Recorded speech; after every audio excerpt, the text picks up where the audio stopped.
Hello, OnlyFans. Wait, I'm in YouTube. Fuck. Live with more dialogue system overhaul.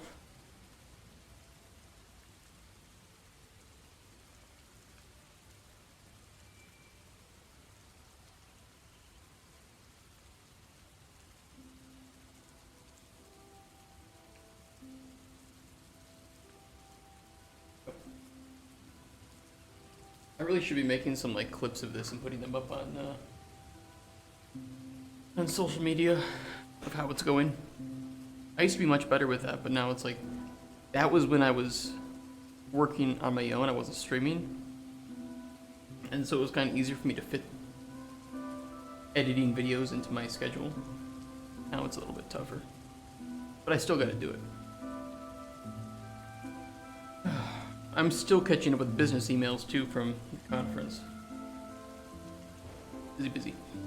Live with more for dialogues. Overall, I don't have anything else to say. Nothing witty. Today's goal being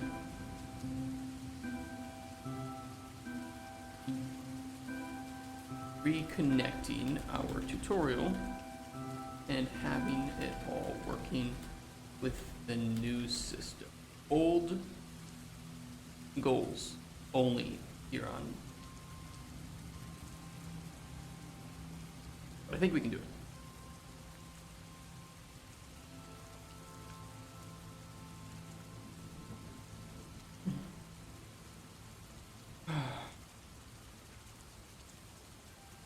Yeah.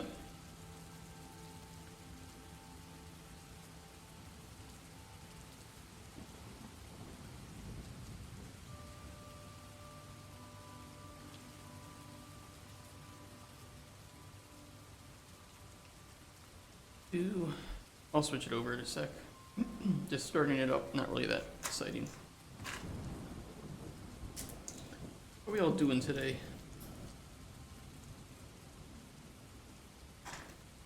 A funny tweet this morning from Bloober. They're working on that the Silent Hill remake.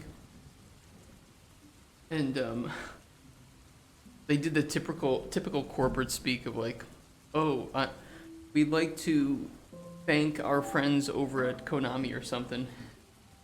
And all I could think of was, I think at any point in your life, if you call Konami friends, you're probably doing something wrong with your business.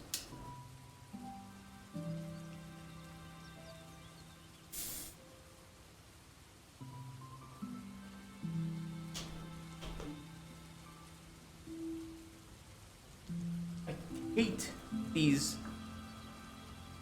caps that they connect to the bottom. I'm not killing turtles, alright?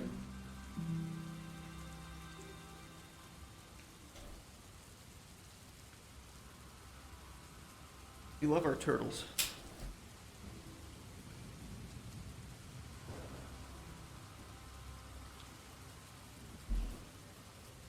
Yeah, we have a pretty big goal today, but I think we can do it. That's the wrong one. There we go. And I'm trying out the Minecraft Alpha soundtrack to see if we get in trouble for that. I don't think we will though.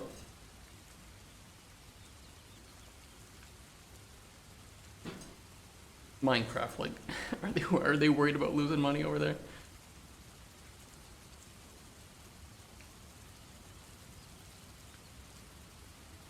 Is our texture streaming pool over budget? Probably increased our texture streaming pool. We do here.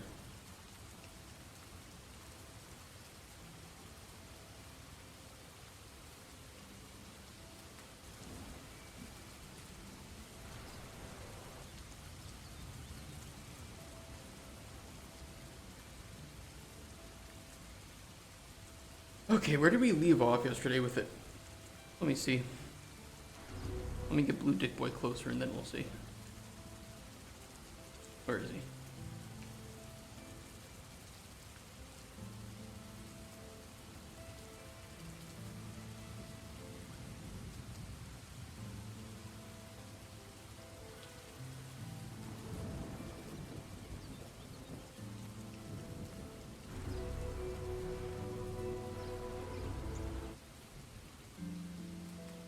I know some people swear by the new songs for Minecraft. You're never gonna get me to think anything but the alpha soundtrack is best. There's some good new tracks, don't get me wrong, but there is no cohesive soundtrack quite like the alpha soundtrack. Okay, so we have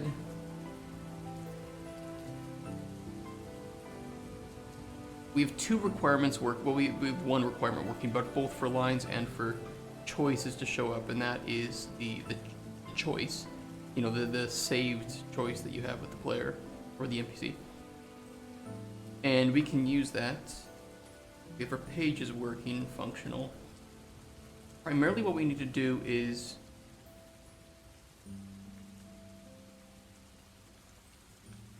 be able to give him potions during this encounter. So we'll need some information saved to this encounter. Some more variables.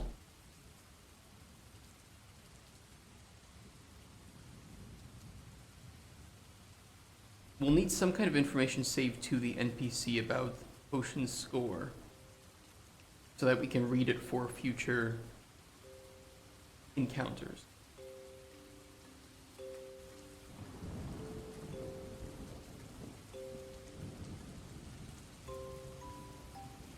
Yeah.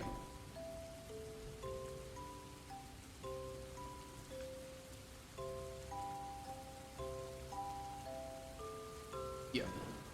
And I don't really like where we save the current encounter information.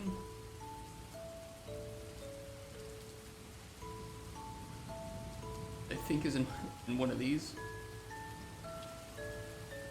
Yeah. I don't like saving it there. I'd rather save that in the game instance, if you ask me.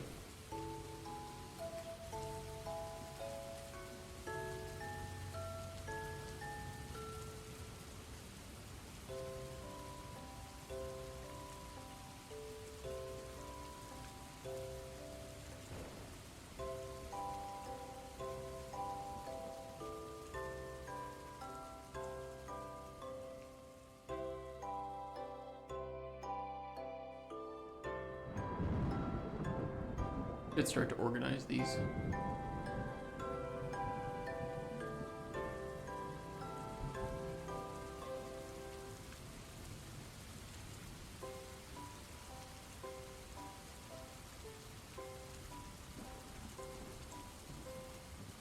Okay.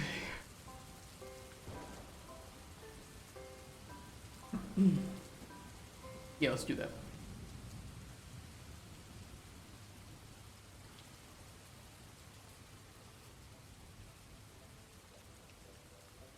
Current encounter ID, aim,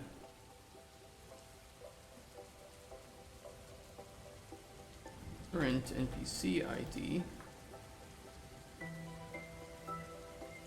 Carol! I gotta talk to you about Said Ponytail, thank you for the follow. I find there's not a single goddamn desk in that office. There is no Carol in HR.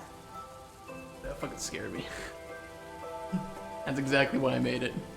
To scare the shit out of me. Thank you for the follow though, and welcome to the channel. Current encounter ID, current NPC ID, and I think we need to save one other thing here. Well, maybe not. I thought this was grasshopper? What is that?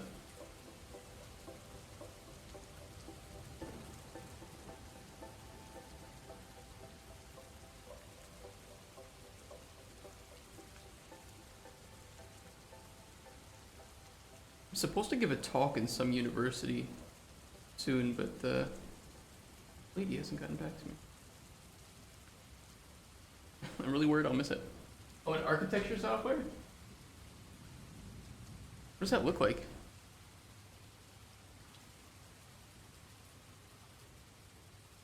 I'm looking it up. Grasshopper 3D. Oh yeah, look, you do have kind of those nodes, don't you? Grasshopper Rhino. Yeah, you do have the. My God. What is this spaghetti? Oh no. Yeah, so this is very accurate. This is also kind of the spaghetti that you can make with Unreal. That's for sure. UE Blueprint spaghetti. Yeah, it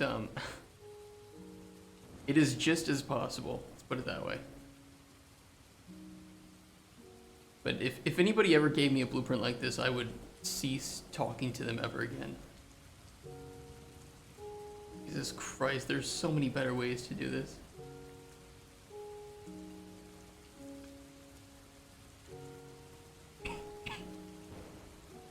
Yeah, that's what we call it in Unreal. Or actually just in coding in general, you have like spaghetti coding.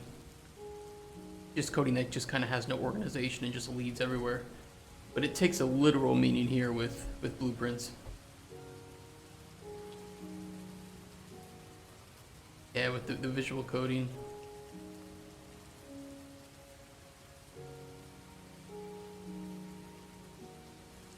State machine spaghetti.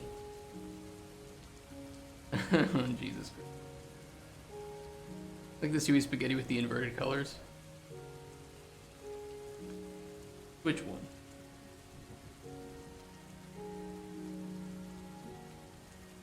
Oh, this is color. This isn't even that bad. This is still very unorganized. This could be cleaned up, but this is nowhere near.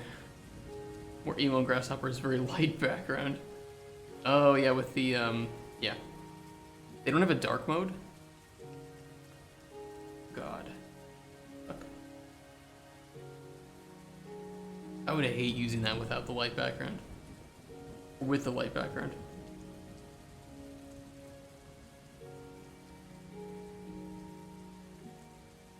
Once I turn off my monitor. Understandable.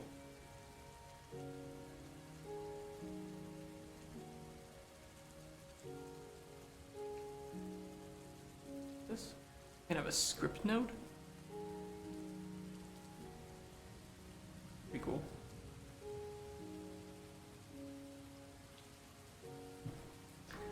Yeah, I think a lot of software is adopting visual styles of coding and whatnot. I know Blender has it now. I think Unity has a plugin for it you can buy. Really speeds up prototyping. I want to make functions or function. I'm gonna make stuff in my function line.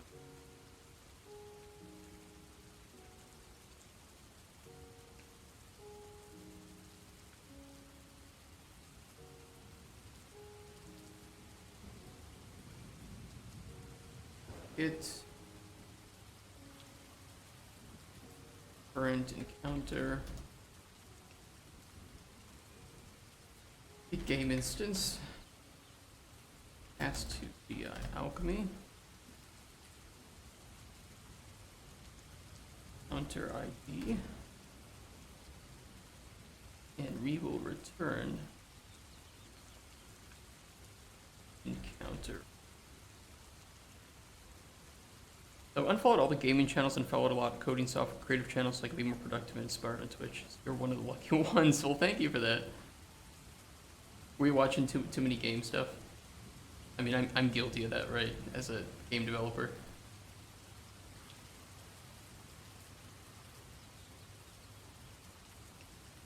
I get it.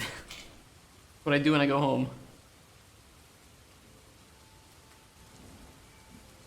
I make excuses that it's good. I mean, it is good for me to see other people play through games and to see where they struggle, where they have pain points, as we call them in UX, and what they seem to enjoy the most about that product, to see if it aligns with that product's goals and the pillars. So I find it very crucial to watch game stuff. I sit there watching games and procrastinate and do not do my work. I guess as a game developer, yeah, it is good for me. I mean, I watch a lot of like just TV shows and movies and stuff.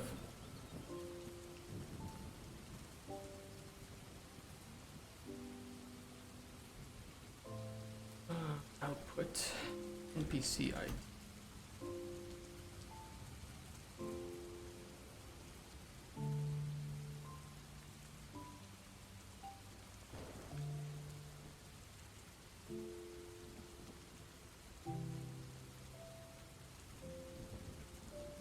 Get current enemy. We're in architecture and I get very distracted. I mean, I get distracted too while like streaming.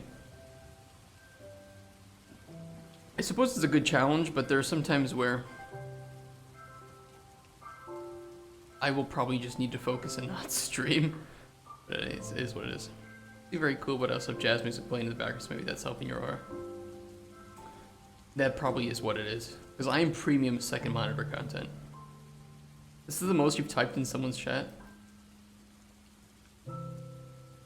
Why do you usually not type in somebody's chat? I'm just curious. Are you just like lurking and doing something else, so there's no need? You're cool. Thank you for that. I appreciate that.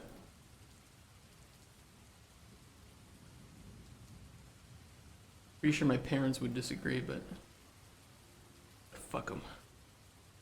No, my parents are great. Oh, I need to do an input, not an output. Fuck them. My parents would laugh at that.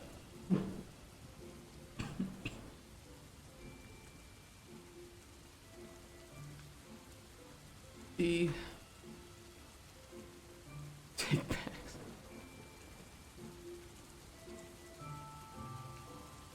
My parents laugh at all the worst, most offensive jokes. Great. I know a lot of people that couldn't like swear to their parents, or they couldn't, like, not in a rude way, right? But just say like, I don't know, naughty jokes or whatever or something to them and enjoy it.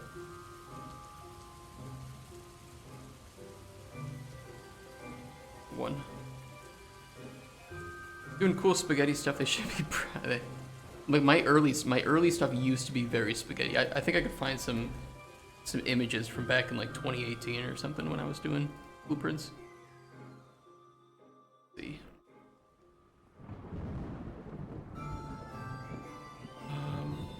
Probably this one. Man, I was so proud of this back in like 2016 when I made this. I was proud of this. I shouldn't be proud. Well, I was. You know what? This was me getting my start. I'm proud of this. This is not too spaghetti. There's a bit of spaghetti. I have worse than that. I know I have worse than that. I think my idle game. I made an idle game in Unreal. Oh, I don't even show it on my portfolio. Wow, it's kind of messy because I think fast enough to. Yeah, I kind of do that too, and then I like, oh, I'll fix it. I never fix it later. Like, there's some times where spaghetti is really hard to avoid, like with select and math nodes, especially in Unreal. But usually you can avoid it just by being careful and organizing where everything goes. But math and select nodes are the two really challenging ones.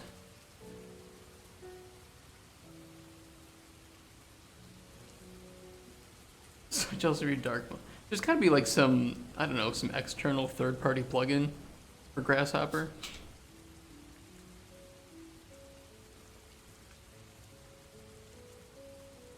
Maybe not.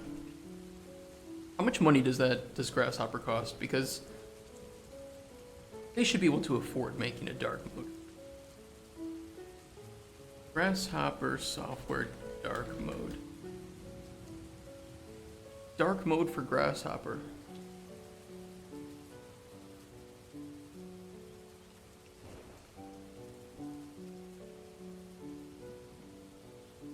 RH6.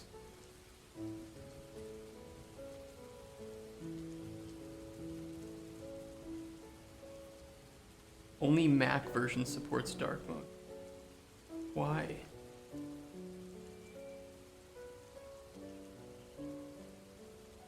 Oh, there's this thing, this,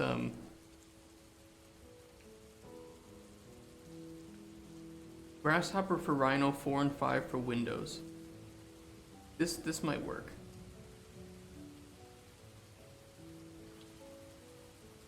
You want me to link that in chat? It says 4 and 5 or for Rhino 6. I don't know which one you're using.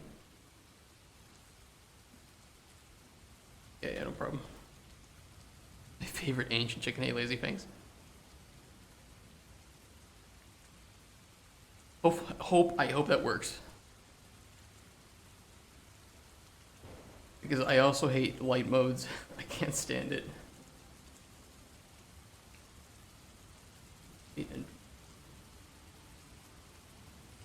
Racist.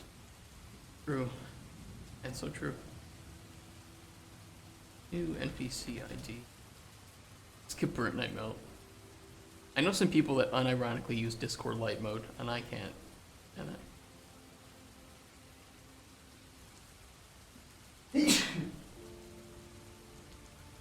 I'm allergic just thinking about light mode.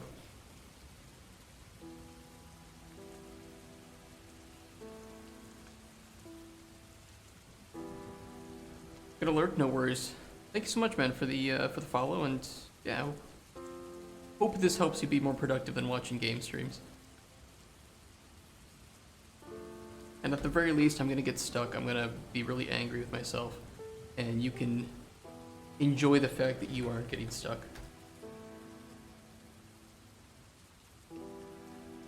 Oh, okay. But yeah, I mean it more like colloquially, right?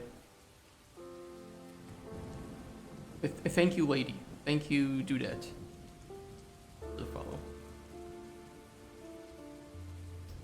I have a lot of colloquialisms. Thank you, Sat.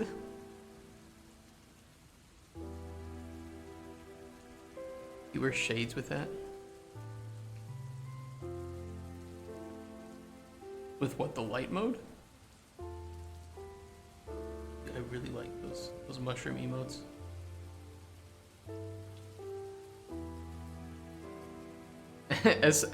You know, I'm making like an alchemy game, right? So the mushroom stuff and mushroom emotes are really great. Really want those. Those are from your channel?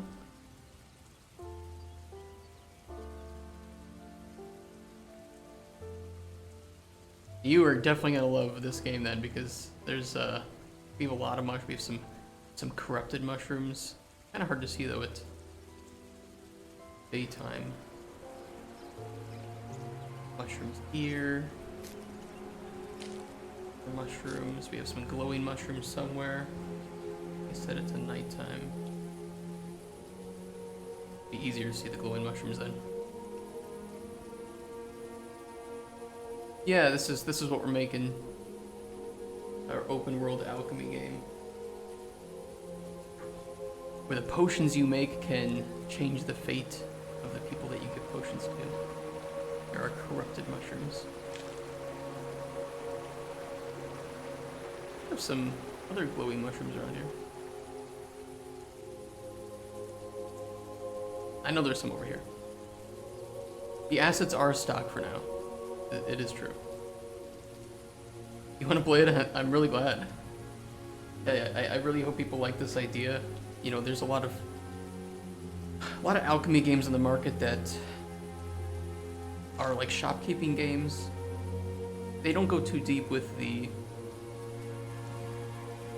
character aspect though, and I really like the idea of changing characters' fates and getting different endings for them based on what kind of potions you give them.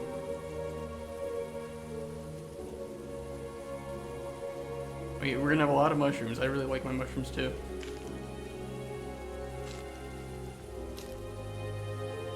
Competing soundtracks playing in the background. I love it. Yeah, we have like different weather as well. I think looks kind of nice.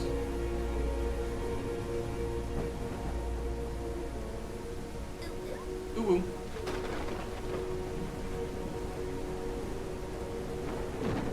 was good.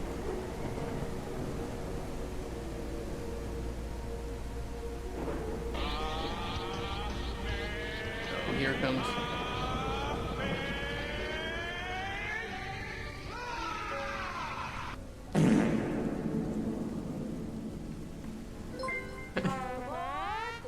Hey, thank you for the sub set, Ponytail.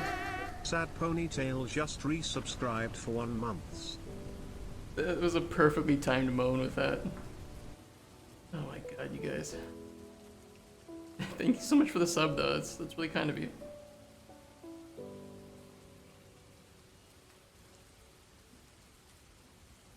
Toxic gossip train. I feel like people are forgetting about the toxic gossip train way too quickly. Like, that is just going to be a timeless music video. And it was a song to apologize for, I think, talking about inappropriate sexual things with underage people on Discord. Very questionable, to say the least. You don't know it at all? My god, it's great. You like watching Charlie, Moist Critical, Lazy Fangs? You can join anything you want. Yeah, absolutely. We have a playable version of our game on our Discord.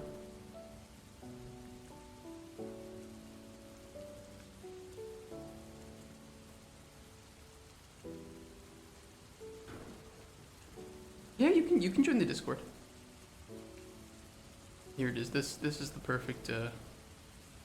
No, you can join anything you want.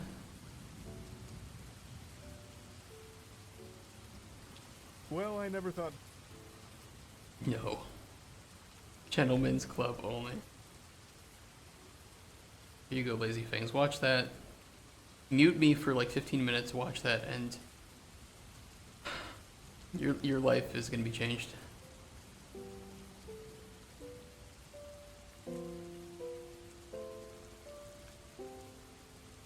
Yeah, we have a playable version of the game on our Discord. If you're curious about just seeing what it's like right now, should be in here. You can download it and try it out.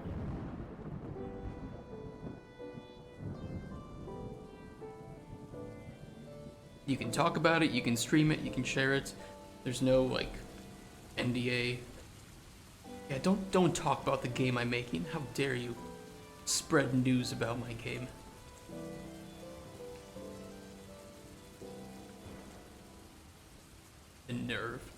The nerve of people to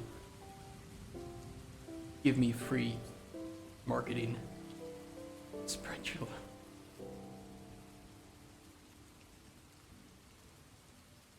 Yeah, that'd be really cool. I love getting new player feedback, especially people who have not seen me stream, because it's a very fresh experience, and I can see if there are issues with like my tutorials or what the game is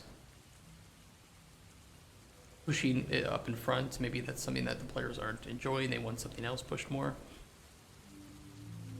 Right now we're overhauling our dialogue system because one in the build is the first iteration, it's a prototype.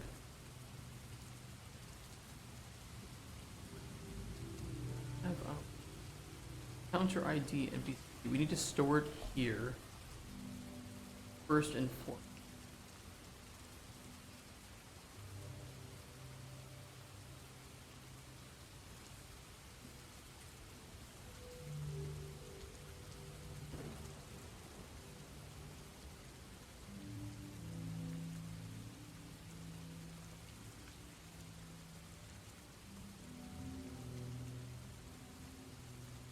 See it.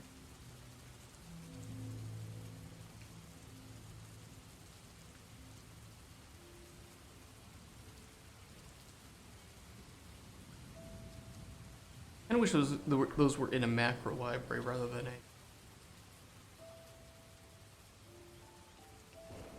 Well, they need execution hooked up anyway because they're hurting.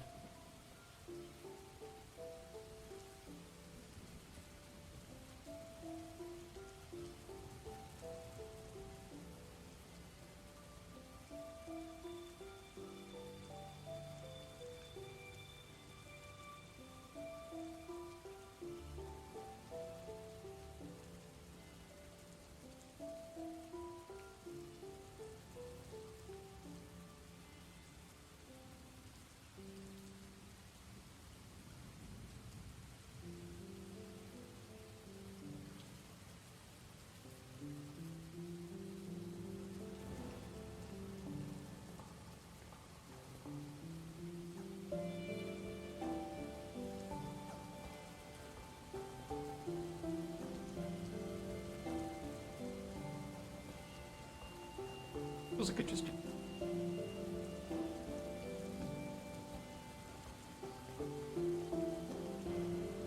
Yeah, that works. Okay. NPC. Yeah, we still need to hook up the details.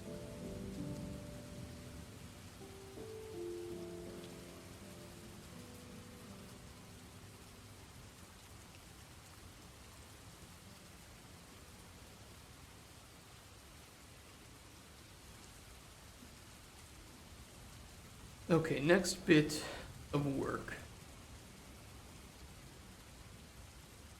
I will get, I don't know, so many people wanted alert command.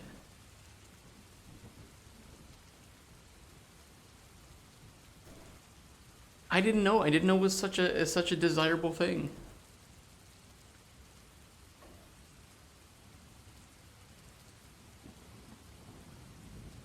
I feel like only you care about it, Lazy Fangs, but you privately DM people who join the channel and you tell them to use the alert command, just to incite me to do it more. That's my current conspiracy.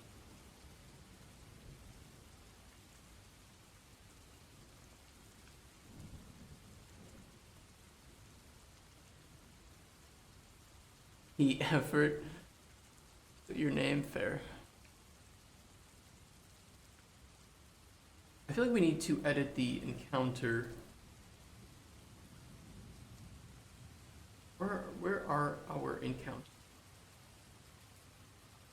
Just in denial.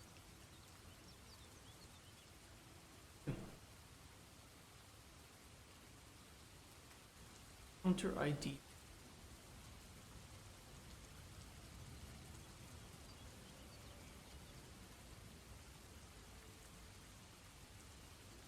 I feel like we need info here about the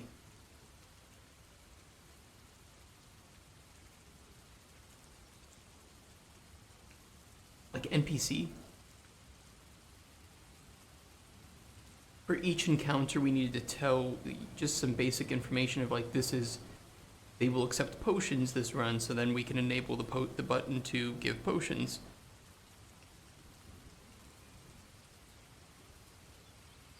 I need new music because I ran out of music.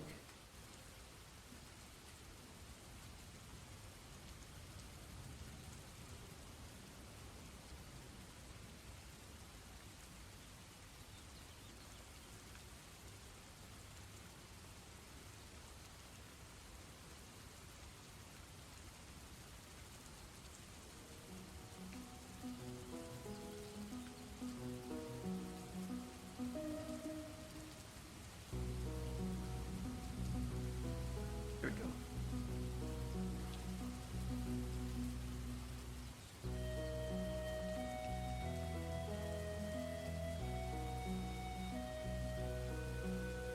I still haven't played the new update for Stardew Valley.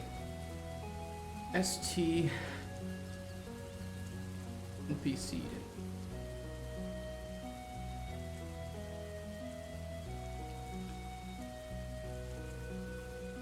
He will accept potions.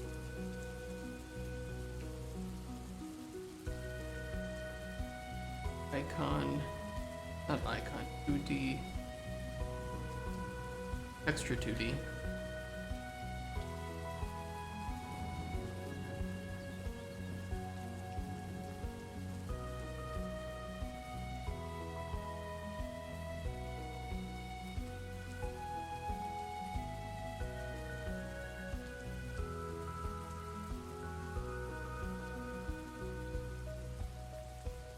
Gold available.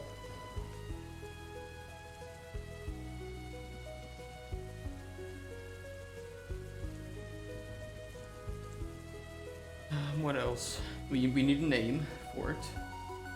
PC name. Why do I keep typing it here? Stop it. Focus.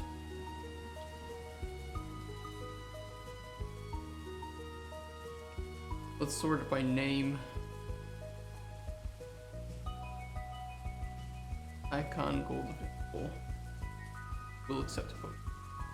Do we need anything else?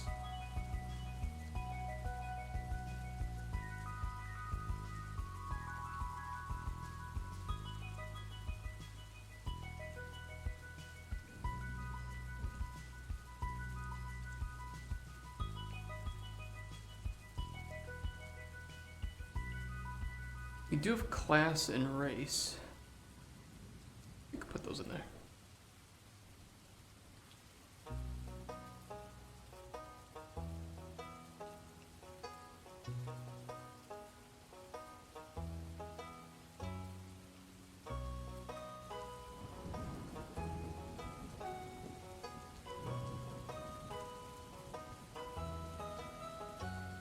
Okay, that looks good. And we'll add this to encounter. Because I think it's safer to do it for each encounter as opposed to just for the NPC, because there might be cases where we want to change the name, the skeletal mesh, the icon for each encounter. Like maybe you change, somebody changes, or I don't know.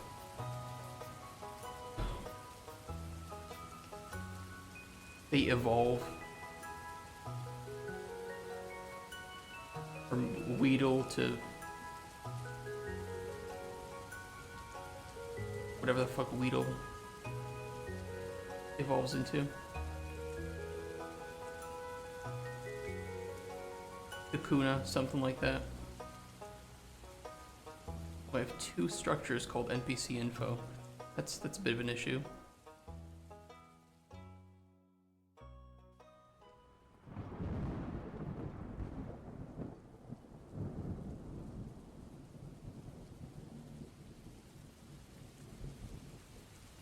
Yeah, Gen 1 stuff, because that's about all I care about, to be honest.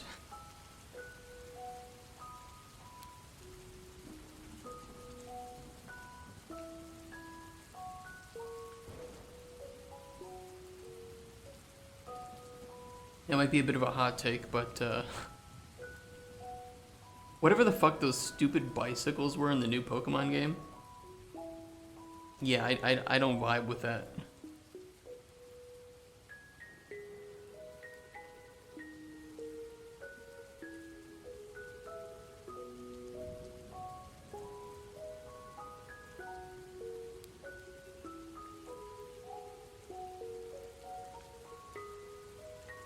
These fucking things. What is this? Really?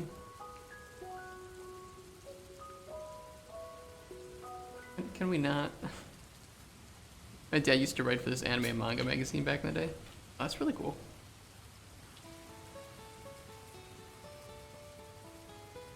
And to translate all 151 Pokemon descriptions and add something about them.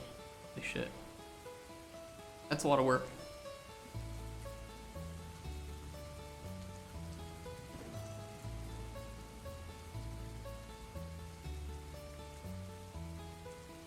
Once I hated it. We'll now do it with pals from Pal World.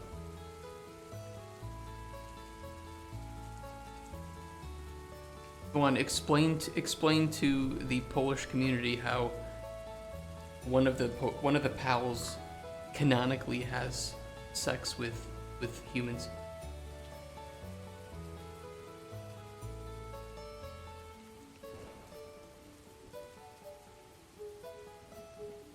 Bang a little bit if I could, man. My fiance really likes Depresso. I have to admit that I think Depresso is probably one of their best designs.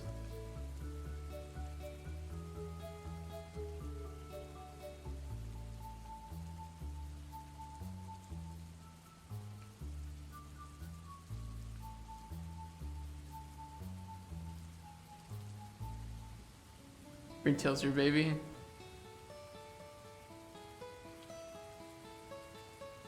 What is that? Oh yeah, I do like that. Oh my god. Okay, so I really think that what they need to bank on in Power World, if you ask me what they need to double down on, it's the fact that they actually have good looking 3D pals with good expressions. and emotions. I mean, this is, I think, one of the strongest aspects of the game that will keep people enjoying it. So cute.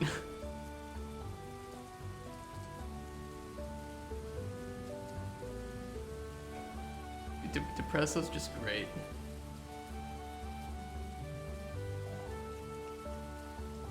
Him dragging stuff along the ground.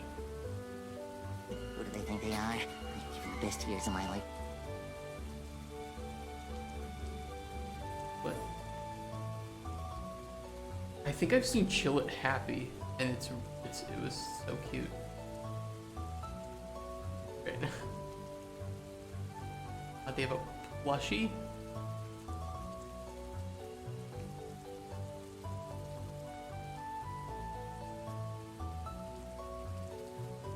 Wait, where do you move? Oh no. Oh no.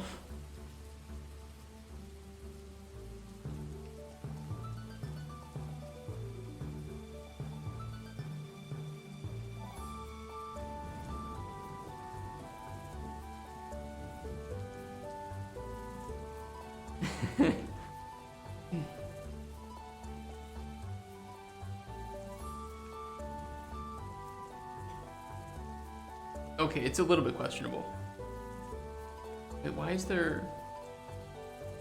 Who turned Chillet into a waifu?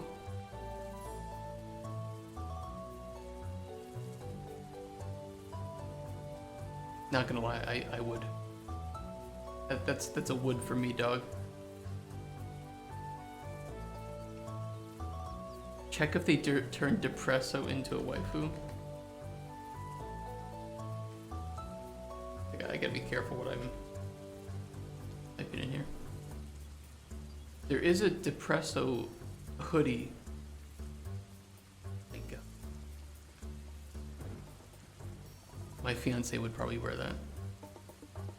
Oh yeah, and Depresso. Oh my god, I forgot.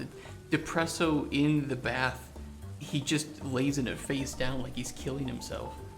I totally forgot about that.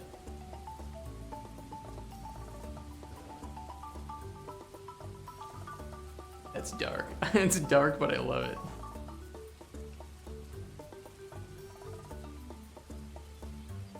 Yeah, there it is.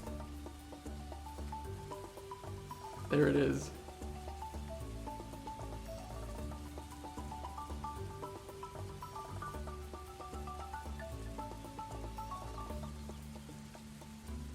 Yep, they turned Depresso into waifu. Of course they did. But he does get happy when you pet him, and he's got a cute little smile.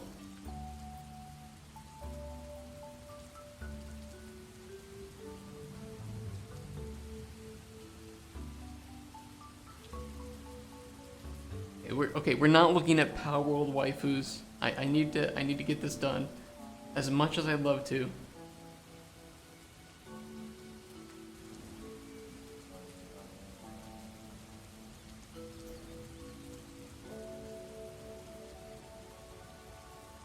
Yeah, that's a good question. I haven't seen anything about...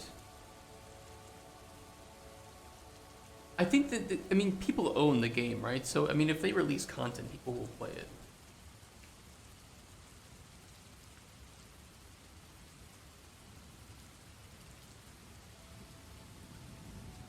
Our will be at Summer Games Fest. A lot of exciting things. When is Summer Games Fest, though?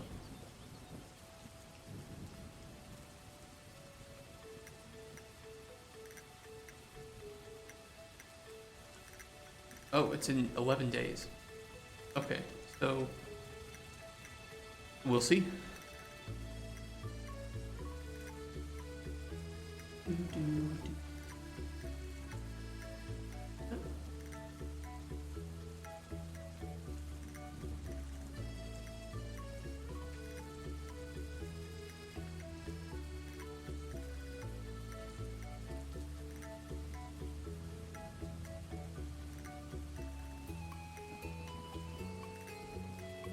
Worries.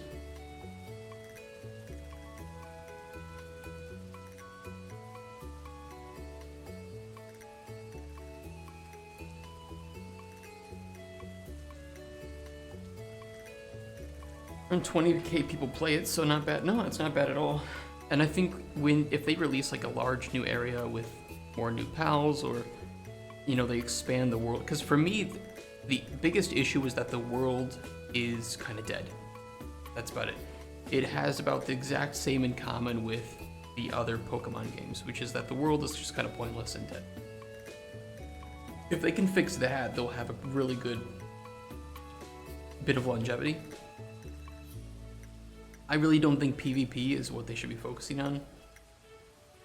But I could be wrong. Maybe more people than I would think do want it. It is meant to have like Rust type multiplayer, but I just don't know if... I don't know.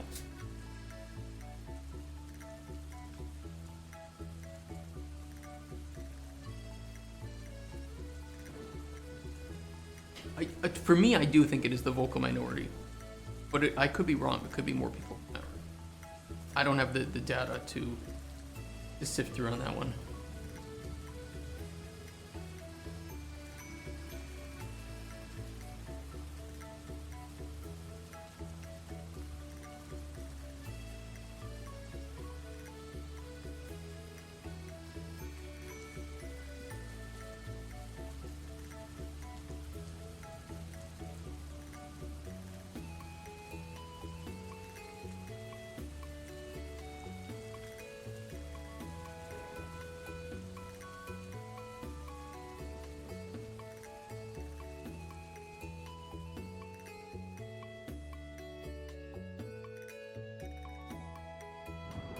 Name age.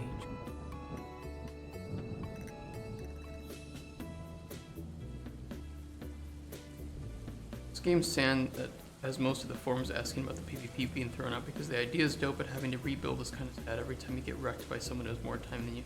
Yeah, I don't like that about those types of games. To be honest, most of the time when I play games, I want progression, and it doesn't mean that I'm unwilling to accept setbacks or failures, but I don't really appreciate when it's just somebody else that is doing it because whatever. No. Like games like Rust just aren't meant for me because I like making progress. I like working with other people.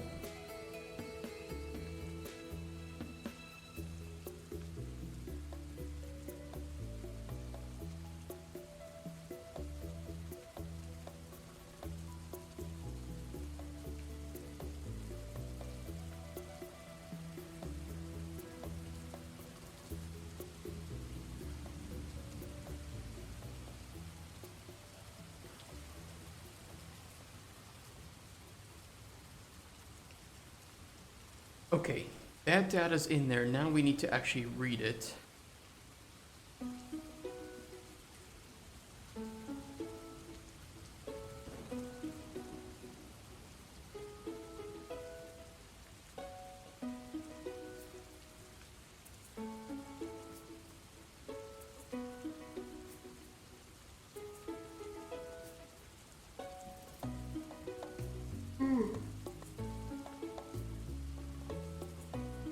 We already have NPC data and NPC info.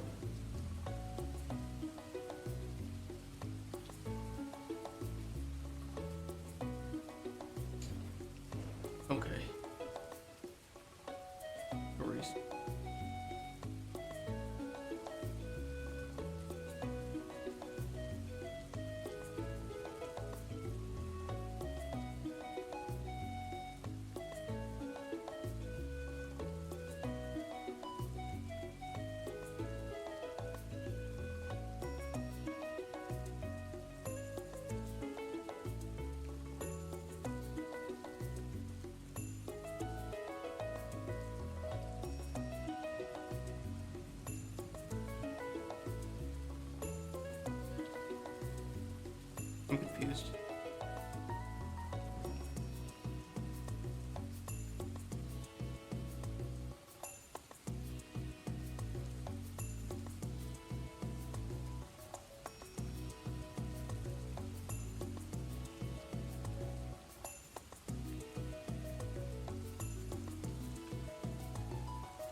Oh, this is what we did before. I'm kind of overwriting some of this.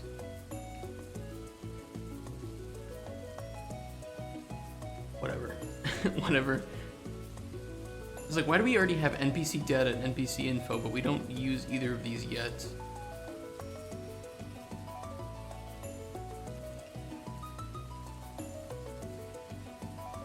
And it's like story stages. Wait, where do we use story stages? We don't have it yet. We set it up.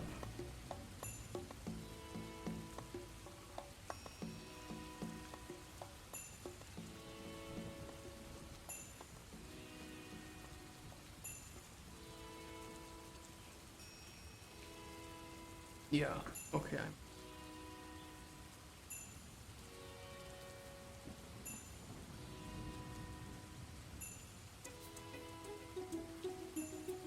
We need to like hook this up to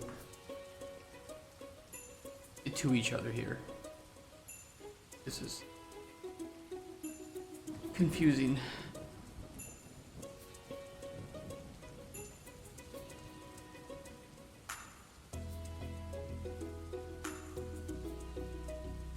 This is the old one. This is the one that's currently handling the everything.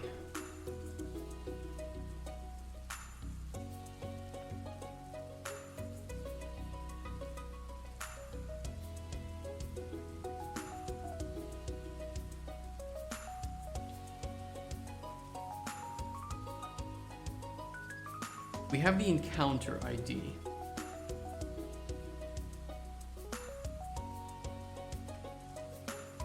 This needs to go into here, into NPC data.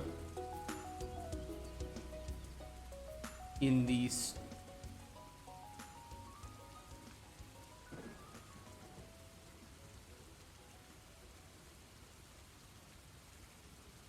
In the dialogue set ID, but we need to rename that to encounter ID.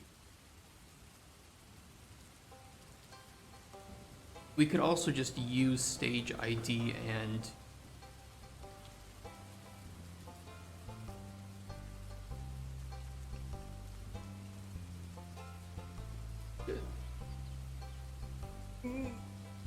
we kind of have info in here. Hold on.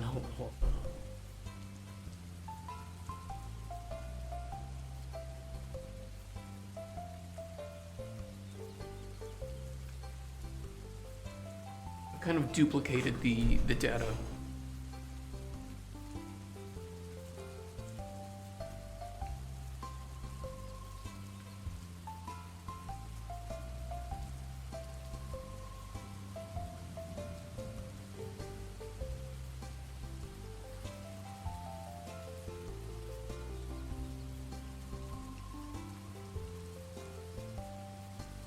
Do I need this here? Do I need this?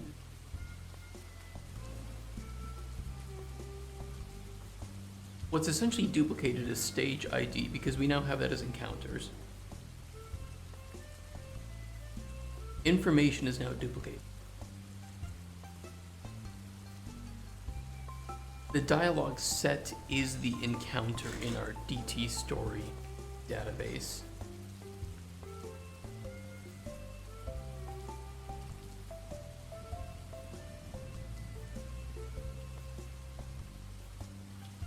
I don't mind something overall controlling the spawning.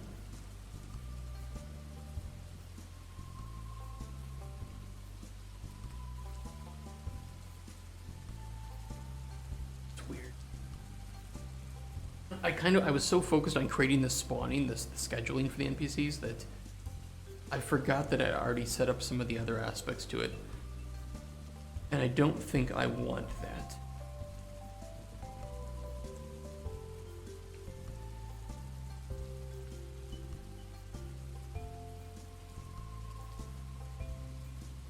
Shit.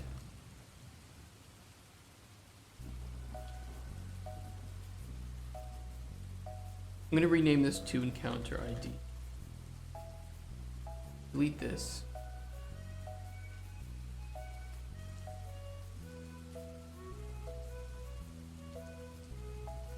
We will add skeletal mesh here.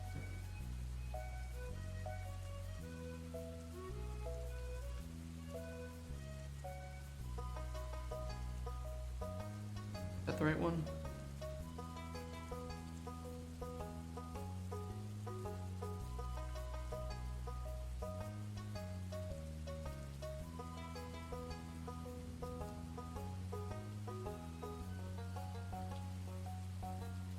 Yeah.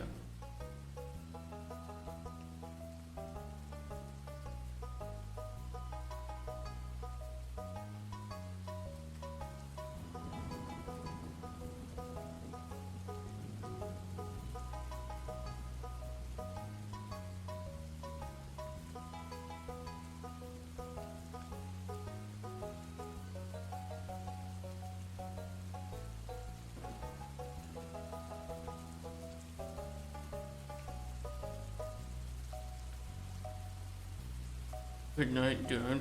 I don't know why I'm yawning so much. Dying.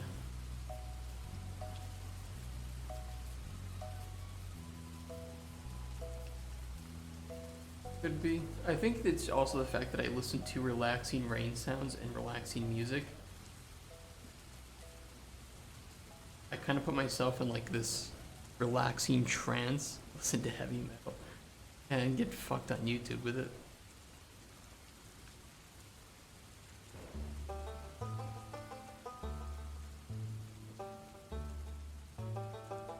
Yeah, that shit.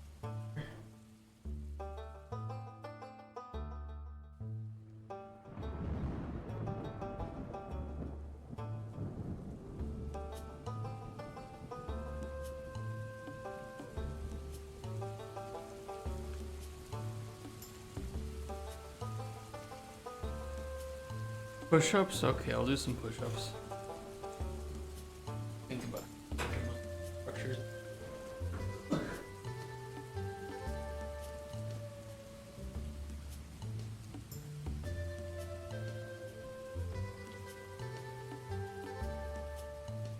Does help one.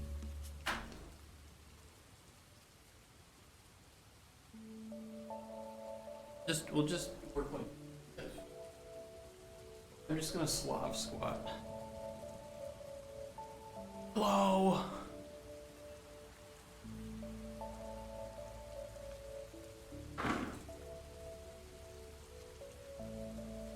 Truly a micro route. I saw somebody at Digital Dragons in a T-Rex costume. I wanted to ask them where they got it.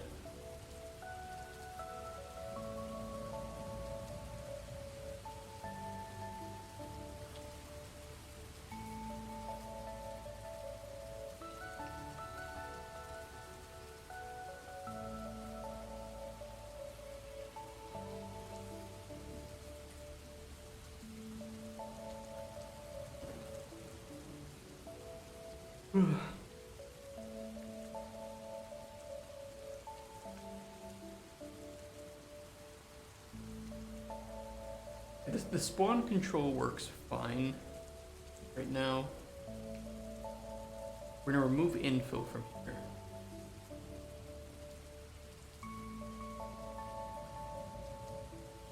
I'm pretty sure I've broken some blueprints at this point. Ocean Commissioner.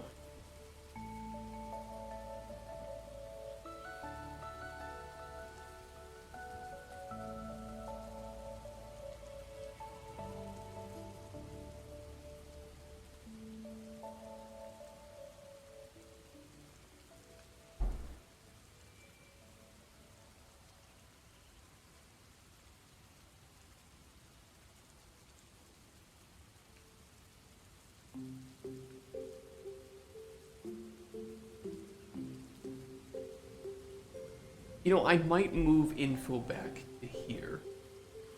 The reason being is that it has more to do with NPC data than it does with... I'd rather keep the story just about the story. You know, pages, text, choices, stuff like that. Let me do that.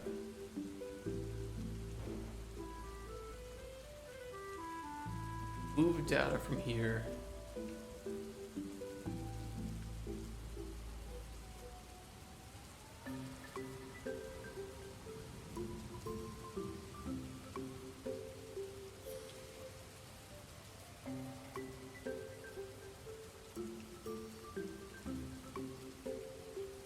Put it there.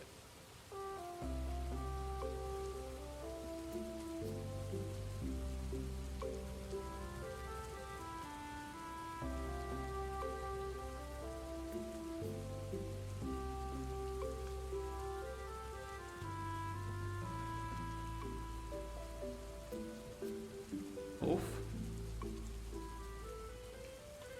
We'll leave skeletal mesh empty for now.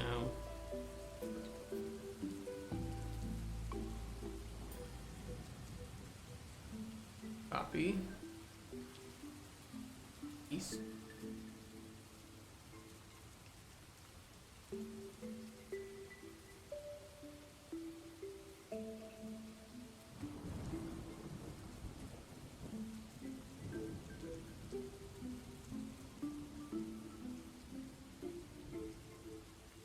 Okay, force to top, we'll always select that.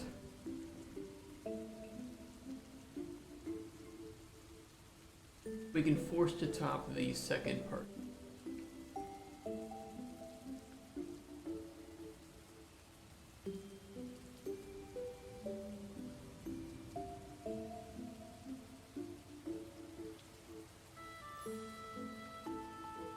We're essentially going to make it generic, well, I don't know if that's the right word, but properly randomized. That's a better way to put it. Properly randomized with the spawning F, but we're gonna force the mage to spawn first.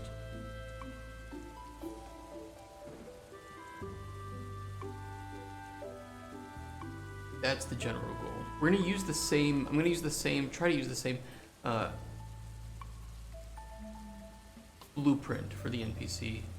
So right now, all the NPCs are just gonna be Alaric, our blue dick boy, and I'll just change the data and the story being told. It's gonna look a little awkward, but just for right now until I get some different models in.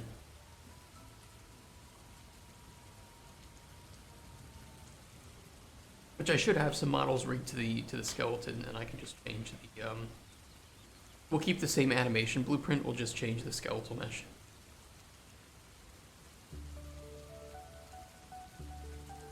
I think that works. To be honest, I don't know.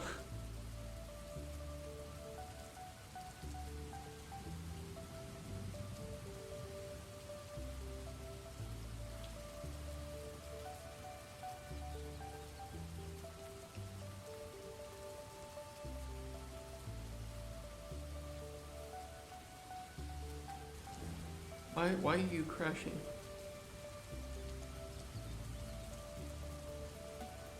We not. I do have this mercenary medieval female.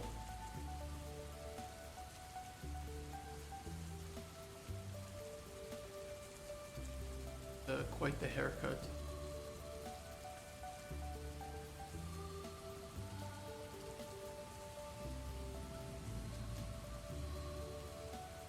Would work though.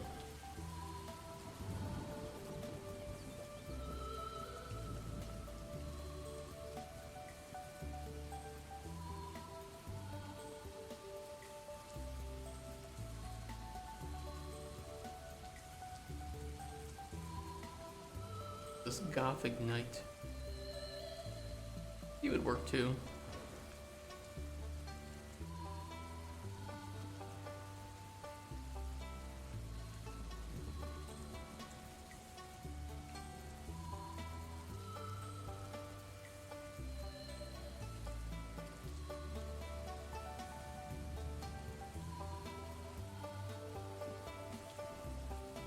Okay.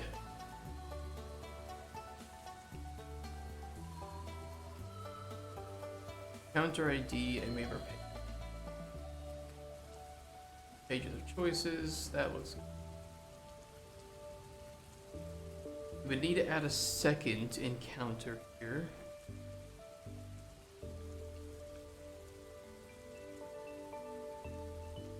Which we will leave blank for the moment.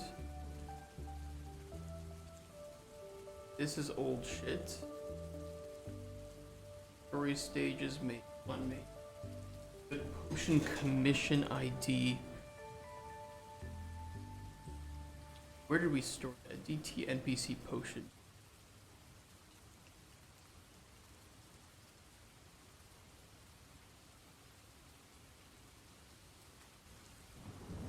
We could give these the same ID. And potion needs mage. That'll align with the of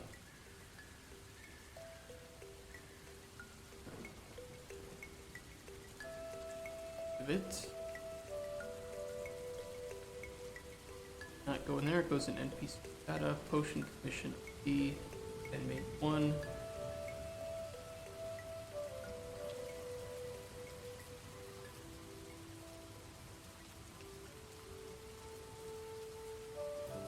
On the data side of things, that all looks good.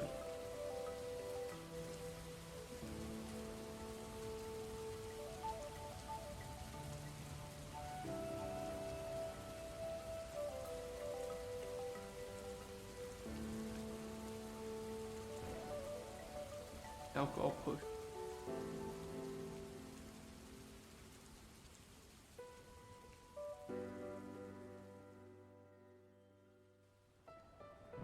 Okay, we were forcefully grabbing the first row. We weren't feeding it the right row.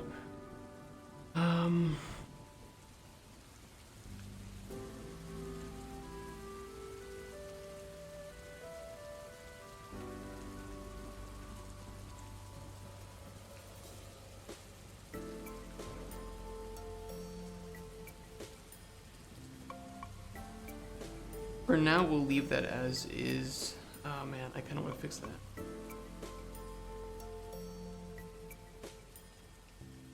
We're looking for the secondary potion need. That should be part of the commission data, shouldn't it? Guess not.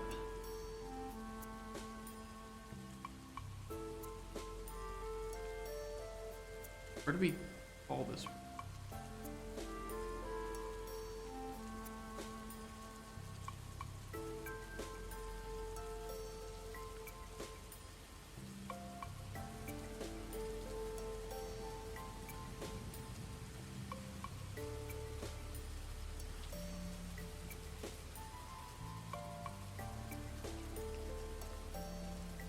Which one of these do we use? Oh, I think it's this one, okay.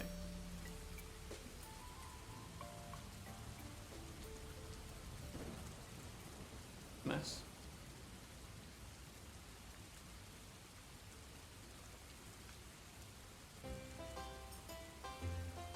God, it's so hacked together.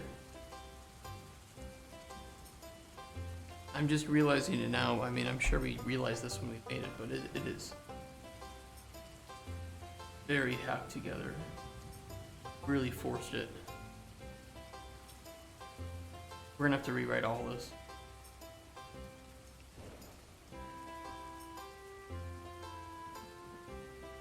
Holy shit, we're gonna have to rewrite all this.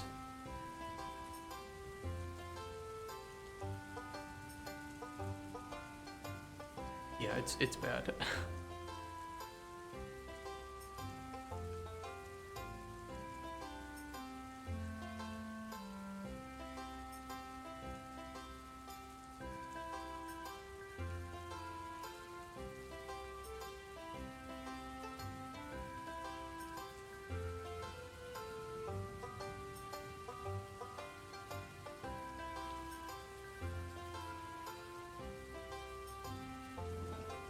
Okay, so I think we have a lot of cases where we are just forcing it to grab that only row from the NPC potion needs.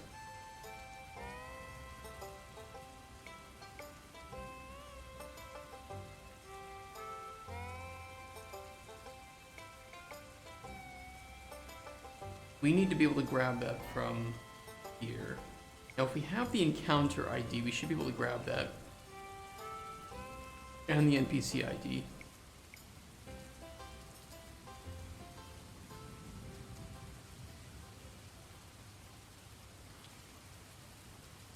Problem is, it's grabbing this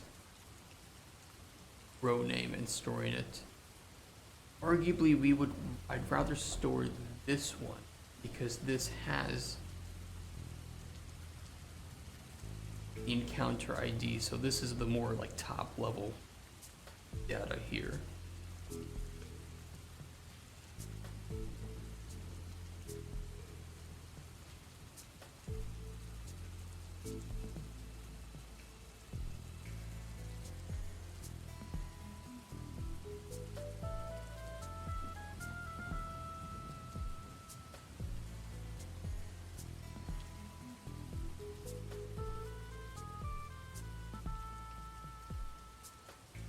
Yeah, we call it from 2 places. We call it directly on the elf.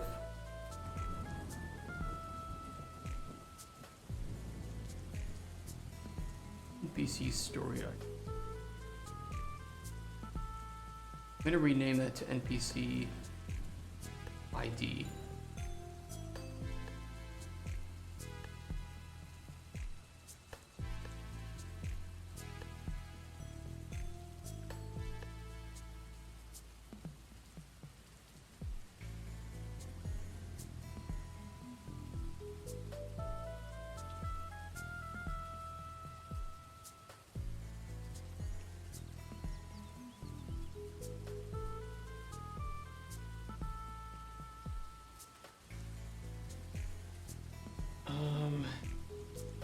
It's current encounter, it's current NPC.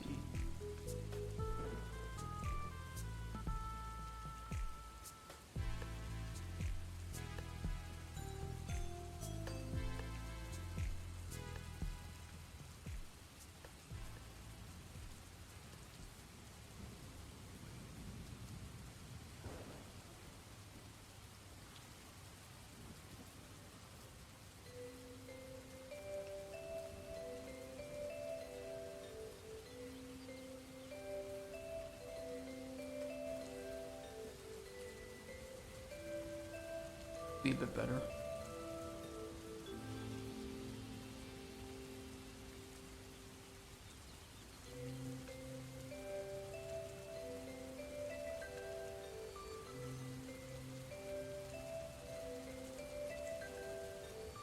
And so off track what we were even trying to do.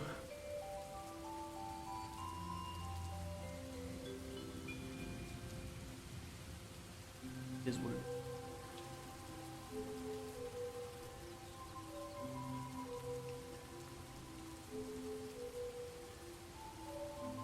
Just set it to that for now. We're gonna have a lot to update. We have more broken things.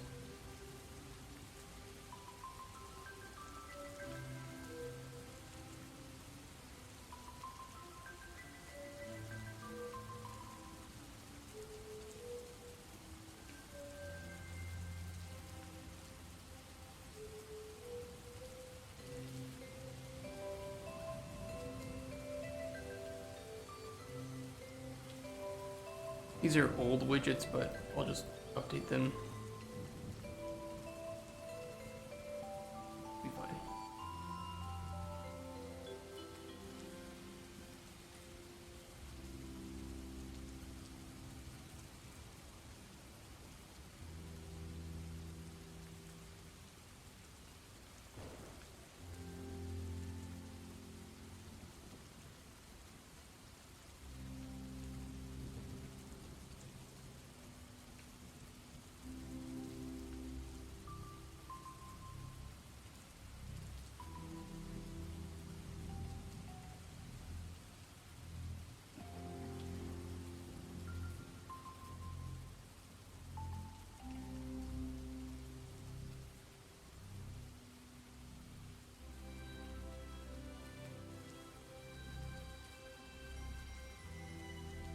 Okay, so I think on Blue Dick Boy, on the elf AI right now, I'm going to, we have current encounter and NPC ID. This should equal the NPC data ID, which it does. This should equal the current encounter we're on.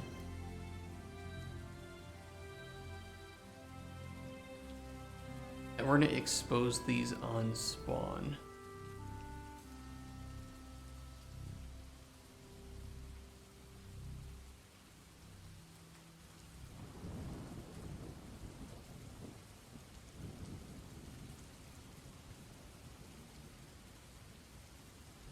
Because that way when we spawn in a new NPC, we can update those, their information right off the bat.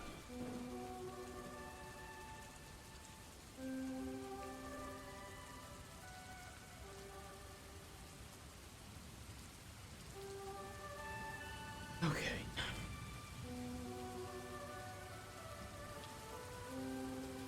Current goal. Necessary. What am I thinking of here? What are our next steps to make?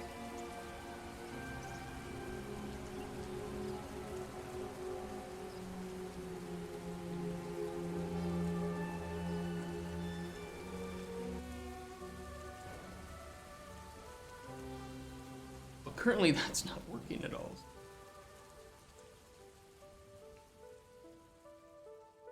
Why is that?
We'll figure it out.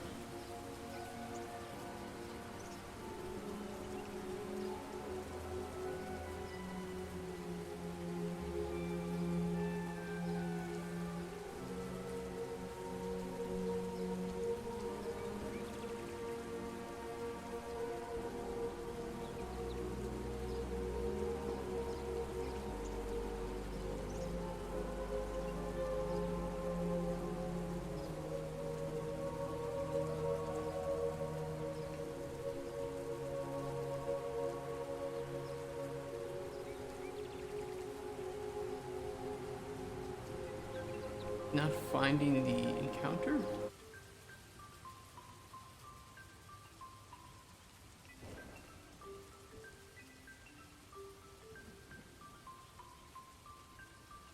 Could be, it's E_mage1.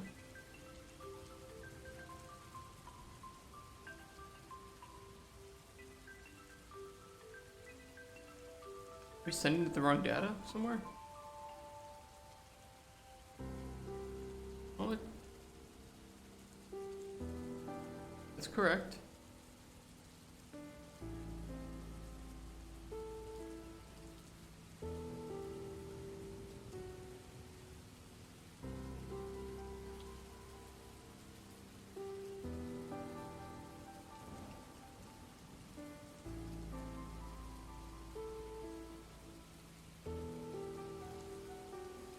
Hold on a sec. Let me trigger that again.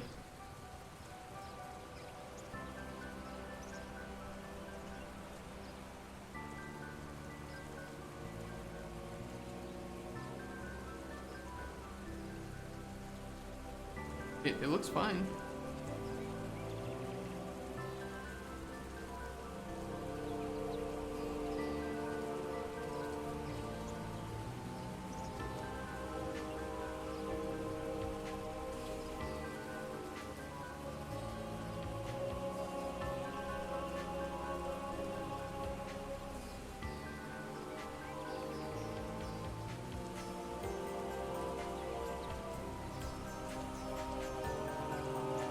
Oh, I know why.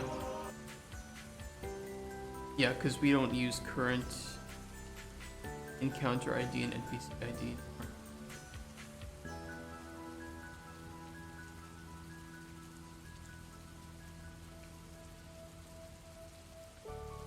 Instead, we need to get current encounter.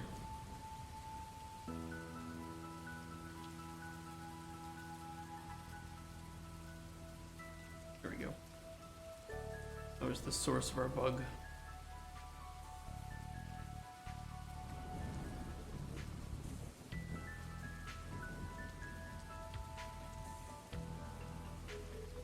Because we didn't want to store them here.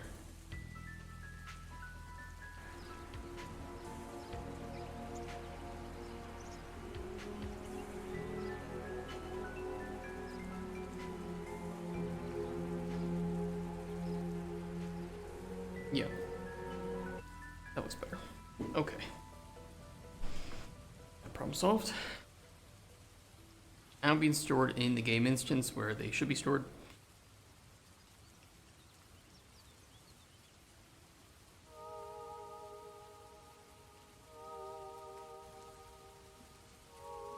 Our spawner.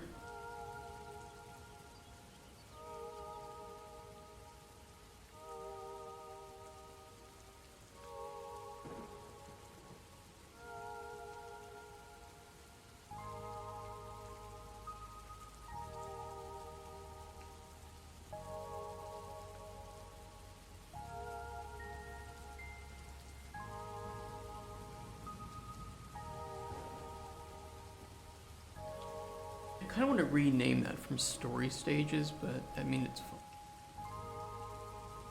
It's whatever.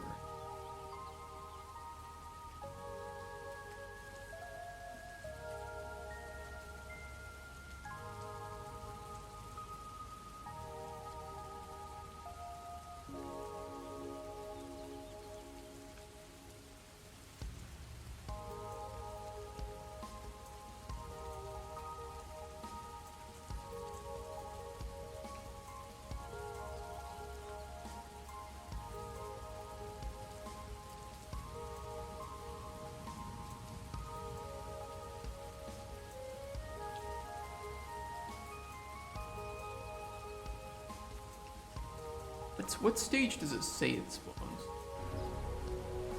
Image 1. Question really, did you watch the Toxic Gossip Train? Is that what it was? Oh, linked it to me. Reverse terrain test experiment with AIs. Okay. Interesting. It said cool, not pathetic. Damn, shots fired. Deserve to.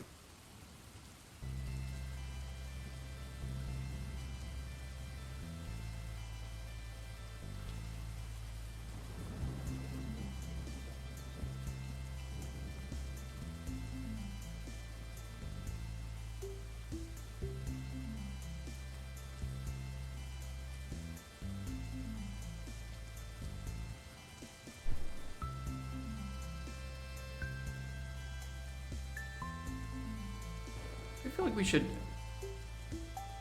export the NPC name as well.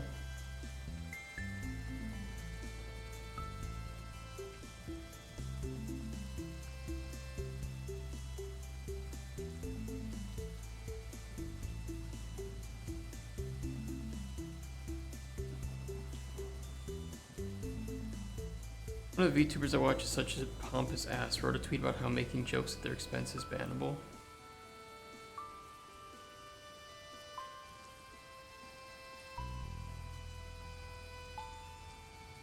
Alright kids, How do you spell victim complex? E-I...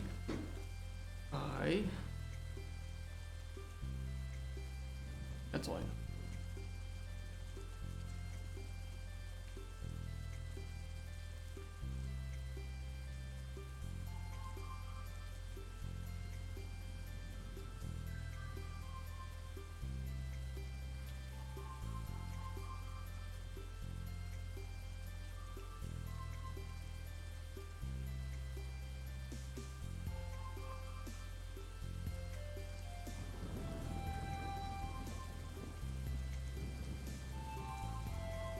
I actually wouldn't want to save that one. We'd want to save this.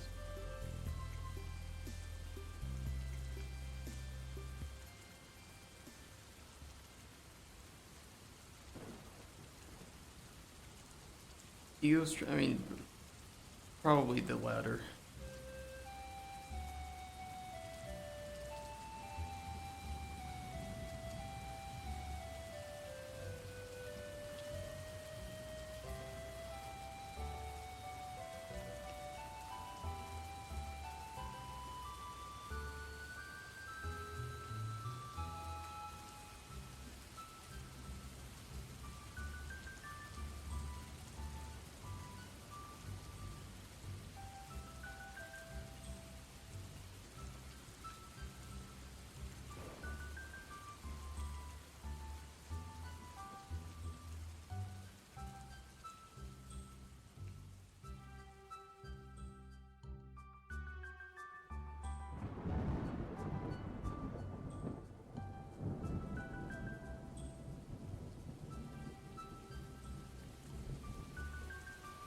Shit, now that I kind of look at it, I think putting... Oh, I'm deep into the data right now. I have like data tunnel vision.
The current stage would be the encounter.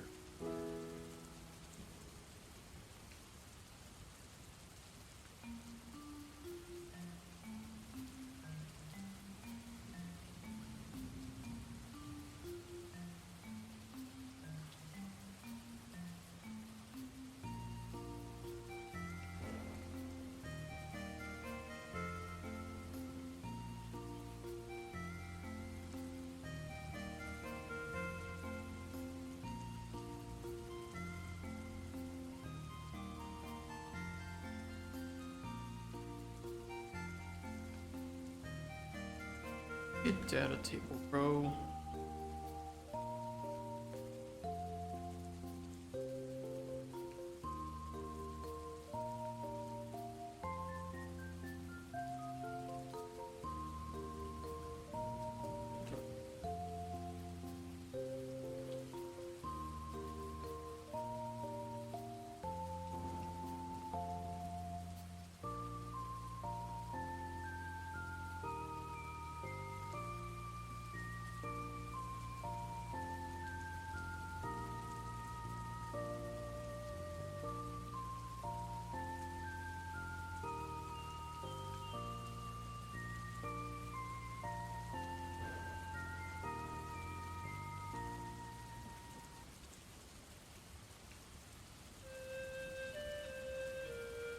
Yeah, this is what I want to do. Actually, I don't need a break on this. I just need a break on the original.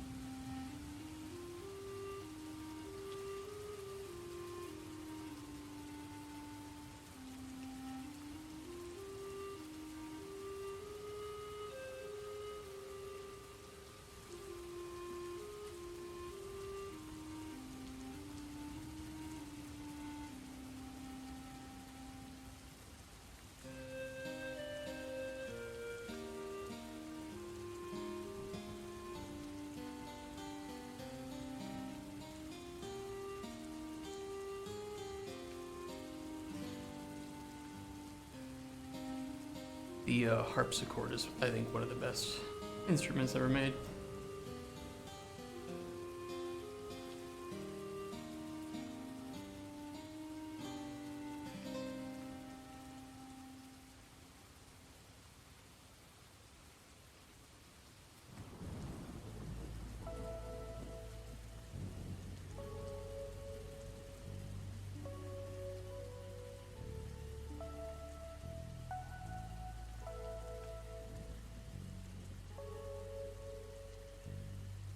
French.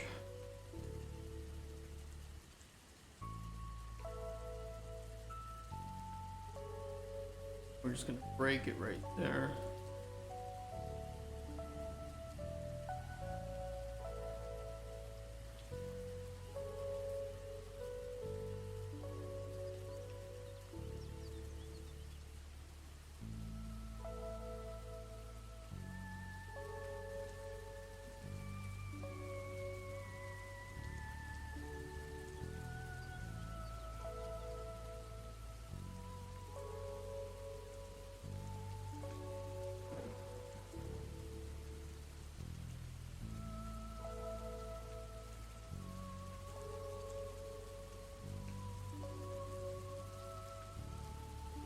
Update NPC.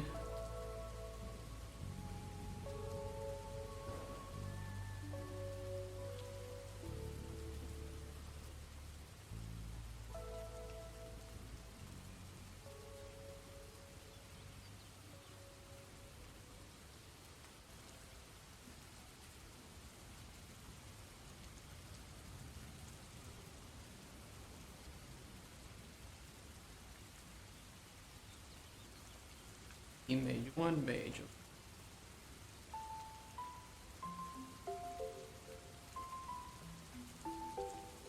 Now, we then shouldn't need to...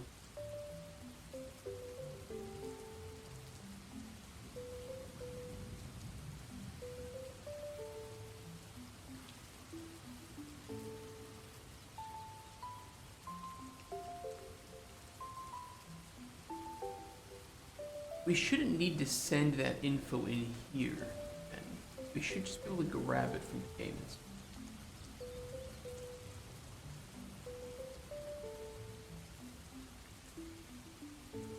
Because when we spawn the NPC, we already tell the world, hey, we just spawned the NPC, meaning the next encounter is going to be this.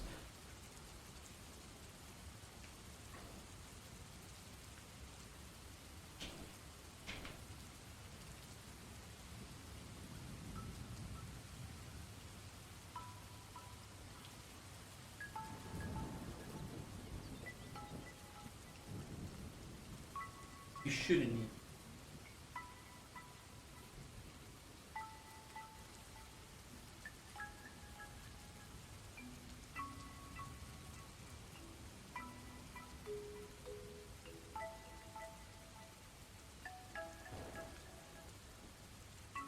We'll try it.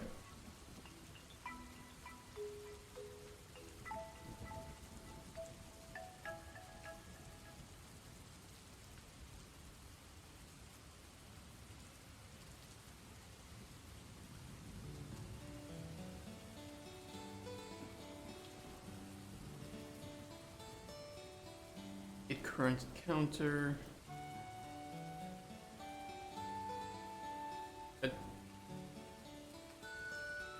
Good.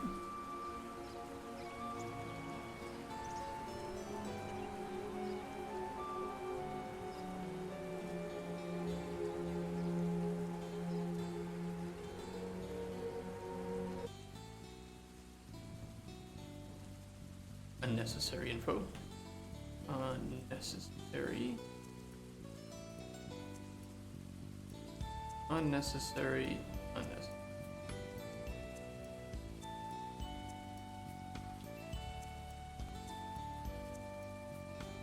It NPC.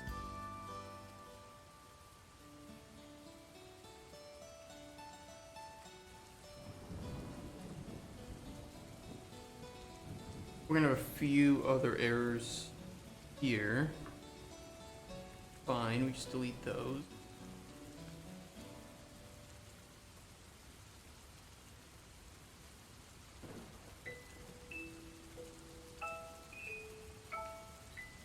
Yeah, we already have the safety net for if new page ID is equal to nothing.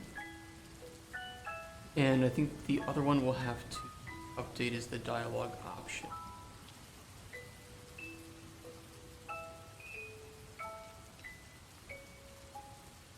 This will have.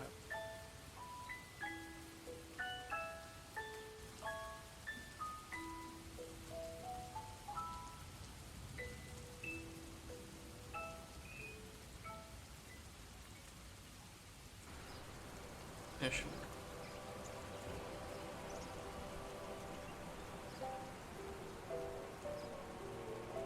Yeah. Okay.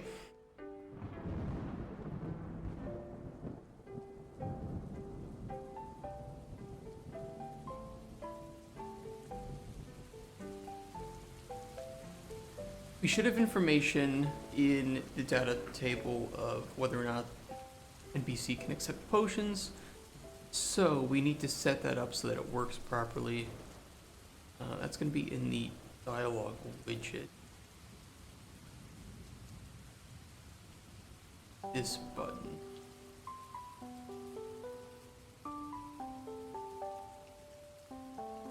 Set barter button enabled.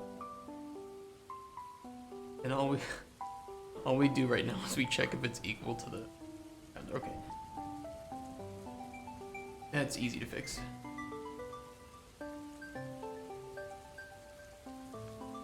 We're going to do.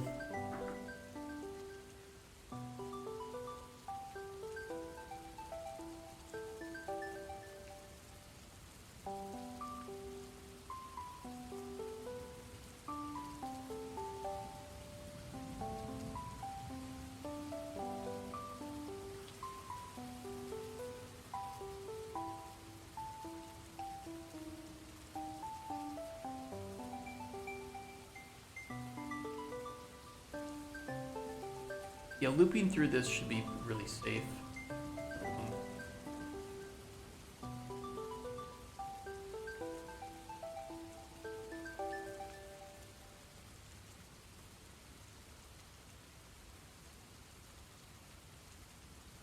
My only concern is that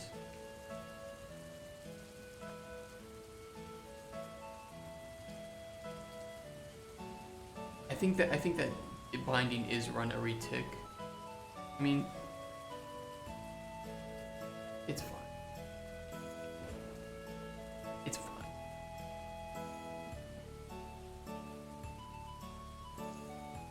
It's current NPC.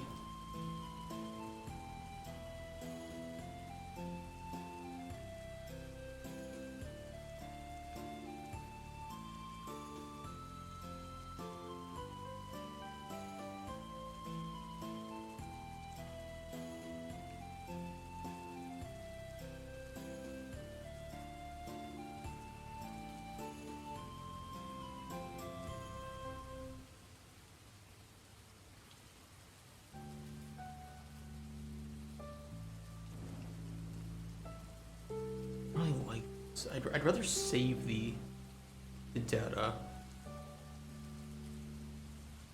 I don't like doing it this way. Okay, let's end it for my.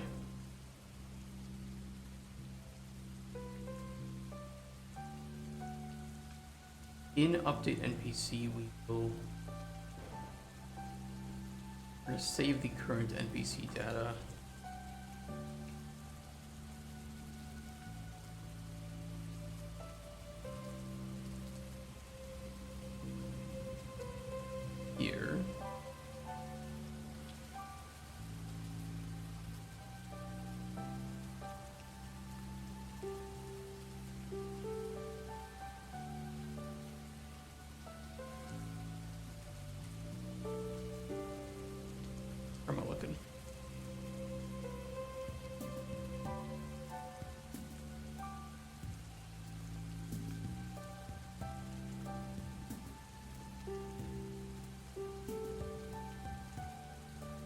Get data table row names. Data.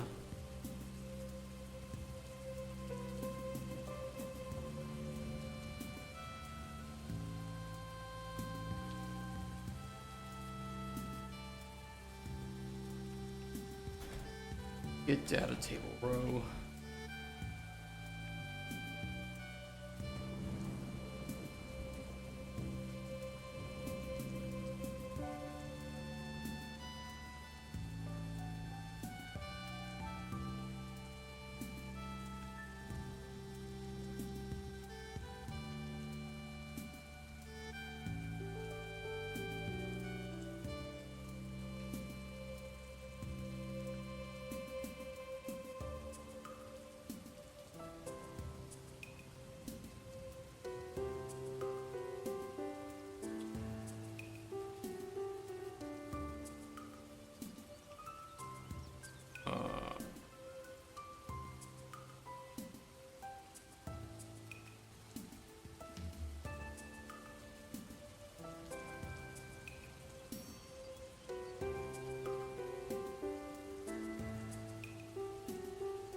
Wait, can I only do it if I update the current encounter, not the NPC?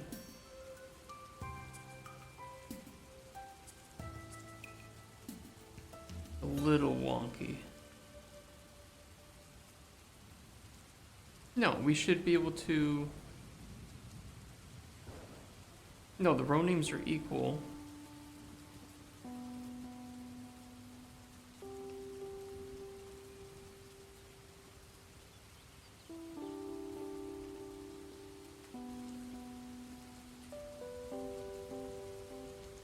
Just check if current NPC ID is equal to...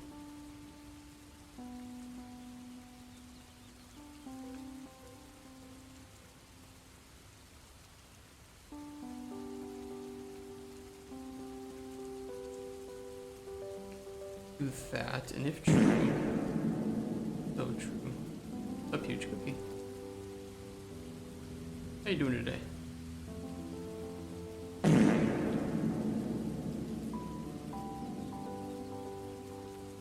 So funny.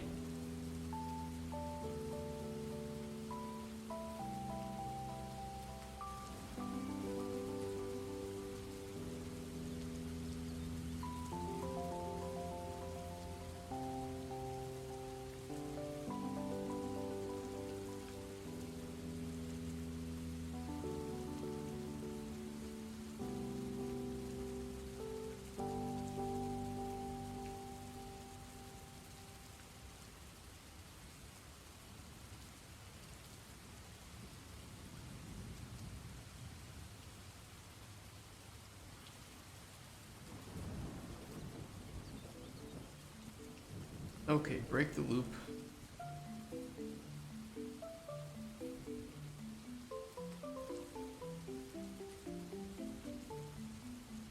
Return.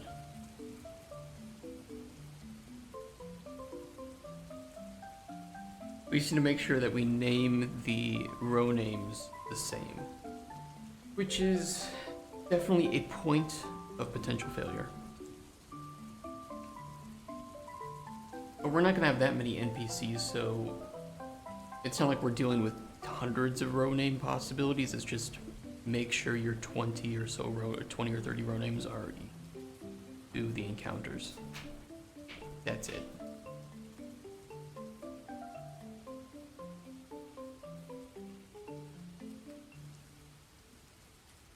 Right? Stardew Valley. Good stuff.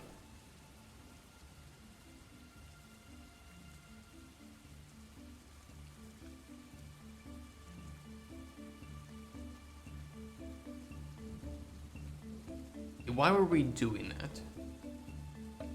I know why. For the barter button enabled, we need to get NPC data from here.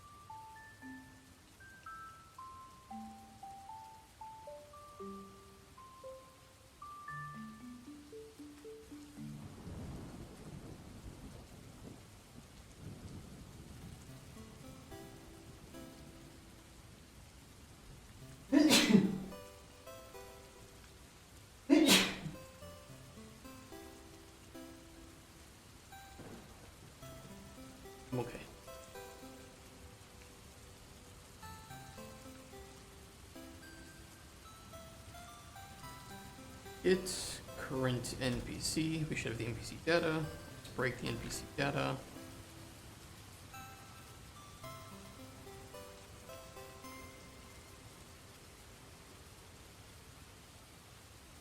We don't know which story stage we're on, but it should match up with the encounter. Get encounter is really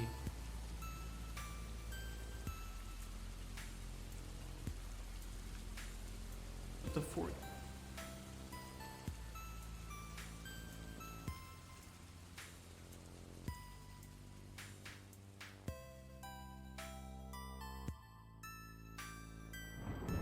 This is all gonna have to be refactored again, I think.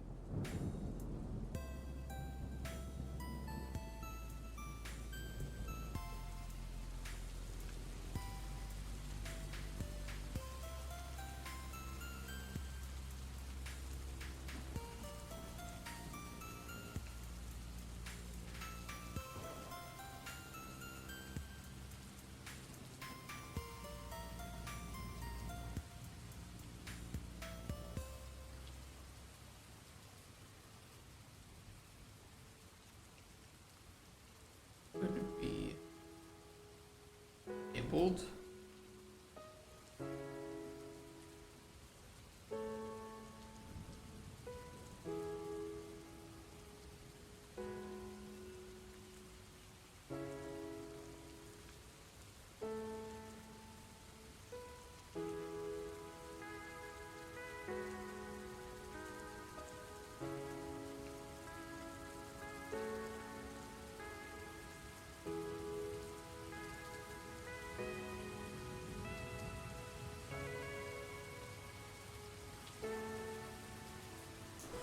I don't like doing that in this. That is going to run every time, every tick while the widget is visible, but it is what it is. It's not the worst thing in the world. I mean, it really is only looping through right now 3, and at max it's going to be like 30 or so. So it's not perfectly optimized, but it's not unoptimized.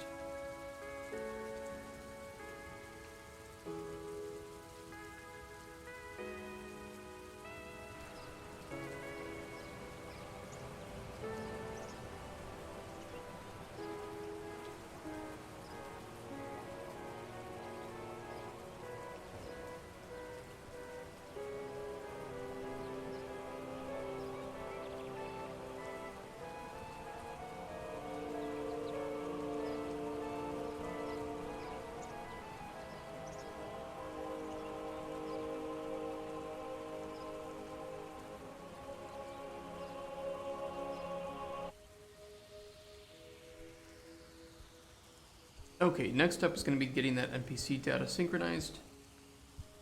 Hey, Bleach, how you doing? Bye, Mr. NPC, right? I sent him away. Now there's people in the game. You've seen the NPC, you've seen Blue Dick Boy before.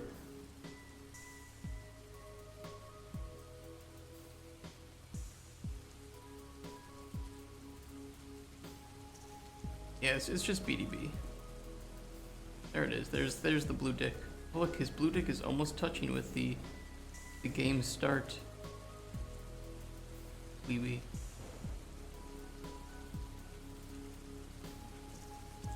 I can make it look like they're touching.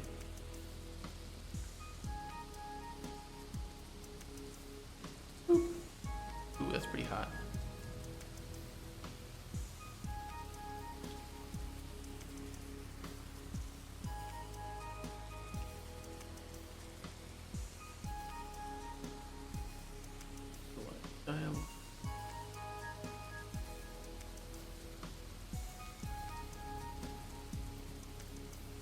Don't need this open for the moment.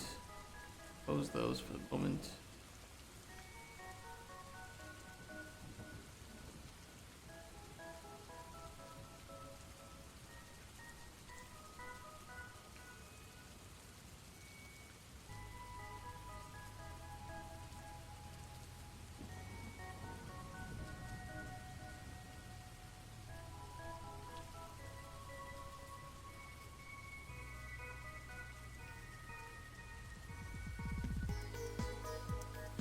Setting NPC dialogue structure.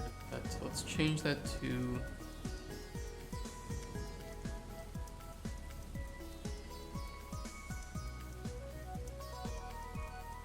NPC data.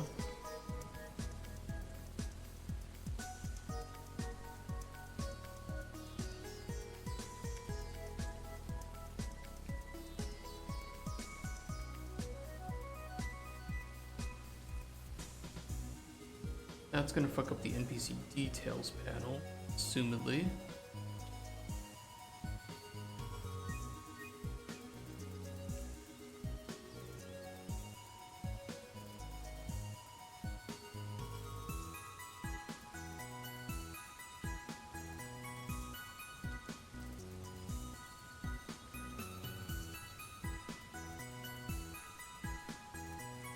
Yeah, I'm gonna fix this so that we store the actual data for the current encounter rather than just storing that initial variable. That's just kind of pissing me off.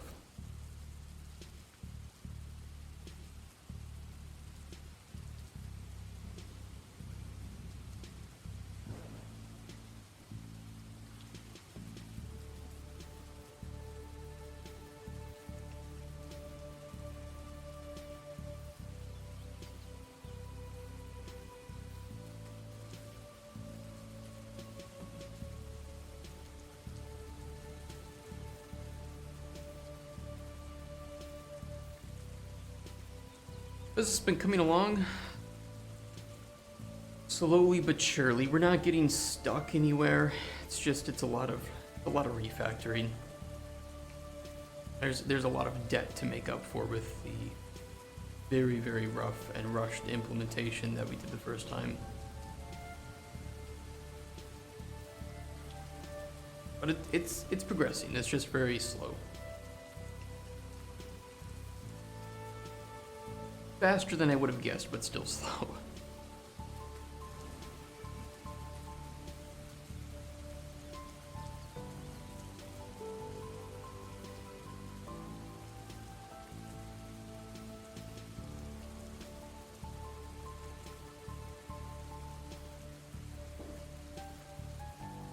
I hope so.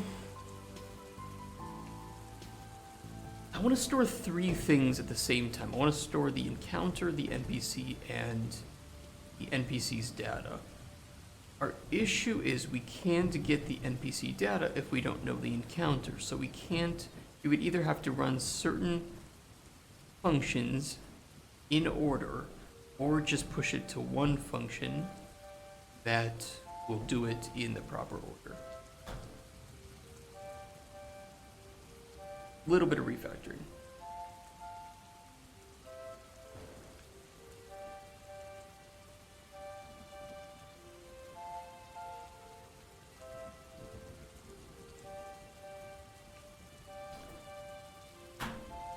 We're gonna do that. We're gonna update encounter.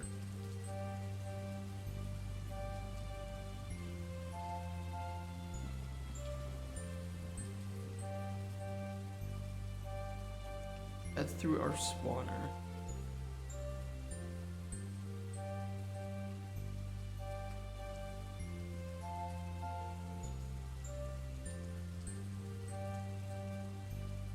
I mean, we do it here. We have the NPC data here. We'll just output that as well.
And then instead of having two functions, we'll just do one for like update encounter.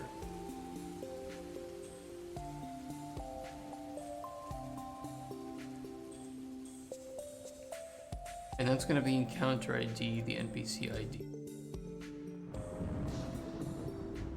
And then the NPC data.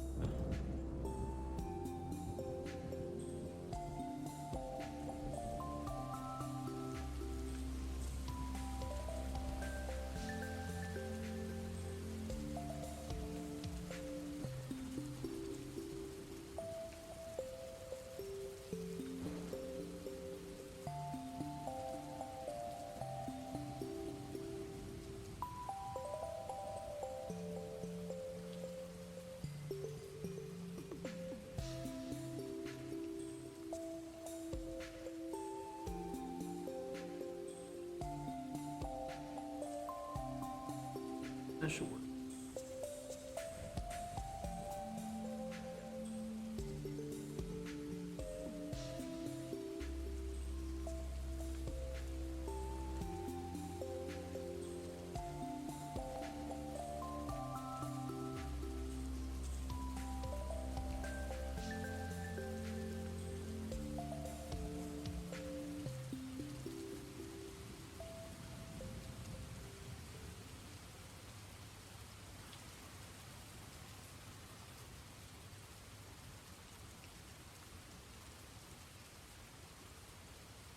Currency data.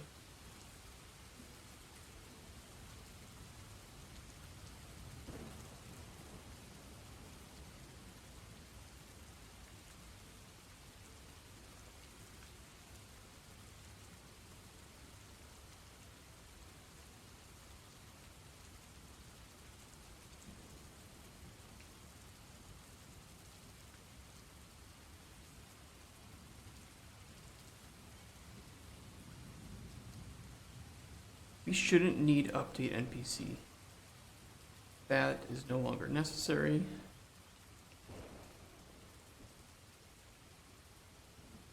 That's not needed. Those.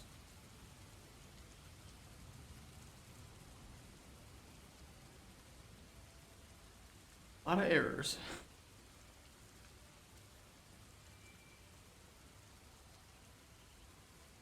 API, that's, we want to change that to the new NPC.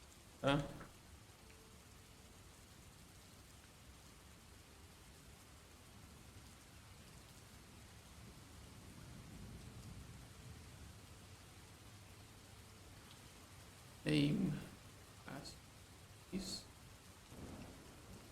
icon.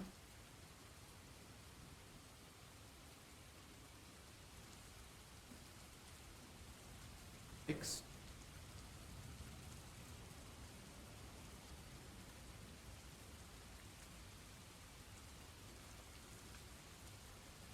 This should be much simpler. One.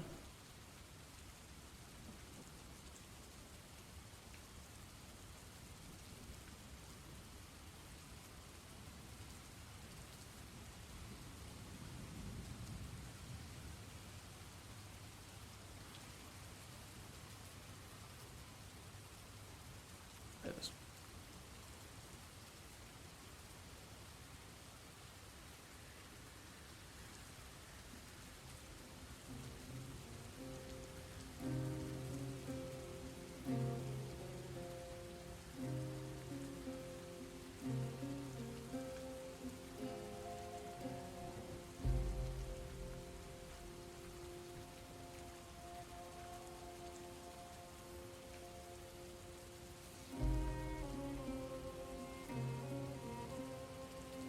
You should just be able to hook that up. Much better.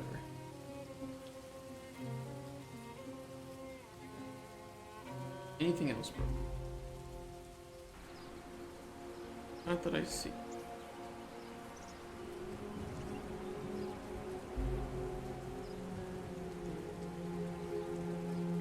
Is info isn't hooked? Is that not? Probably because we didn't hook up the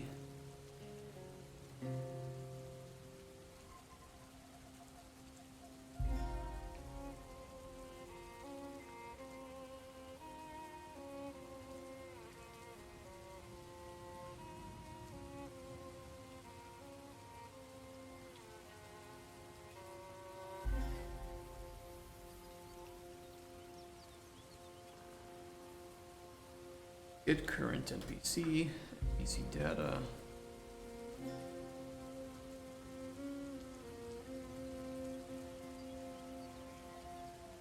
Now we should have Blue Dick Boy's information there. And it should look and feel exactly the same as when you first meet. Yeah. The only difference is that I can't give him any potions right now. I don't think it's gonna trigger the right thing. It'll probably make him move. Yeah, but he won't. It won't properly change his encounter. Now that should be the easier part of this, is to get him to switch encounters, because we'll just trigger the spawn when he hits the end of it. We'll trigger the spawning of another NPC, and because we force the second encounter to occur, yeah, that's what we'll do. We'll delete Blue Dick Boy. All right, BDB. We'll change the encounter. We'll set new encounter, and then we will respawn the NPC, theoretically. We'll see what happens with that.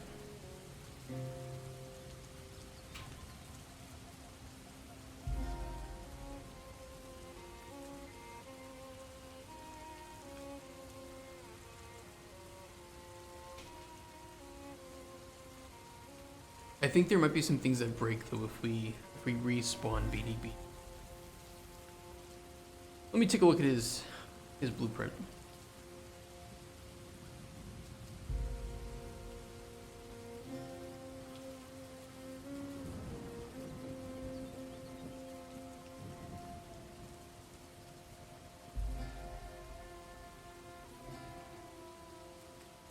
I don't think we need to save current encounter here.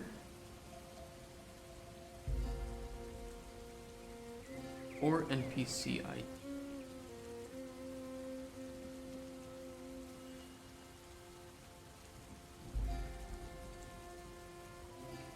It shouldn't matter to the NPC anymore, because it's essentially gonna be generic NPC, and we're gonna change, for now, it's skeletal mesh.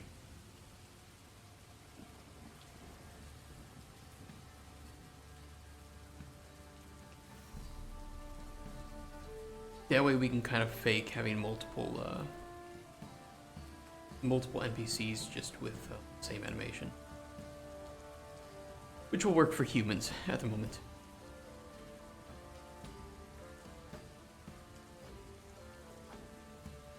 Yeah, the problem is we set this like has been talked to.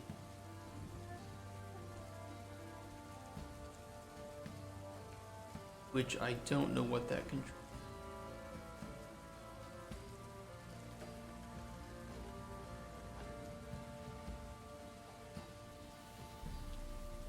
Tutorial stage. We'll have to handle that in a little.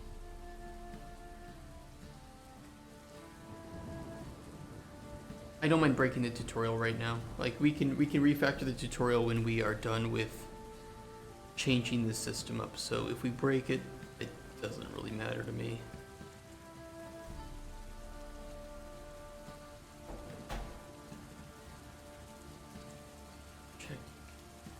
I mean, I'll just unhook everything because all of this is related to tutorial.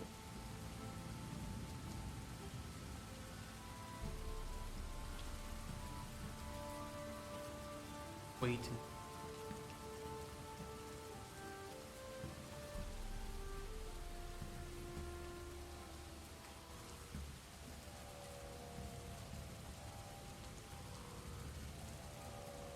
This is for when he reaches the point. He waits for 5 seconds and then he returns. We shouldn't need that because we will be doing the scheduling in a different way. We're going to be deleting the NPC and respawning it with the new set.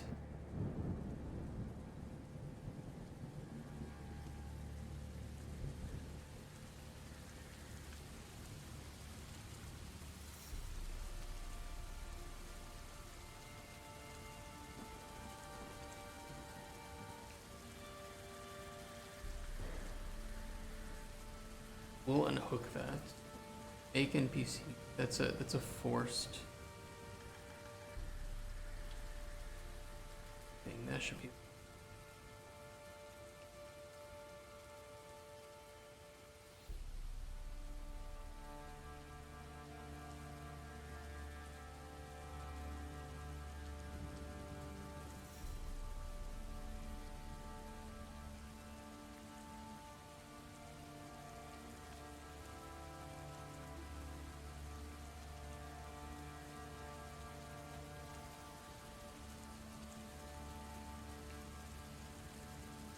Behavior tree NPC.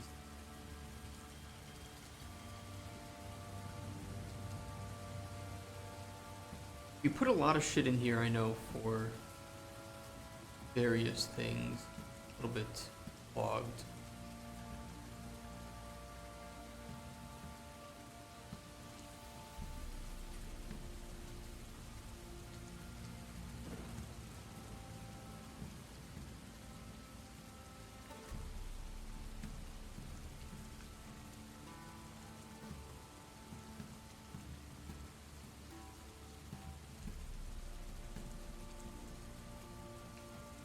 Yeah, has arrived at. Where do we set that?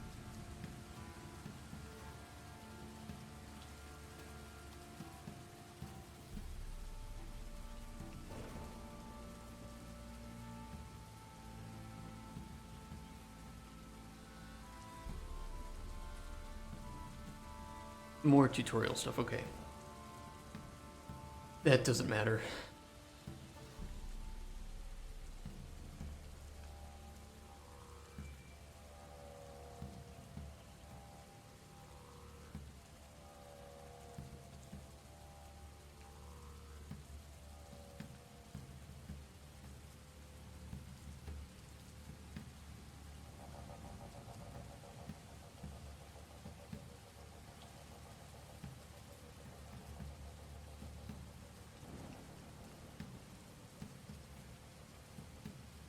You probably want to put a new task here to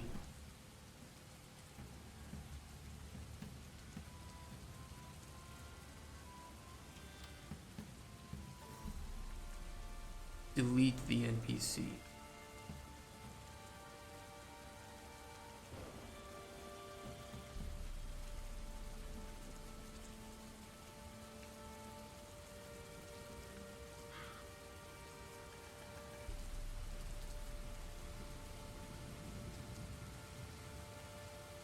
What happens right now if we delete BDB?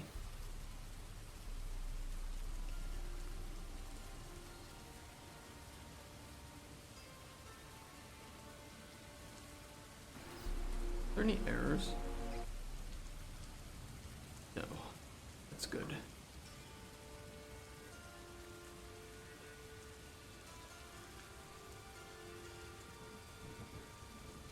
Now, I had trouble spawning him before.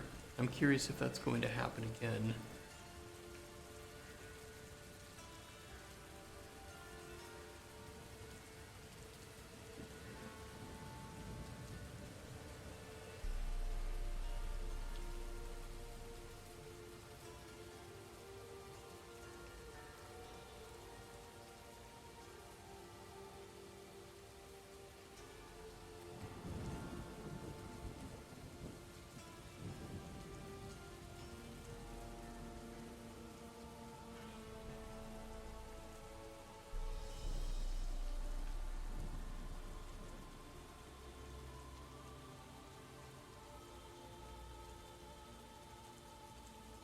NPC data skeletal health.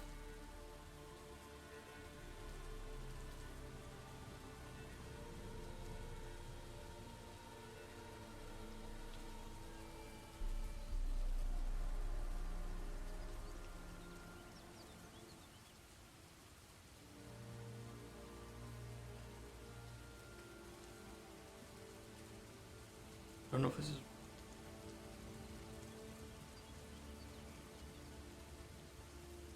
We'll see.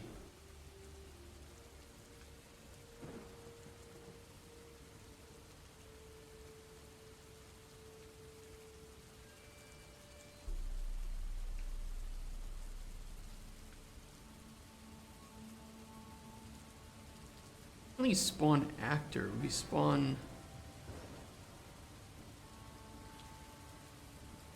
a pawn.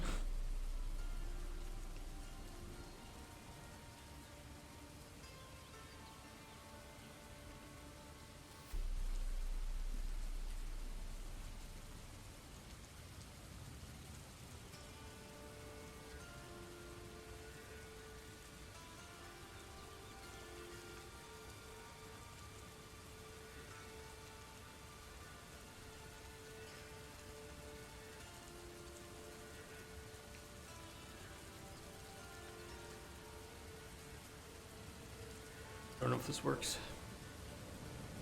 But we'll try it.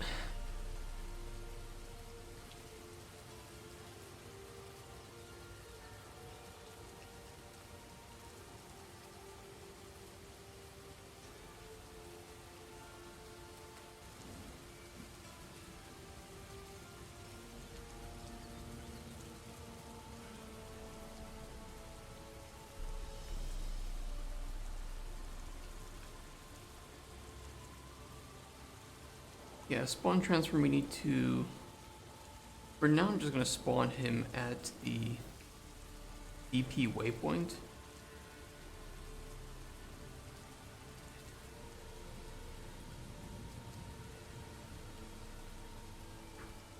Just to test it out.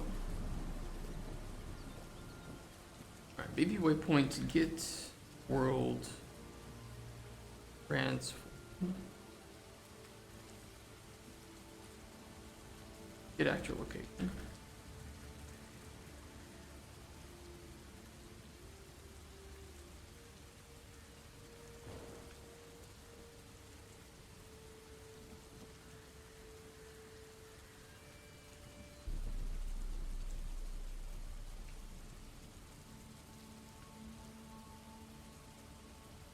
Oh, we shouldn't do this yet. Actually, we should. Hold on. This is a bad place to do this.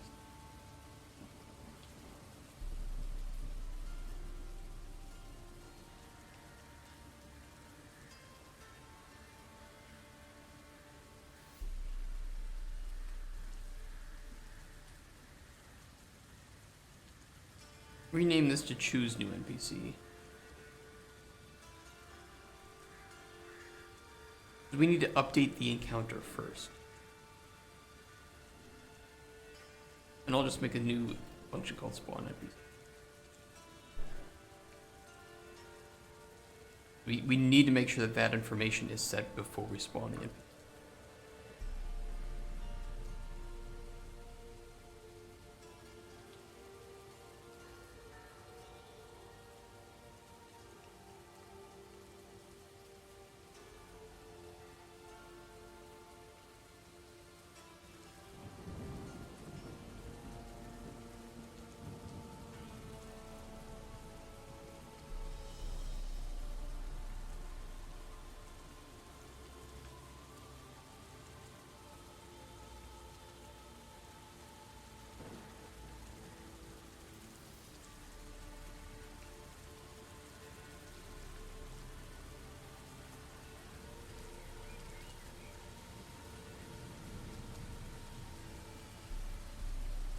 Okay, what do we want to change once he's spawned?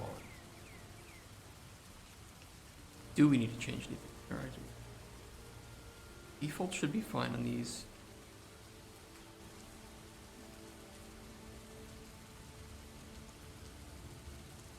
He might just work.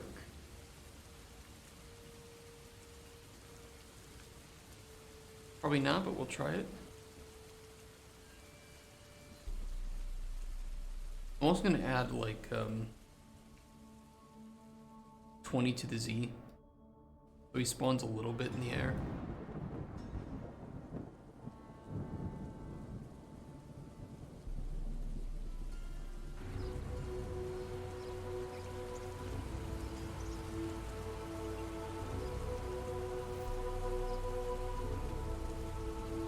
Where is he floating?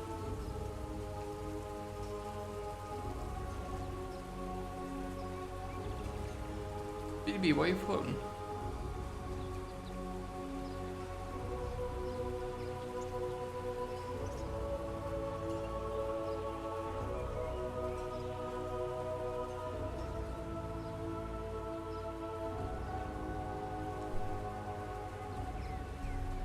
Why is he floating?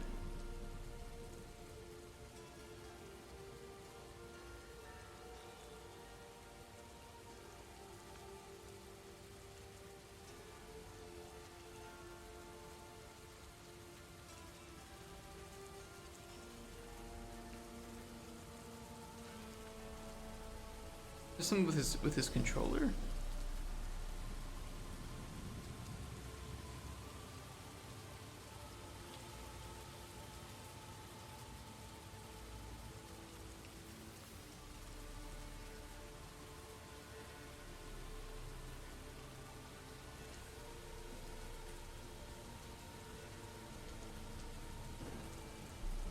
If I spawned, actor not move.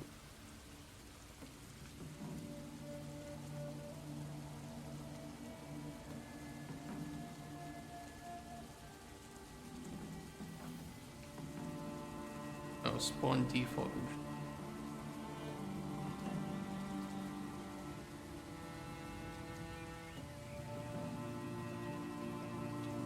Oh yeah, because we didn't actually have anything possess it.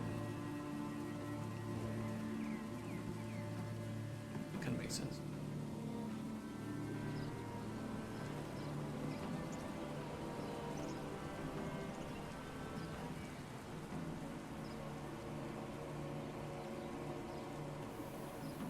I mean, he's on the ground.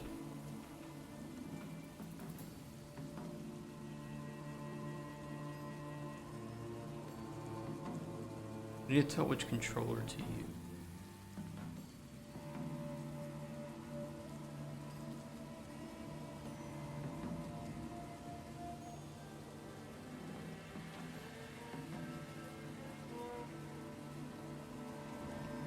What's the note?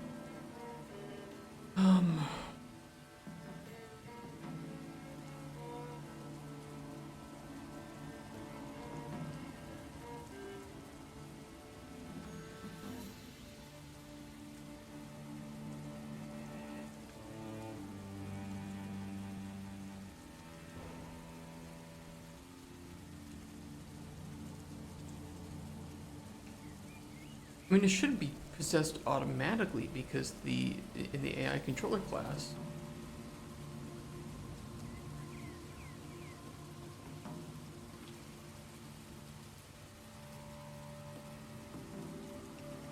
Unpossessed run. Is it not?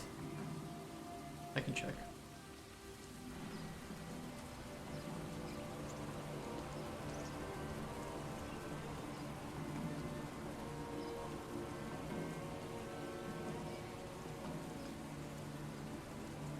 It's got a behavior tree.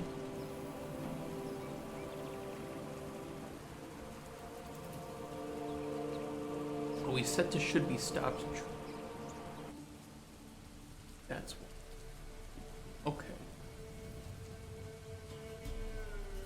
Is that because it's default?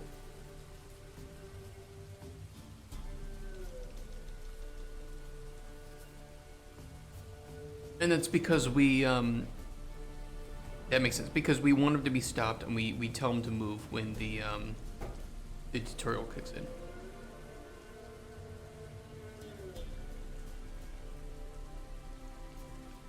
In this case, we're gonna spawn him in and we want him to move the moment he's spawned in. So this is a remnant. We don't need that anymore.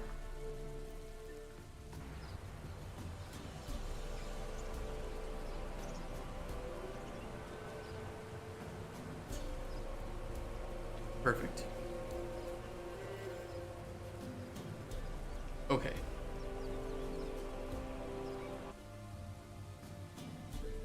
Oh, wonderful.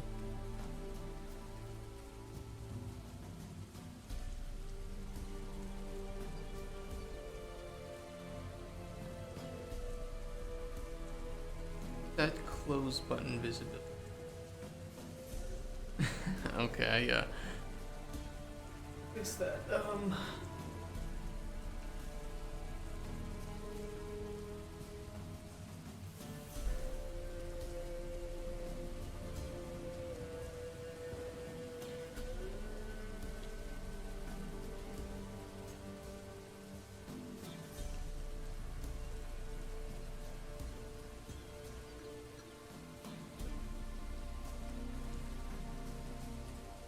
We do that so the player can't close out of their rewards during the second phase of when the NPC shows up. However,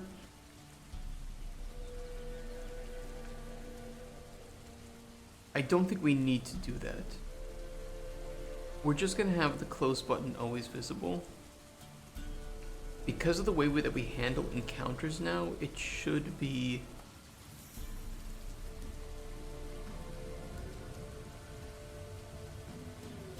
It should be okay.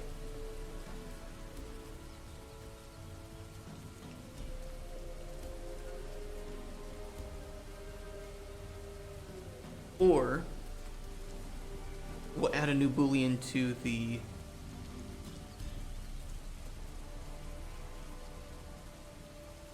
encounter structure. Handle this. Let's do it that way. The most uncomfortable work call? What happened?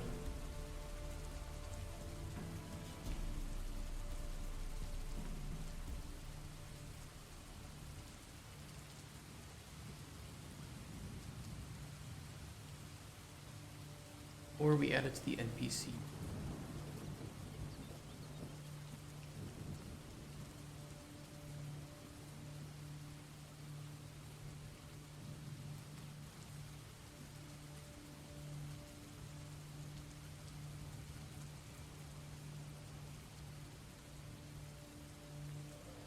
Thank you, 1,000-fold hugs and kisses. What?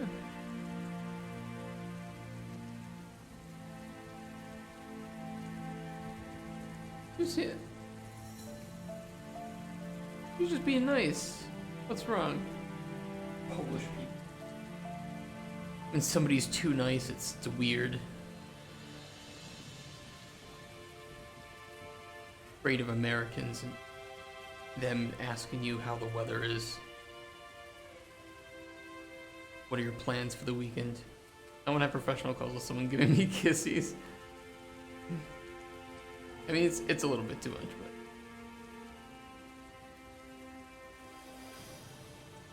Was it like an older, was it like grandma kind of older lady, or was it like MILF? Was it MILF or GILF? What are we working with here?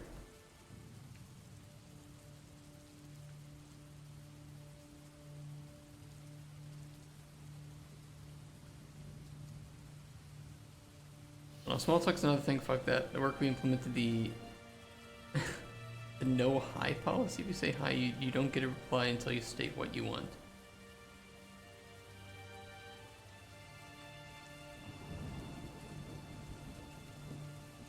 Why?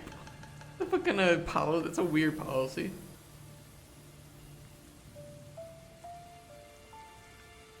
Sometimes I just want to be nice. Hey. How you doing? Older lady, not MILF.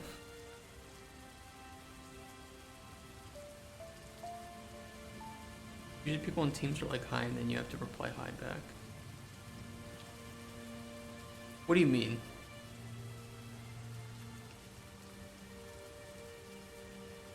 Like, over like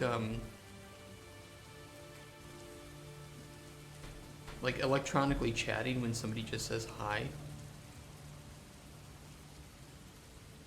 They just type literally hi in the...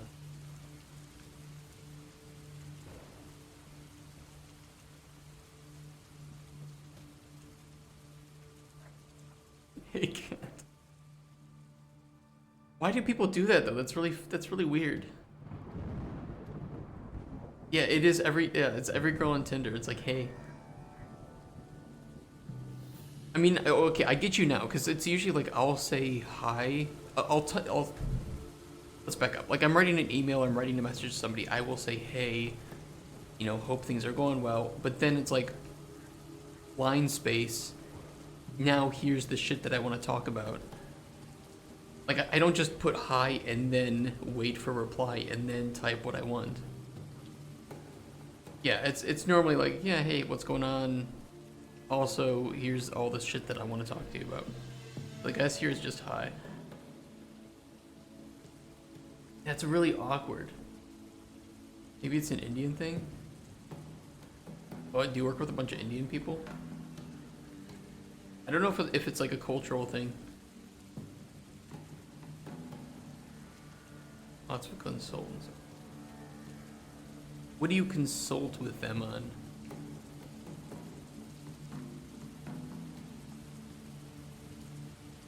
How are they helping you? Should hide.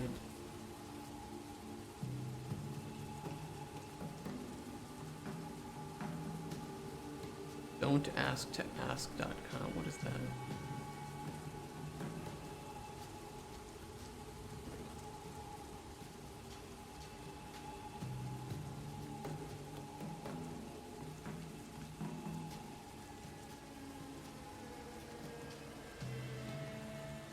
Somebody owns this site just to put this here. That's such a programmer move. Is just to buy a domain for this. No hello. Please don't say just hello in chat. Yeah, that's really annoying.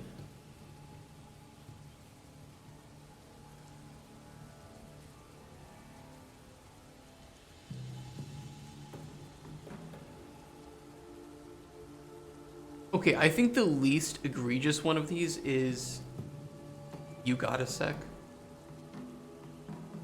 But I would still prefer to have that with the actual reason.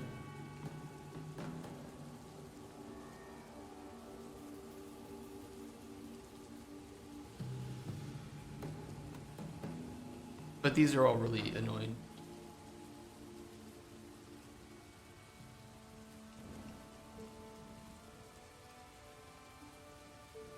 Especially like the "Are you around?"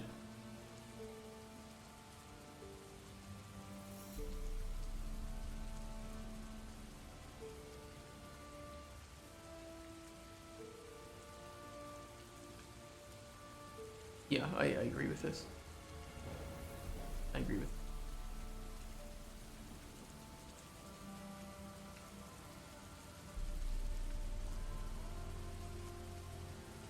This is good. I'm bookmarking this too.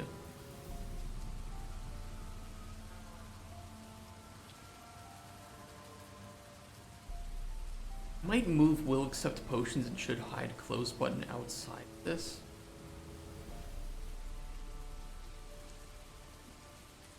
But we can keep them here for now.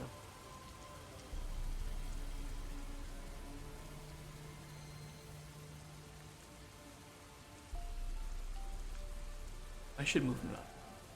Because if I use that excuse now, I'm just going to be hacking at a whole bunch of shit here.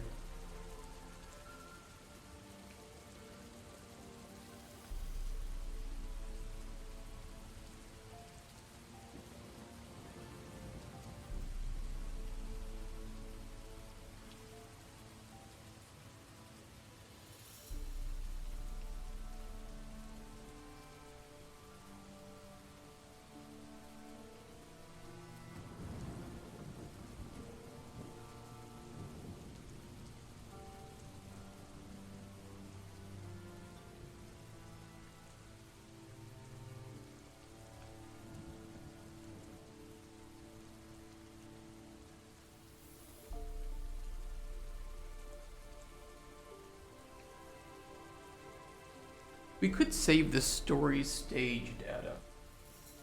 Because technically that includes the encounter ID, the NPC data, And the potion commission.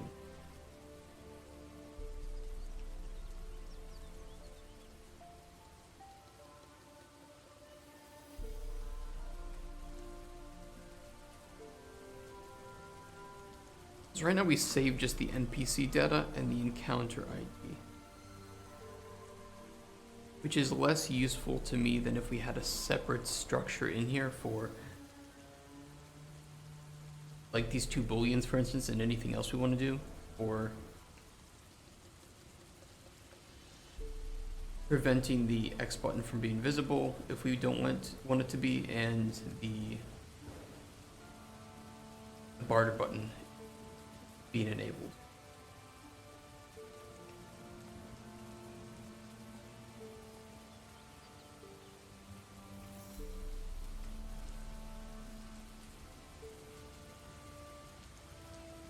That's in here. I'll make a new structure. ST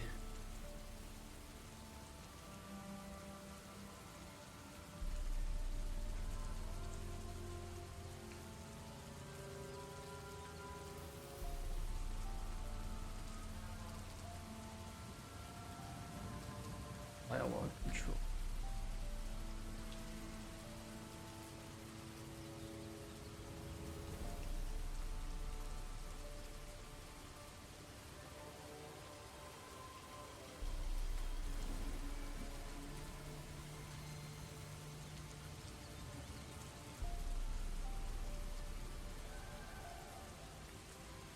Here will be the dialogue control.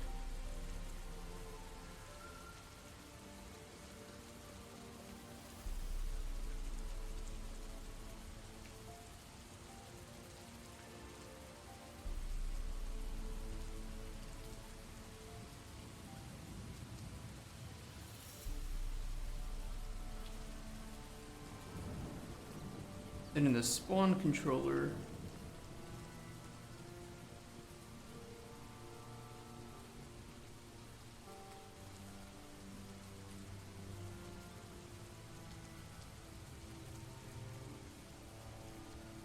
we're just going to save essentially this whole thing.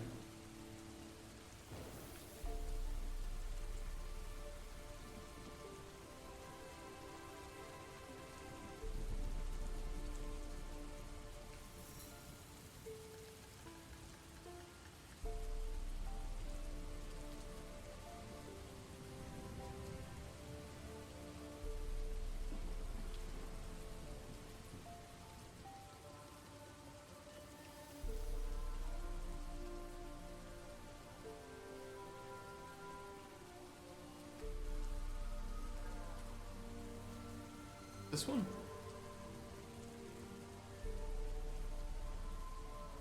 Yeah.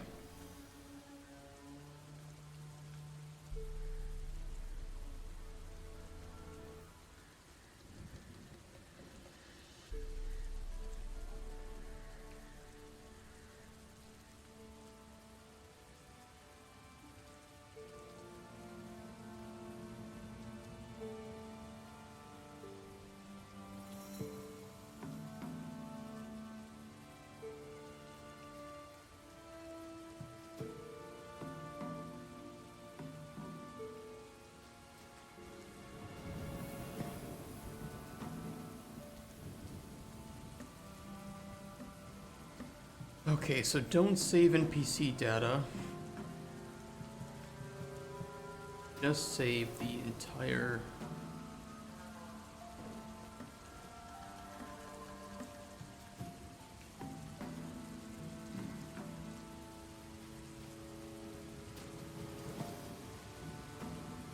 throw one.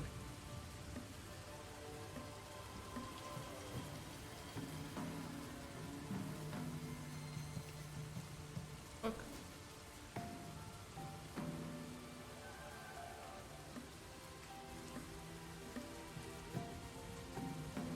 Not changing the structure.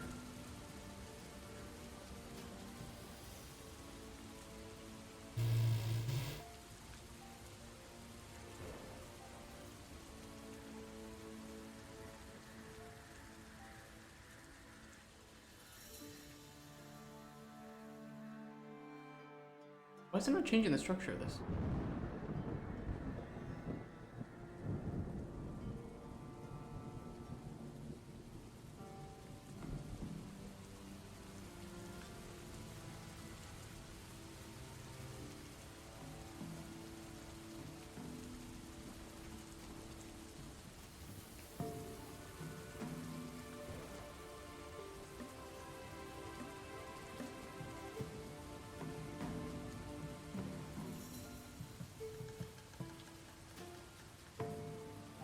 Promote to variable.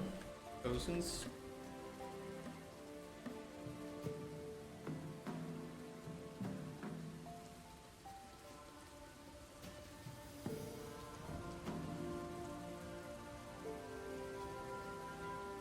Alright, that's better.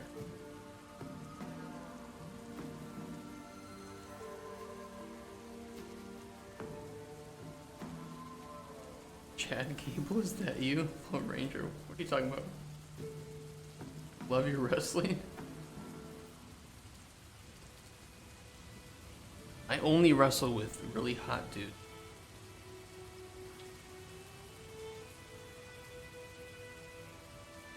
Talk about. Who's Chad Gable? American professional wrestler. I don't look like him. Do I? I don't have the facial hair. I'm a smooth boy. I wish I had muscle like that. Holy shit. I gotta stop drinking too much beer if I want muscle like that. I appreciate the thoughts though. One day. That's what I will aspire to.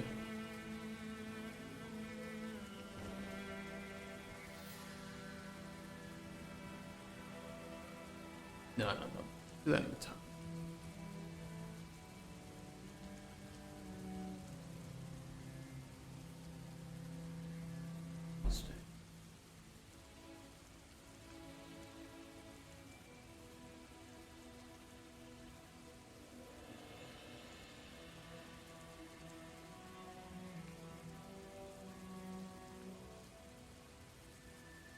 Means we shouldn't need to be Chud Gable. Okay, that one I accept. I'll take that. That's pretty fucking funny.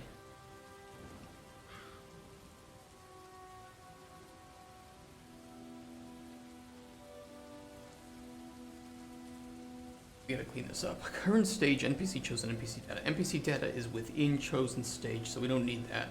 Current stage is within chosen stage, so we don't need to export that specifically.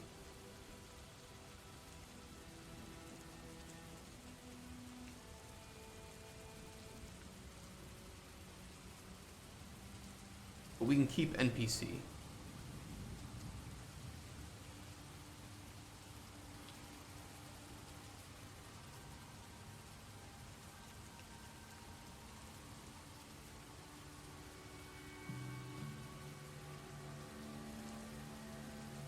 Close spawn stage, NPC data.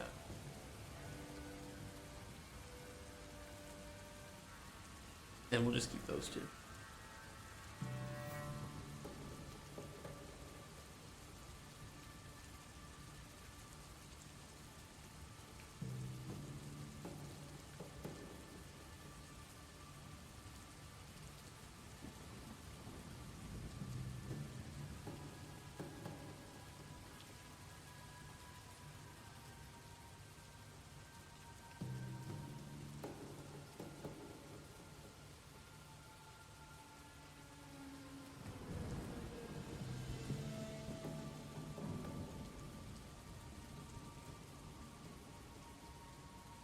That'll work.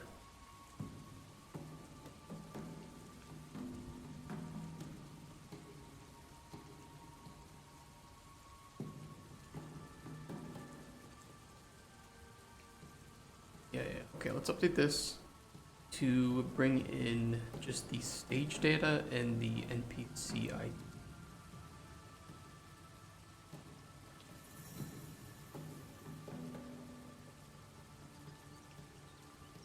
And in the game instance, we will just save stage data.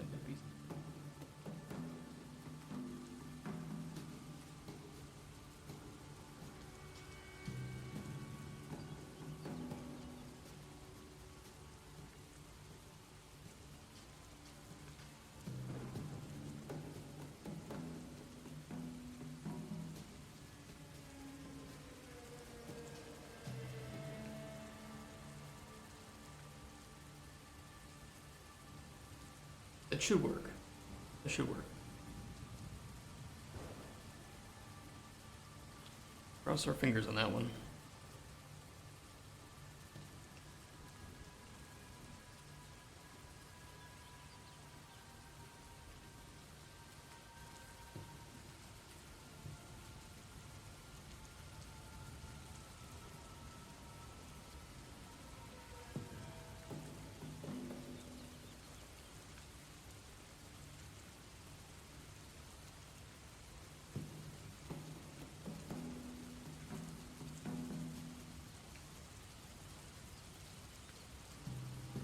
Okay, set current NPC ID and set current stage.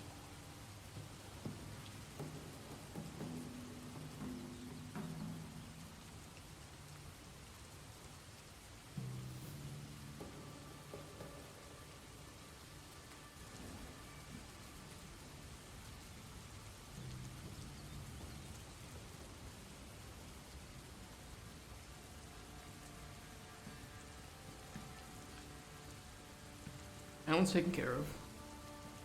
Current encounter ID. We should be able to grab the stage.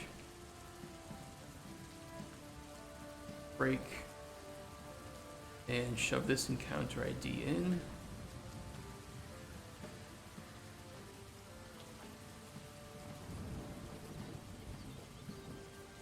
Problem solved. Current NPC data.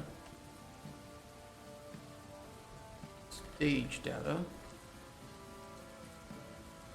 Break. NPC data.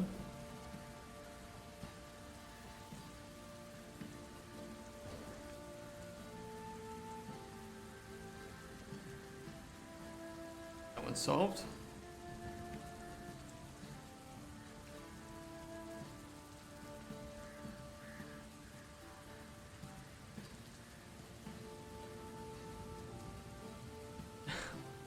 And this is what we were trying to fix in the first place, was close button visibility.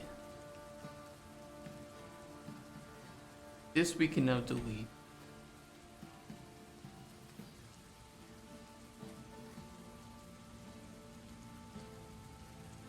New function for Git.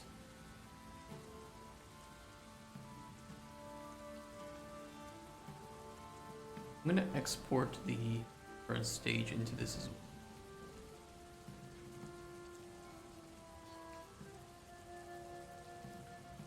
The get current encounter tells us the stage and encounter ID, and this gives us the NPC data and the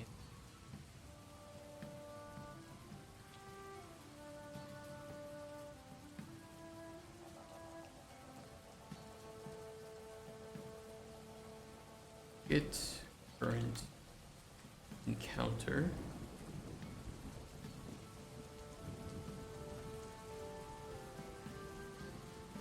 Plank or wall sit? Ooh. I'm gonna wall sit. Let me fix it.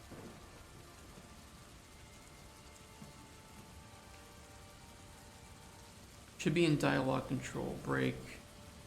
Should hide close button. Left.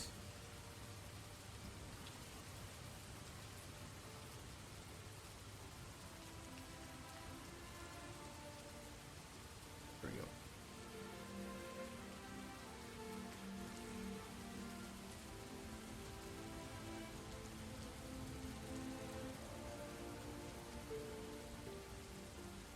Oh yeah, that's fine.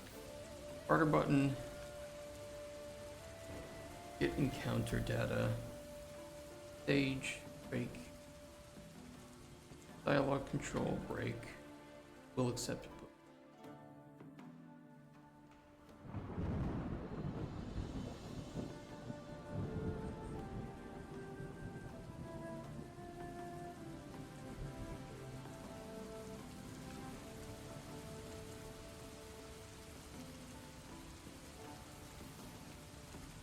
Let's hope nothing's broken from that.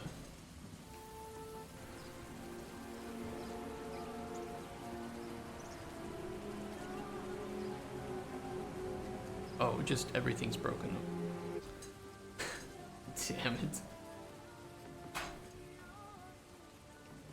Oh, okay, let's do our rolls. 1, 4, 5, 10.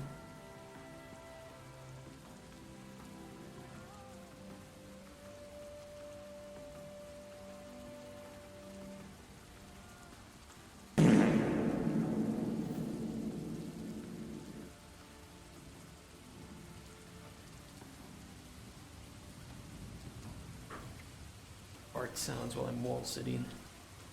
Damn you!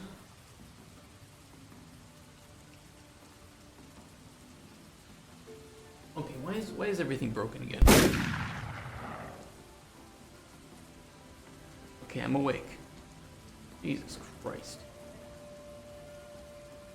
Jesus Christ, Pope.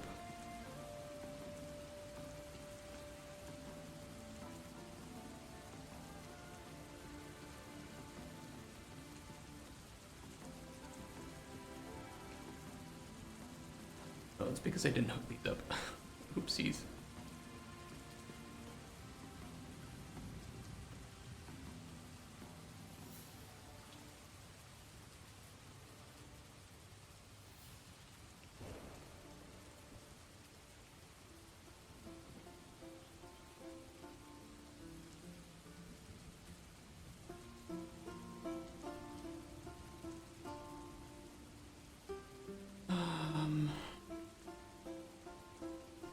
That looks good.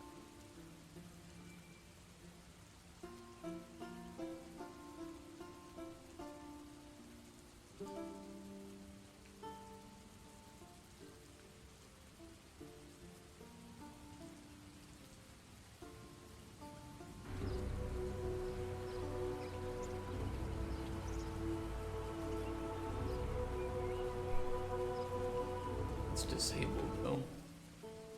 Why is that? Ah. We'll accept potions. True. And on this one, it should be false, and we should hide the close button. See if that works.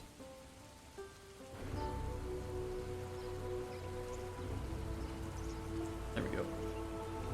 We got it.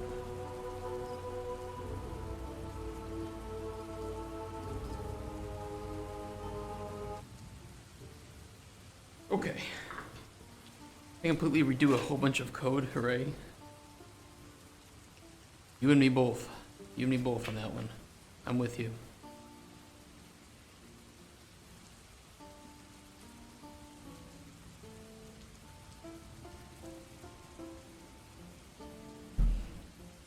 Okay. There's a couple of things we'll want to save. And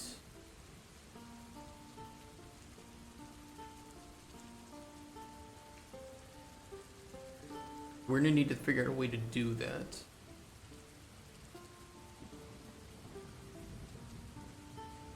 Like previously we could do potion score pretty easily because we just saved it to Blue Dick Boy. And then he would just walk and then come back. No problem. Like the rain, by the way, very soothing. Yeah, I do too. It kind of puts me to sleep a little bit, but it's relaxing.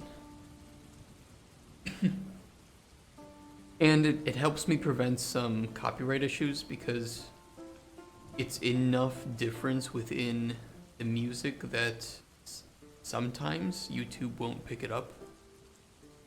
There's a perfect volume and I'm trying to get it figured out because otherwise I get smacked with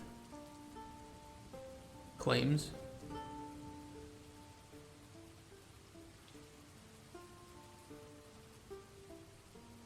It was like yesterday we were playing it and no claims.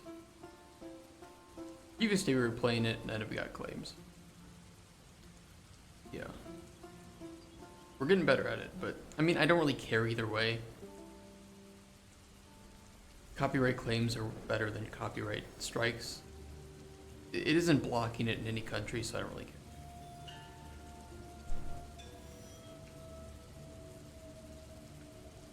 Disliking my videos. The last Kickstarter reviews did get blocked. In somewhere. Belarus and Russia. Because of the one scooter song that I played. For 10 seconds.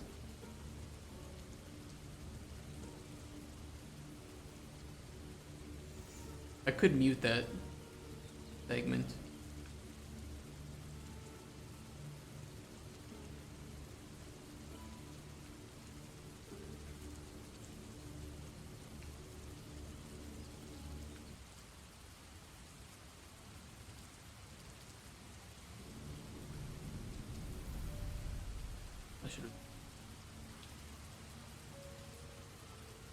That should fix it. Scooter. Thankfully, a lot of game music is pretty fair about that, just because they know that if they did content ID for game music and they blocked it playing the game in certain regions, that it would make it nearly impossible for people to upload anything on Twitch or YouTube with that music. So most game music is safe to play without getting blocked. But also most game music is will get you copyright claimed. So they will just take your revenue. But I'm trying to build a library of soundtracks that don't get copyright claimed or blocked in the future. And Cauldron Chronicles' soundtrack will not get you copyright claimed. That is our plan with it. Okay, what's the next step? The next step is to save some information to the game instance regarding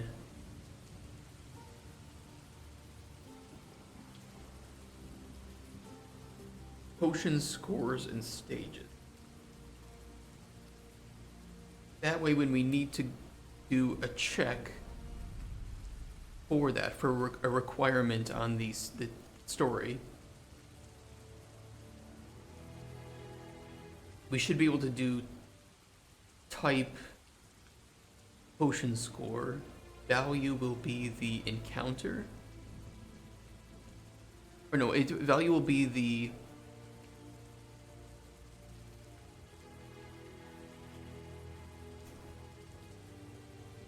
ooh, I gotta see.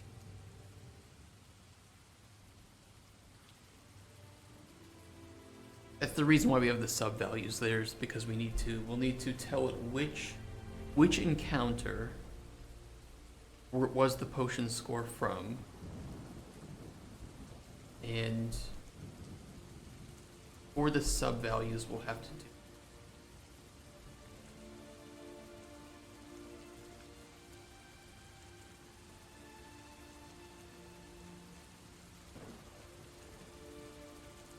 We want to handle.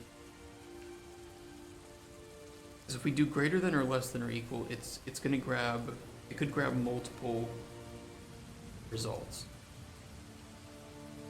And we only want to grab one result.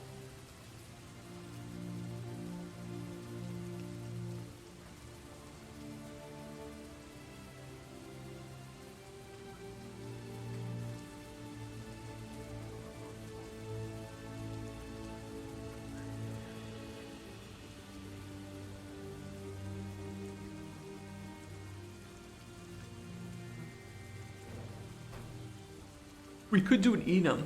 We could do an enum for threshold. Which I think we might do. We might save it by...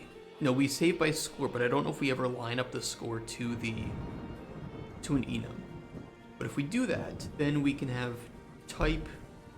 For requirements, we can have type, potion score, value is the encounter, and then sub value is the threshold that you achieved. been coding the last 2 days without compiling. That is scary. With Unreal, it's always like, at least with blueprints, it's always compile and save. Compile, save all the time. But yeah, with like traditional coding, you probably don't compile as often. That would scare me.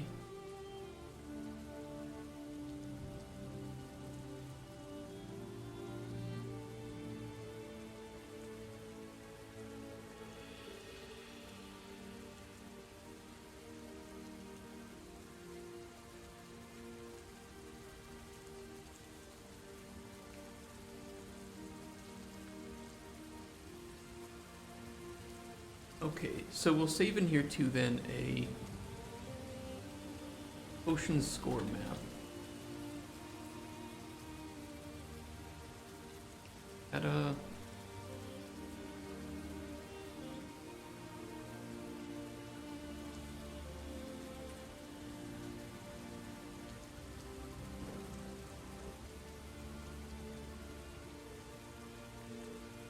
actually, this is probably better for the commissions. Or commission balance. Potion types.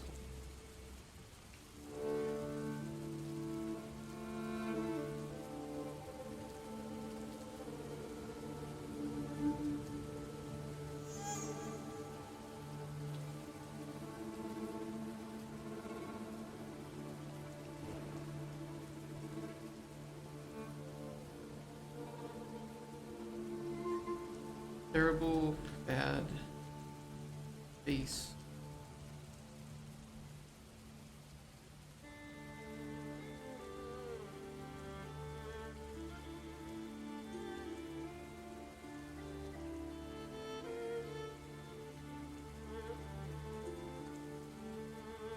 The potion score.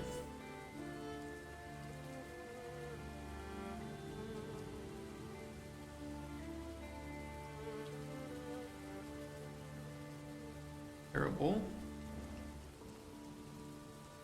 We'll do lowercase. I don't think it won't matter the way that we're going to be handling it, but it's this way.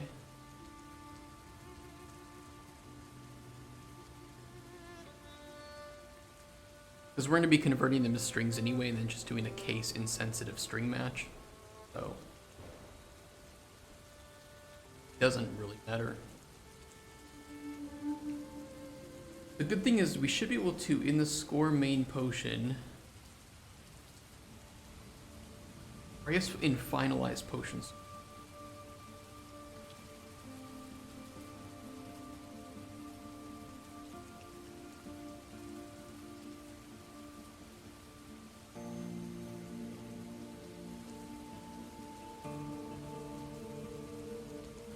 We can for each potion score thresholds. Enum to string.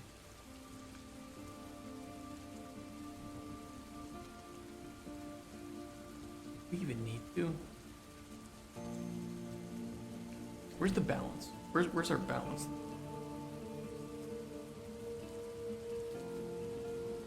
Here it is.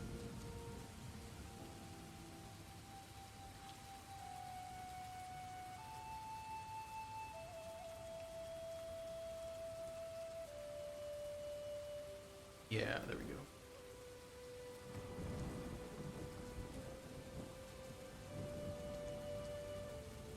Well, I can't use the index here. Okay, we'll just do it this way. For loop. Or we can do it this way, actually. We can make an array here.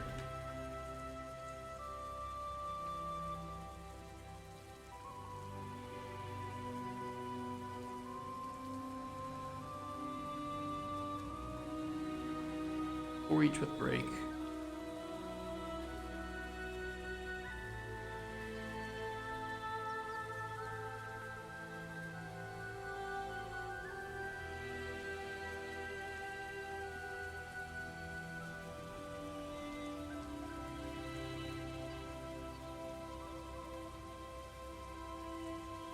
And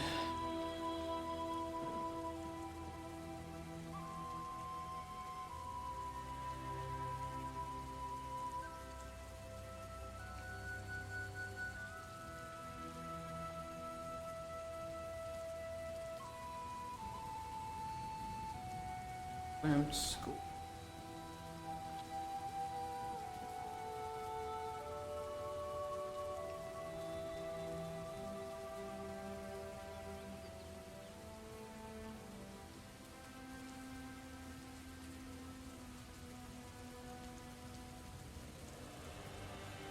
Do we want to check if it was greater than?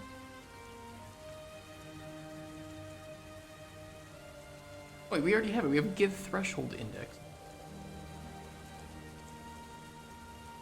What the fuck am I doing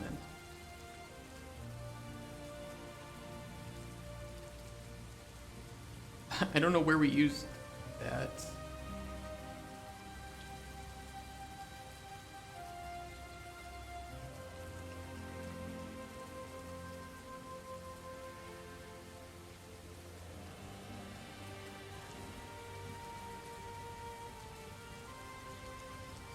I love making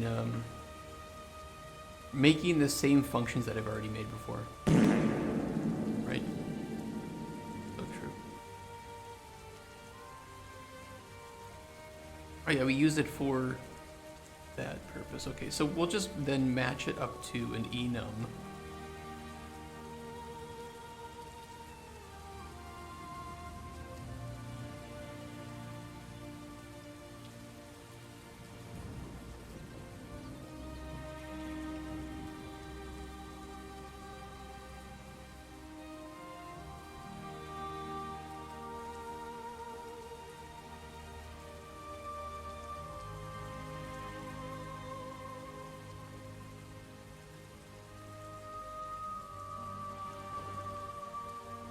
I should be able to just...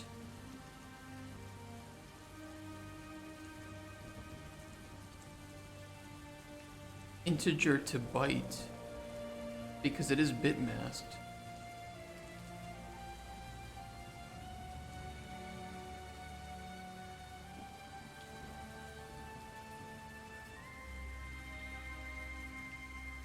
Index name.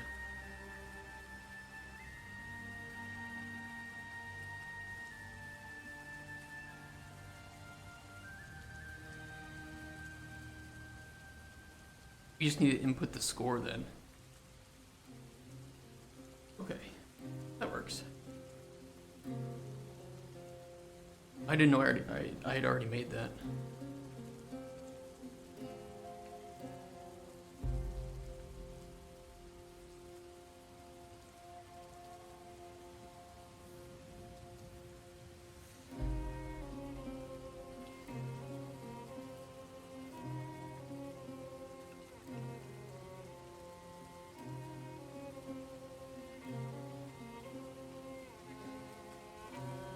Do.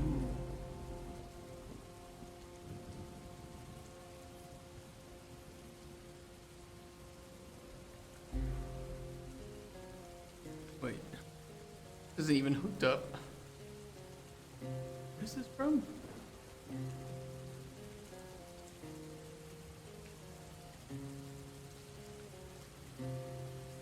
Shut the fuck up, Windows. I'm not gonna update you right now. I'm streaming. Oh my god. Bill Gates, can you just watch my stream so that you don't send me notifications to update Windows? Seriously.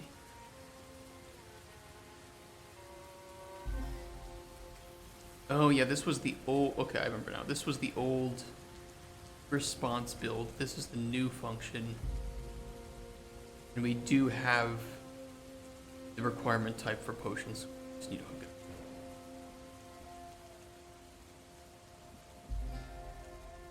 So in this case, the potion score map is map of...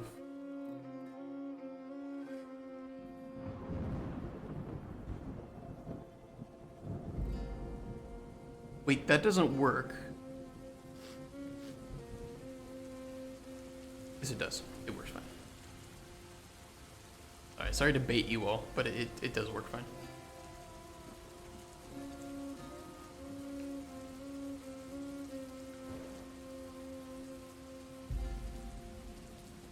Wait, I have potion score threshold and potion value threshold.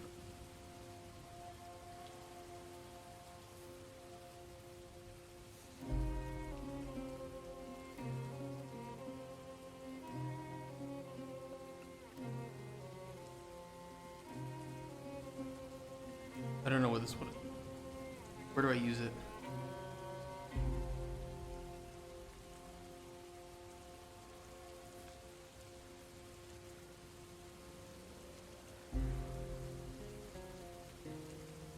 I use it in the function library and a couple of old widgets.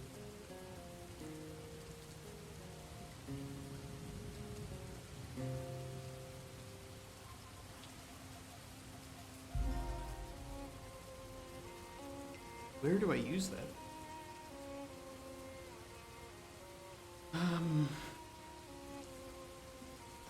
What's this short? Oh, you think game dev is hard because you You should interpolate these nuts. What is this? have to design a fun experience? Yeah. No. Game dev is hard because of this shit. Here's the house for my Rage Game Polywog. It's made with 2 sprites next to each other, one in front and one behind the player. Yeah. It looks good until I full screen the game, and then, like, why is there this scene? Like, how do I even fix this problem? This is caused by pixel interpolation, which makes all the pixels slightly blurry so they look good. I Yeah. think what's happening is that when I full screen the game, some rounding shenanigans happen, and then, see. I can turn off interpolation for just the house, and it would work if it didn't look terrible. So instead, I cut out a tiny sliver of the house, turned off interpolation for just the sliver, and then I used it to cover the scene. If you look closely, you can still kinda see it, but no one will know. Because you guys aren't gonna tell anyone, right? Oh, you think game- Yeah, that sounds about right. Who's these notes with you? That's what it said. It literally says that on the thing. No, I'm telling you, look. Oh, you think game dev is hard because you have to design- It says a fun you should experience? interpolate these No. nuts. Game dev is hard because of- It have you says it. Oh, you think game- Pixel art is hard. I mean, that sounds like the average game dev fix, to be honest. Didn't notice, yeah.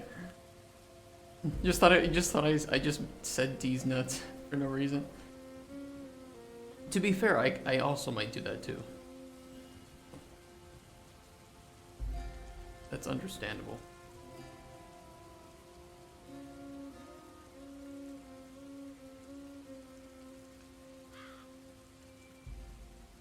I think mapping names to potion score thresholds will be the smartest.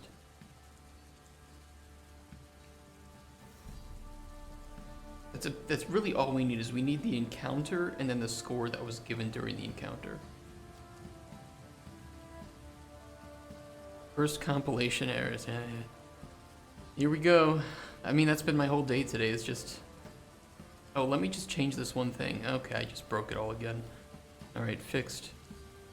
Oh, let me change this other thing. Oh, it's all broken again. Let me fix it.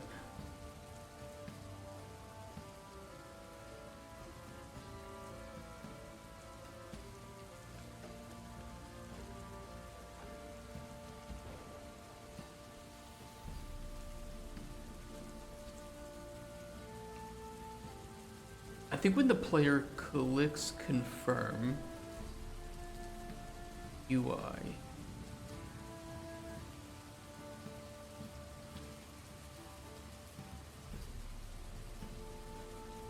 barter, confirmation,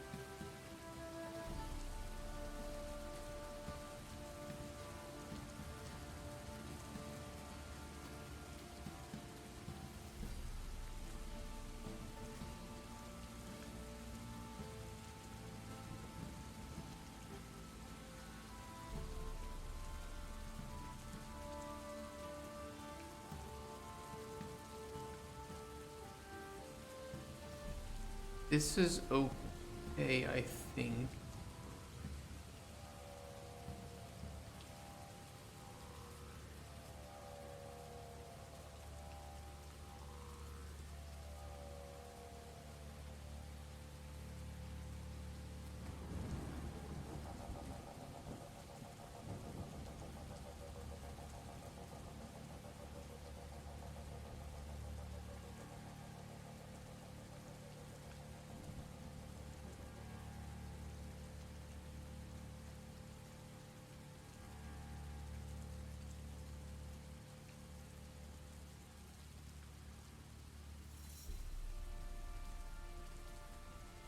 But it's setting the potion score directly in the NPC, and that's what we don't want. We want to calc all potion scores.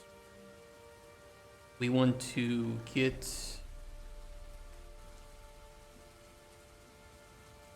what was it called?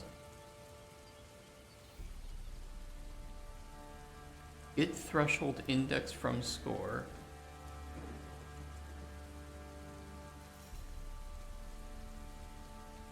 We're then gonna have a function of save encounter potion score.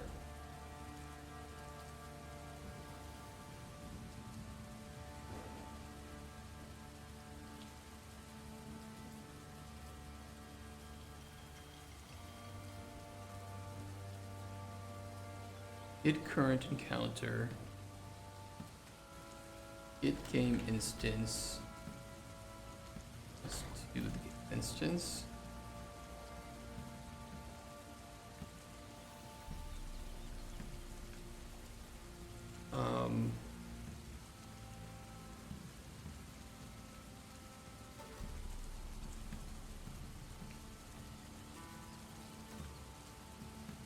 Get potion score map.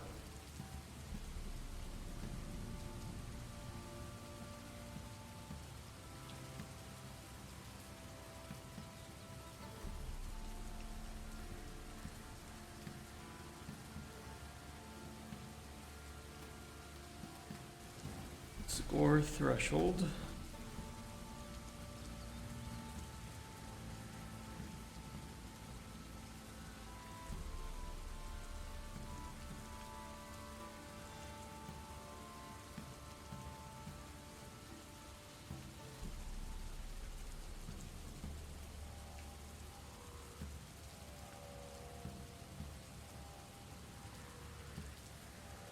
Theoretically, that should work.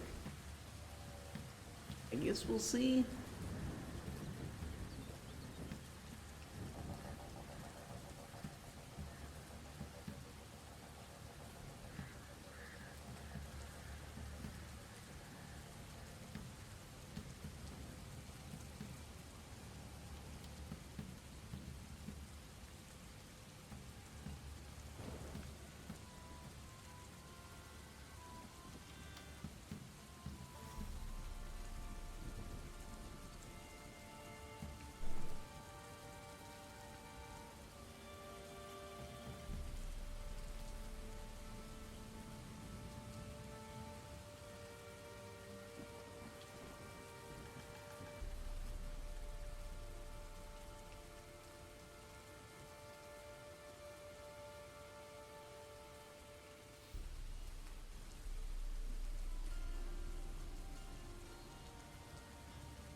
Okay, is this all correct? Get data table row DT and UC potion need. Yeah, that's another major problem, is that we aren't grabbing the right potion. Egg. Egg.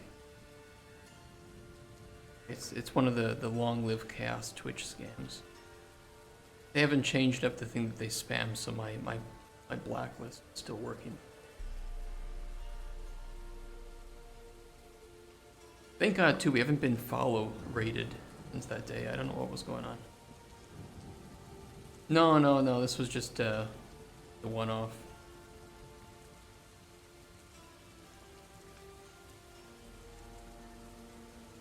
We haven't gotten invaded again, thank God.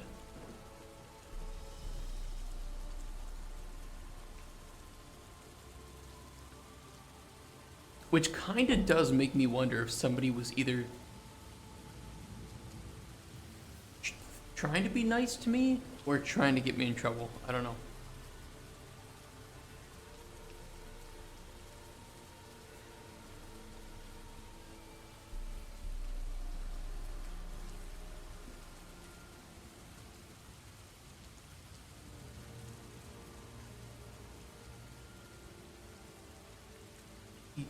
Now we do save this here in the story stage. We have the potion commission ID, which means we should be able to do this by getting the potions stage.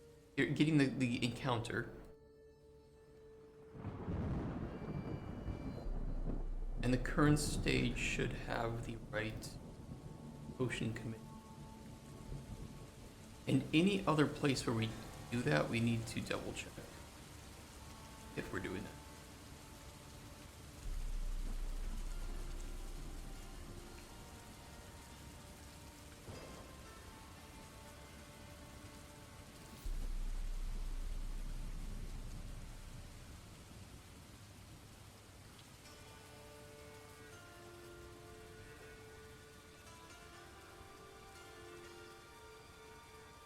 It's all starting to come together.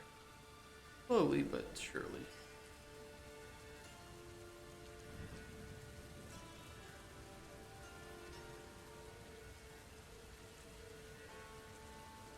Coming together is the best. That's so true.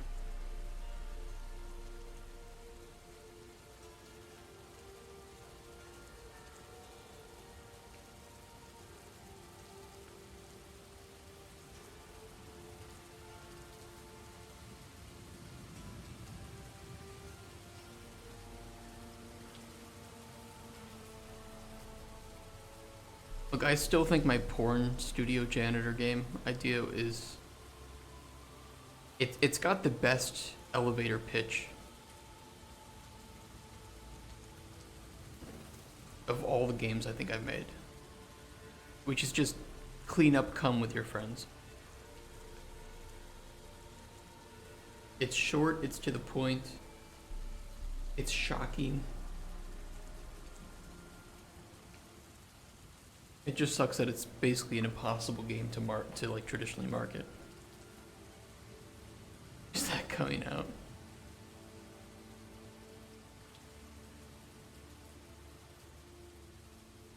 Never coming out. We don't know any publisher that's gonna pick that up. Like, it's just so hard to market. It would be a mature rated game, which significantly limits the marketability, I think. It might even be more than M-rated because it has fluids.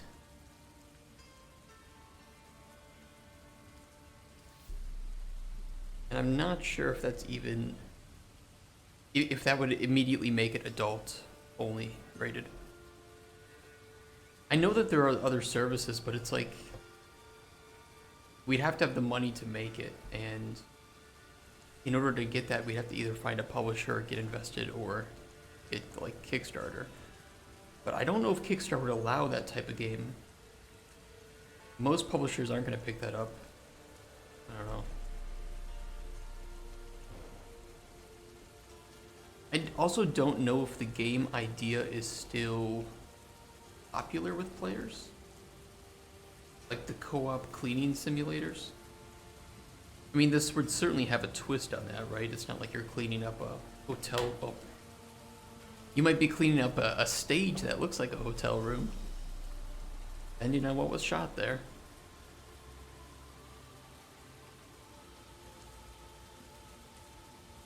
Needed more gameplay, though.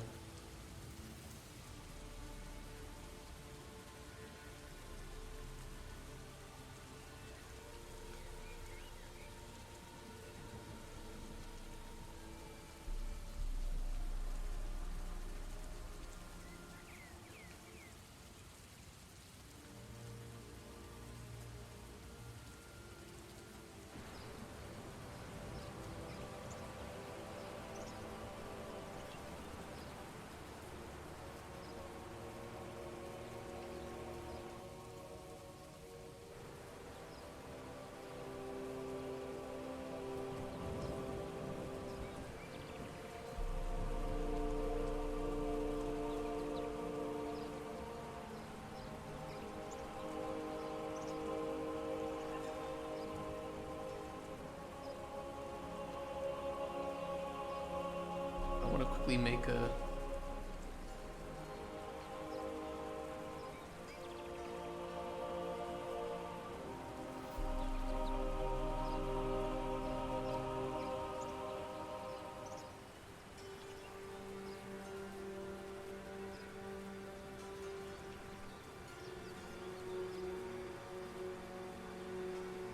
Check that out, not on stream though. Okay, I'll check it out later.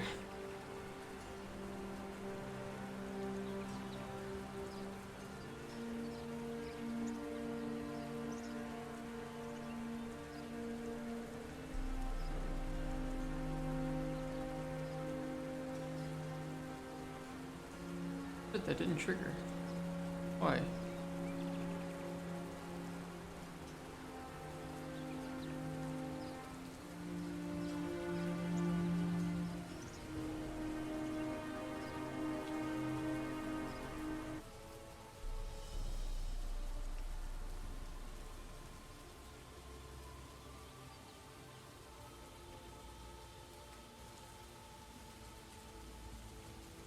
Element funny.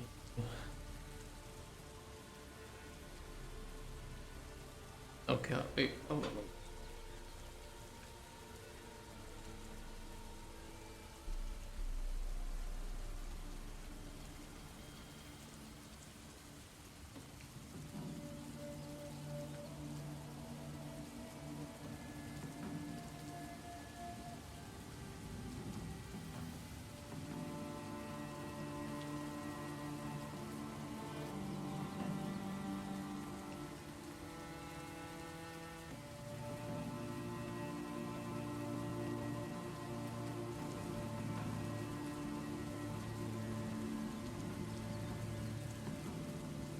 Okay, perfect.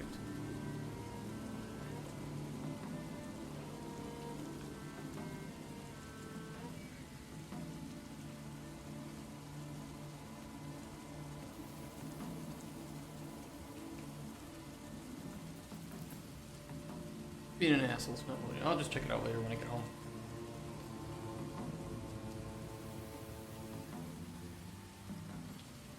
Just want to debug and make sure that that actually saving.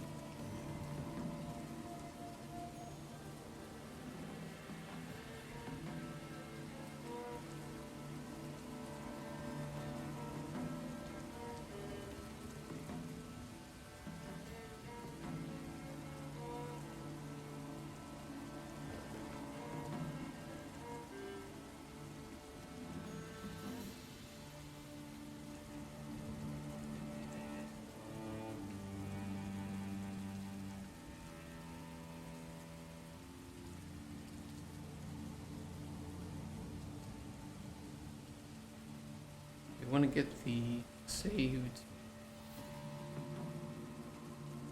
potion score.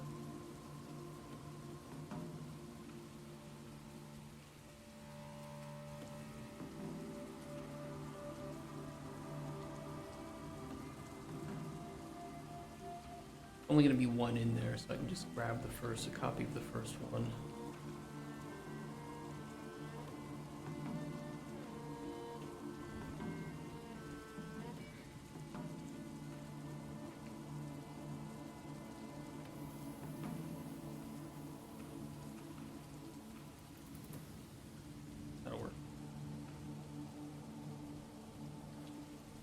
I think the idea aligns with their mission of making interesting games. I think it is interesting. I think it's funny. We would add it like a censorship mode to it so that you could. I mean, the idea was that we would censor it so that you could play it. It would be really difficult though because so much of the game I bet would get.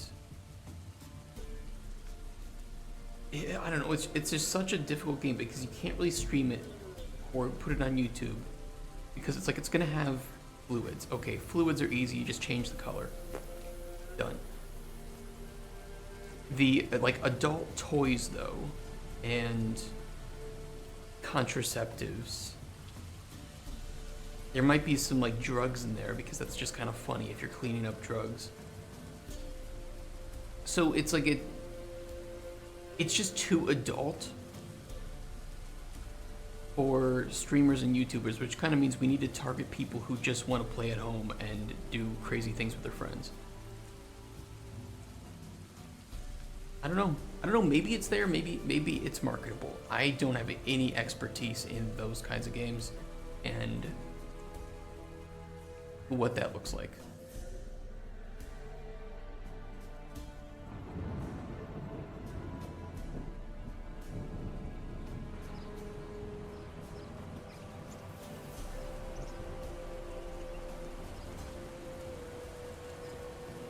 Is there even one in there already?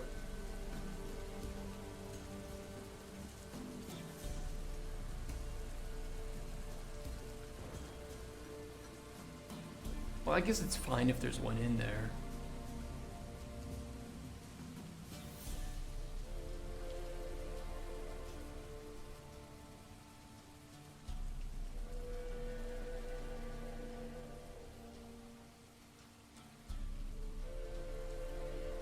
Really, that's true. I don't know. We'd have to work with somebody who knows the ins and outs of what's allowable. I think another big concern with us is that it would be a very difficult game to publish under our main portfolio because it might create prejudice for other publishers working with us. It's not that I wouldn't want to make the game, but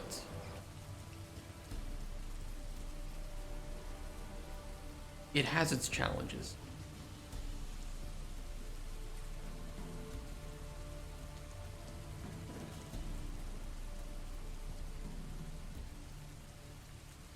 Yeah, I'm not sure.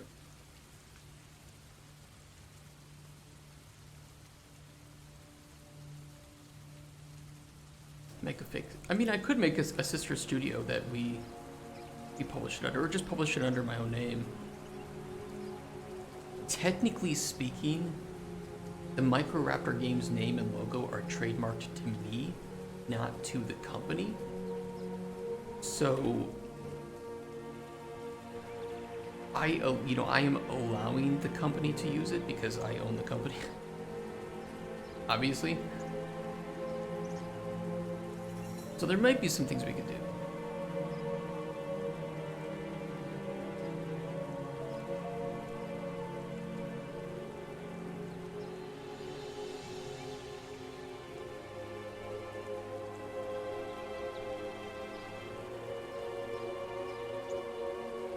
What?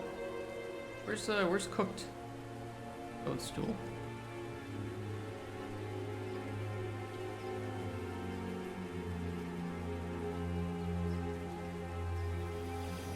Something wrong with our...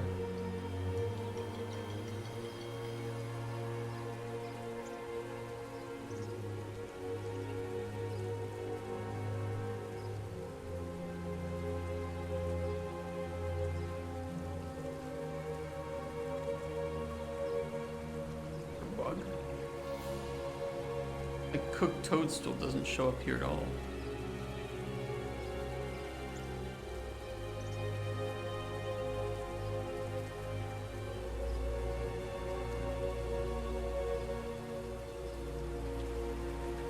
It did save image 1 and we have base.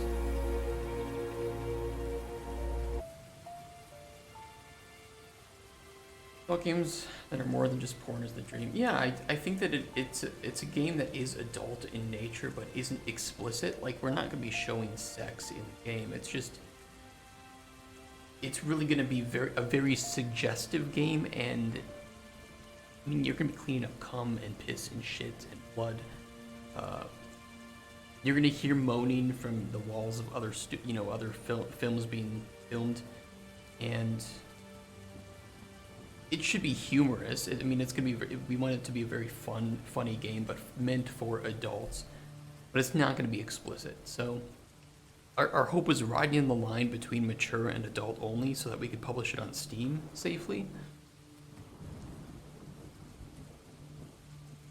Well, I think sexual fluids are allowed on Steam. I mean, there's plenty of sex games that are... Are they considered adult only?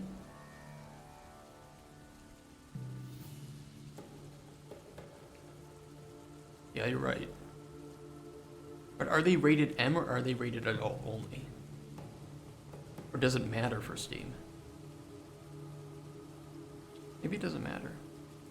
It doesn't matter as long as it's not illegal, I think is what Steam generally does.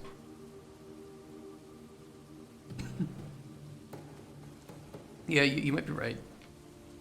You might be okay. still, I think it's a game that we have to market ourselves through. I don't know, like on Twitter and ads on porn sites. Oh, that company does it? Okay. I mean, maybe it's like, I don't know.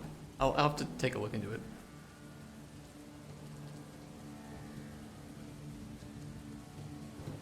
I love how this is what we're talking about, though. Sorry, people at work, you don't have headphones in. Trying to focus on your work and we're just talking about cum shit.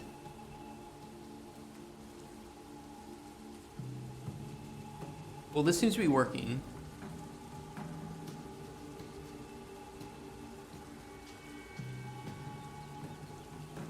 I'm really curious why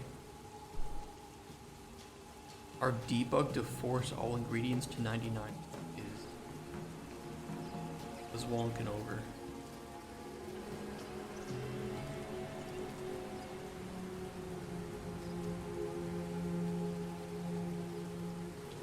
It's like cooked toadstool is not on here, and it does not make sense.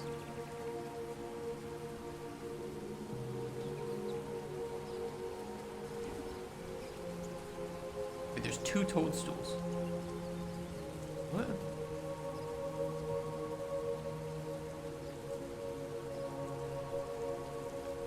Like,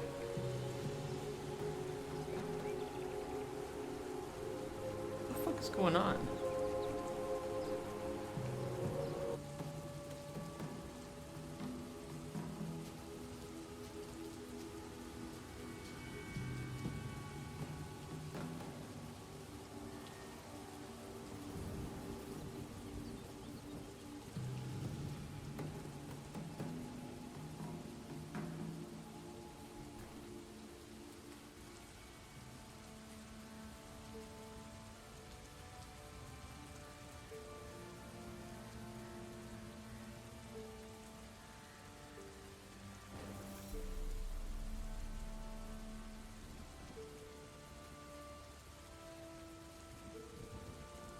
There are 2 toadstools.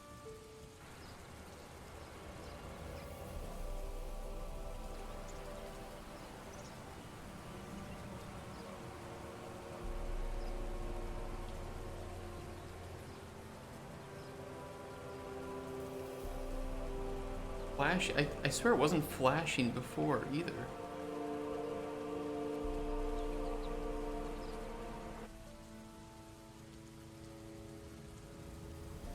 Let me take a look at my ingredients, I guess. I don't know.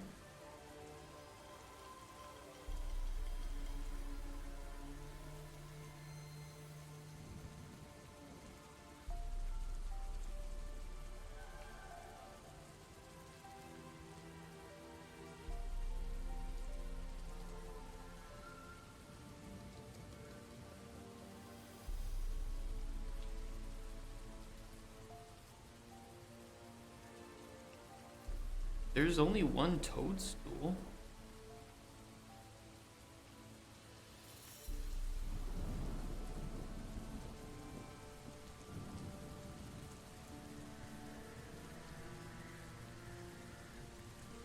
Yeah, there's only 1. I mean, there's the toadstool corrupted.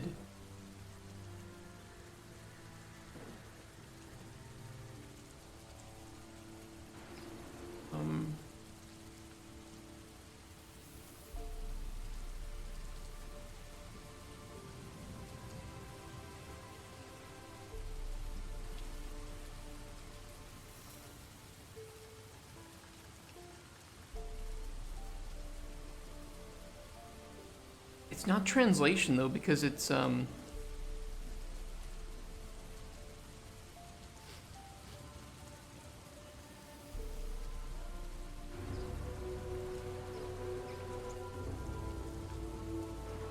check if it's happening in the build too. But it's like it's 2 separate things. There's toadstool, there's the corrupted toadstool, that's okay, and then there's another toadstool after that.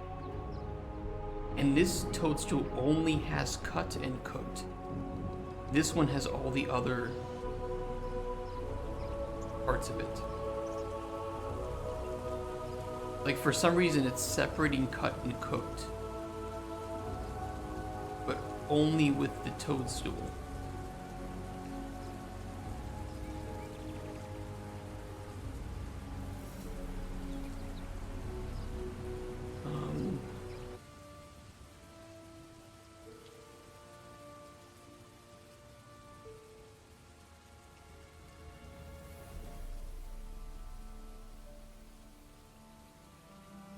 It's something really weird going on.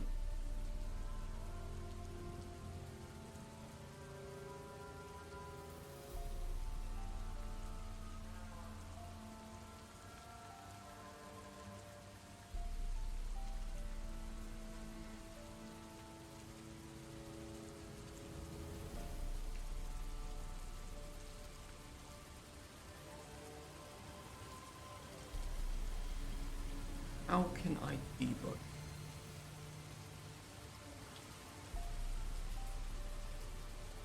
It's clearly grabbing the right information too. It's and it's only happening with token.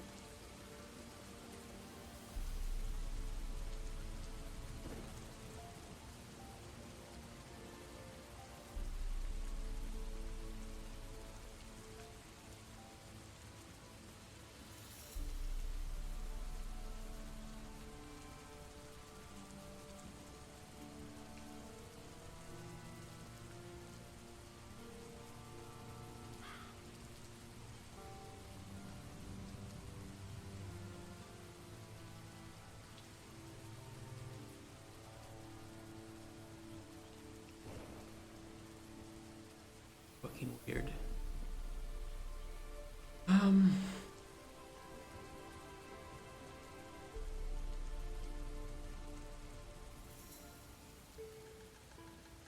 Did I download the build? Yes.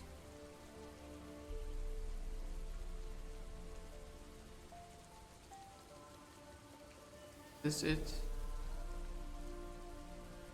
Is it happening here?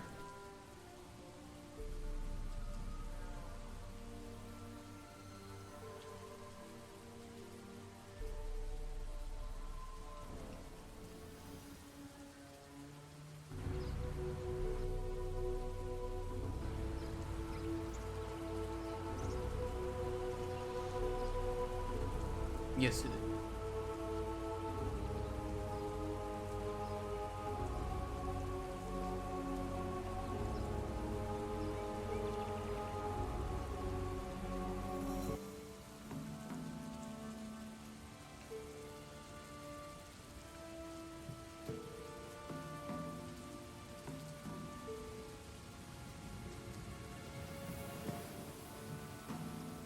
One potential theory. See if the corrupted version is causing it. Any reason? Yes. Okay. That was where I thought it might be occurring. So it's something with how we are grabbing the name of it.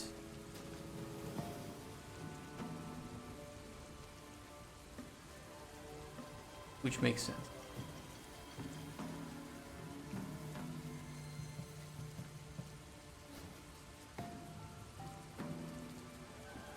Now the question for me would be,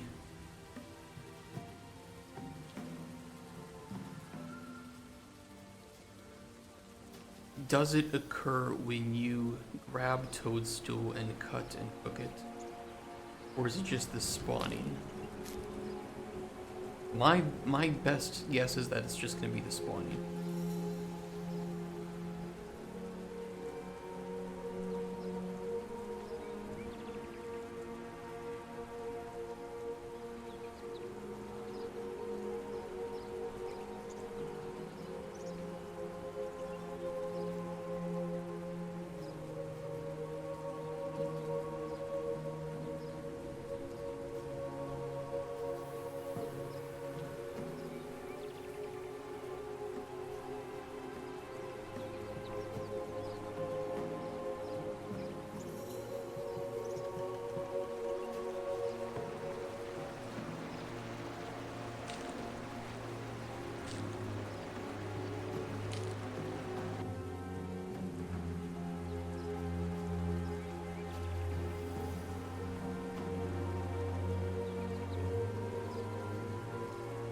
immediately happens when I pick it up. Okay, okay. Okay. That narrows it down a bit more.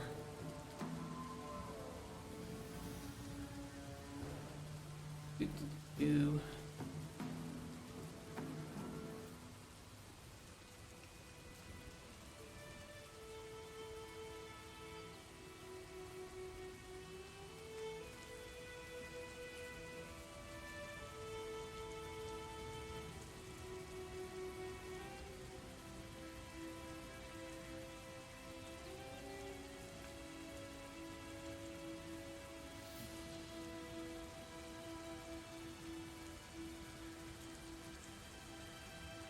Wouldn't be here, would be in the escape menu.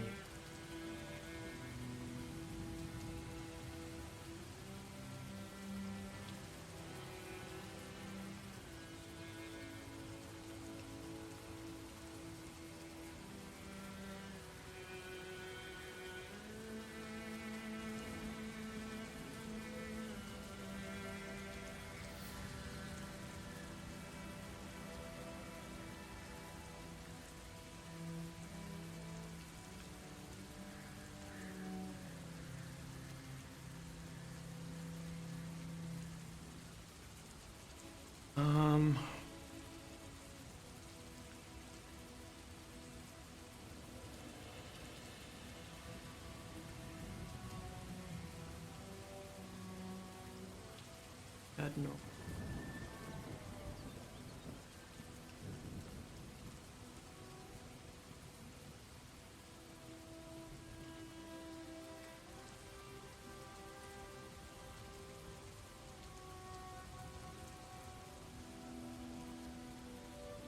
No, it clearly has the right IDs. It's something with us sorting it into the jars on the ingredient shelf.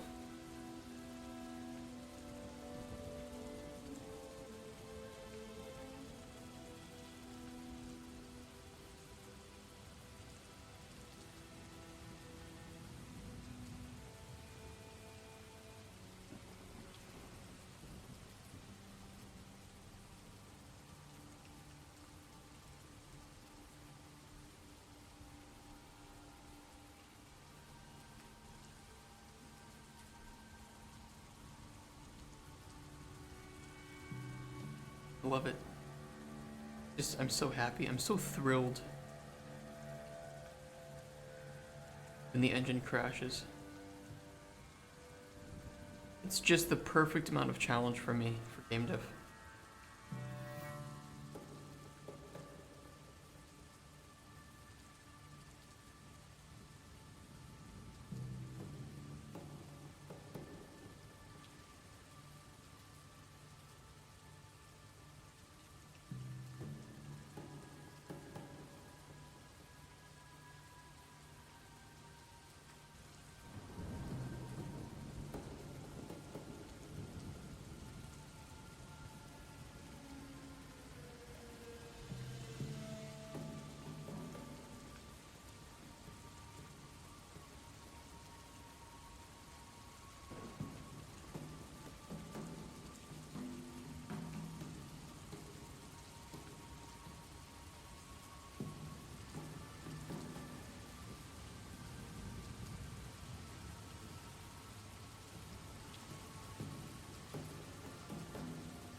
Good trick.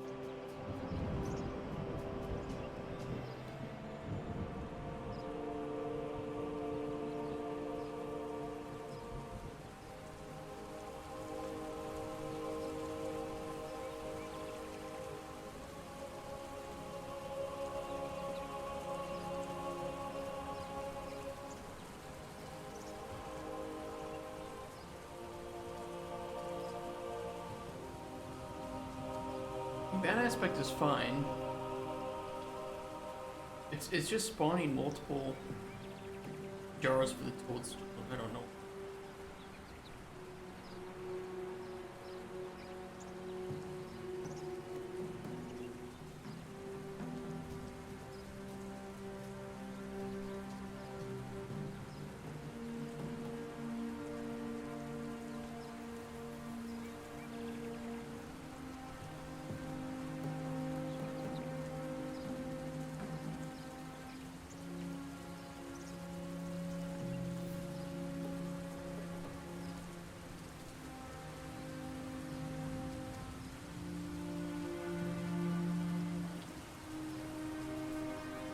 A lot until it gets to toadstool.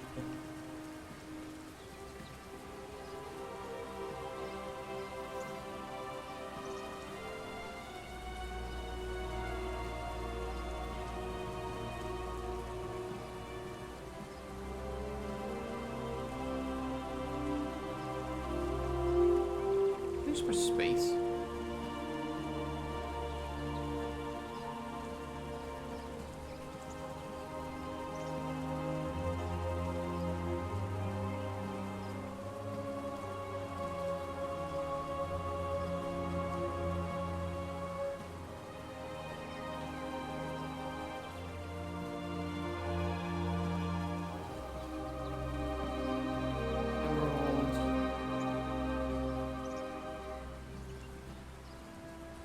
Old ore.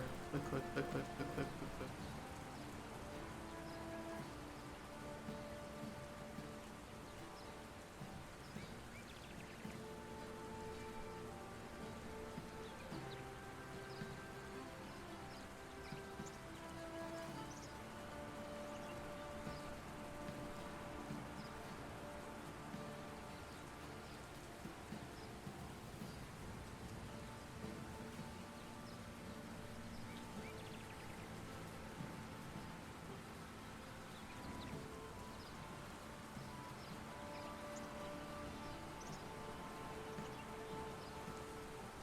Couple more. Spider stinger.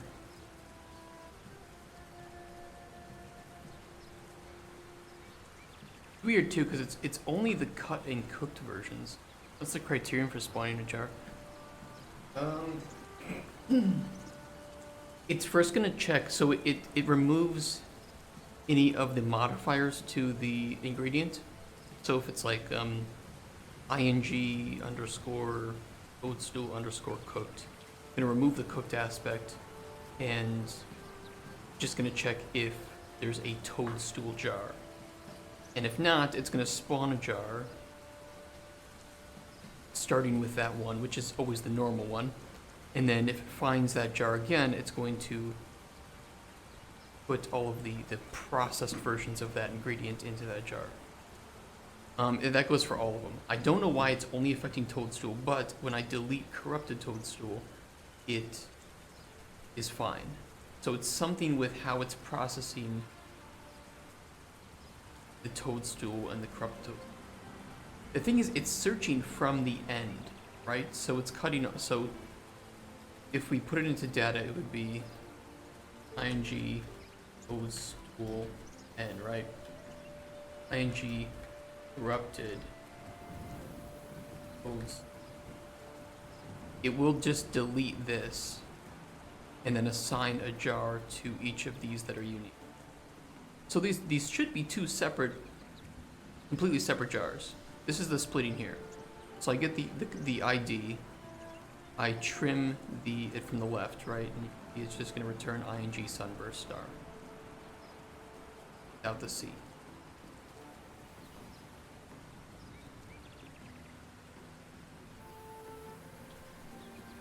You parsing. How it be sometimes.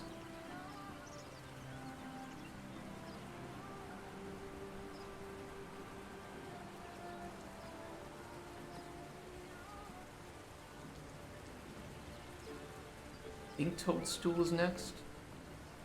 On streak.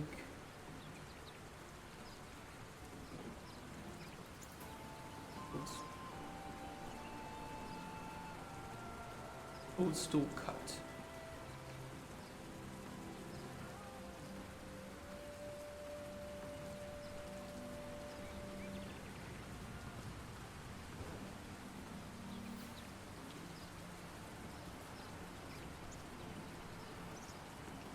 It's gonna add that.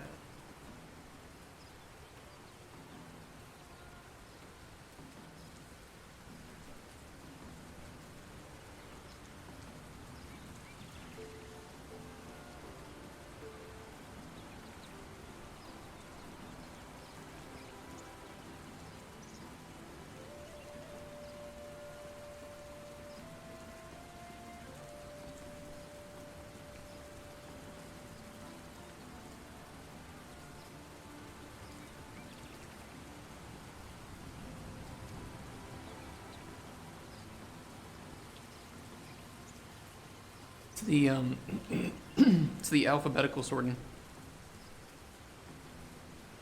No, it's not actually here. The issue is not here. It is with it's with this. Right here, this is the problem.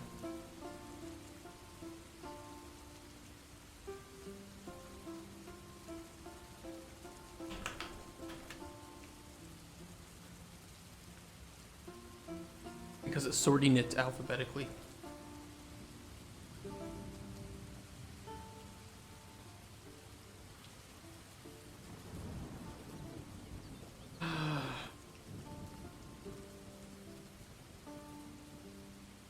Yeah, it is. It's just because of the alphabetical sorting.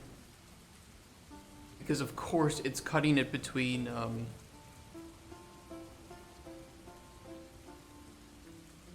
after CO, you're gonna have the corrupted.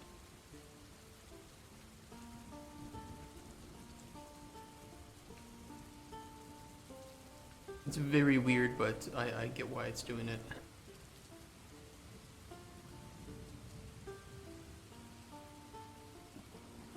Because it has toadstool in it. I could fix that really easy just by rename. Yeah, I'll just do it that way. That'll be the quickest solution. Well, I can't do enums because you would only be able to have up to 256 enums. And they are IDs. So they're not string names. They are names. They're not strings.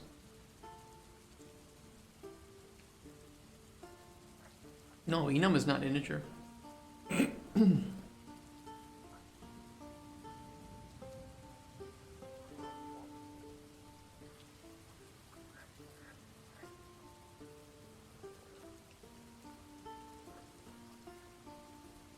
256. We have to convert it to strings to sort them, but they're not strings, they are IDs. And then we put them back into the F names. Because the sorting only works with strings, string arrays.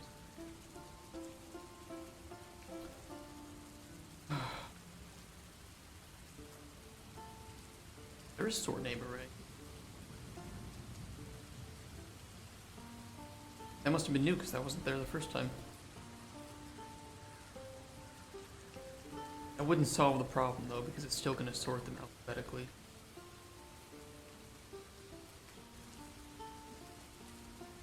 No, it has to do with them being it's 1 byte,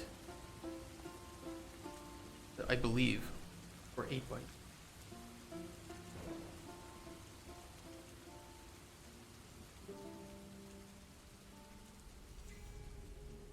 Whichever one has 256 limitations. Yes, 0 through 255. 8 bits, 1 byte.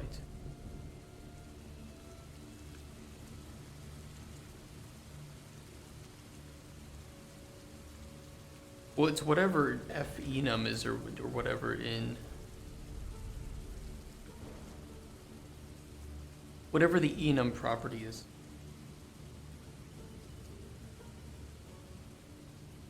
I don't know if they have a...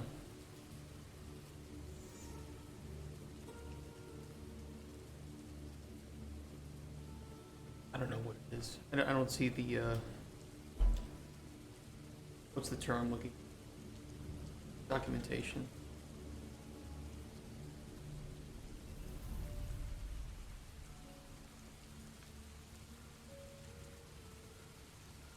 Not what I wanted. That doesn't help me. I don't want a list of a whole bit.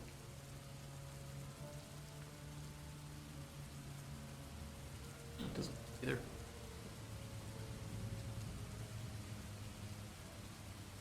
I mean, maybe it's different in other languages, but at least with here, it's one byte.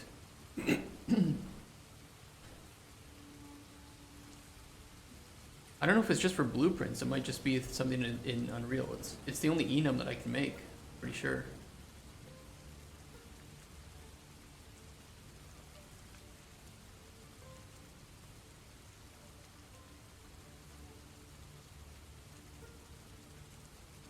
It like when I make an enumeration, it's the only thing that I can do. Here it is. Here's my enum. Spam it up to 200 whatever the fuck times.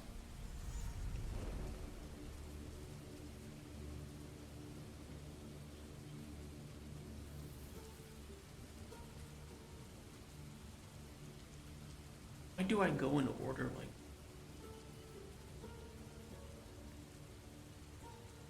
Why didn't I just check if it's... Well, the quickest solution is just to rename.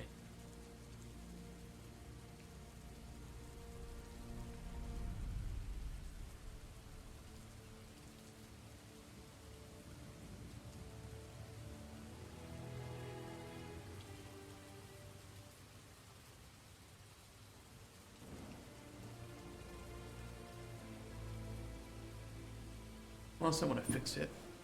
Current jargon. Check temporary.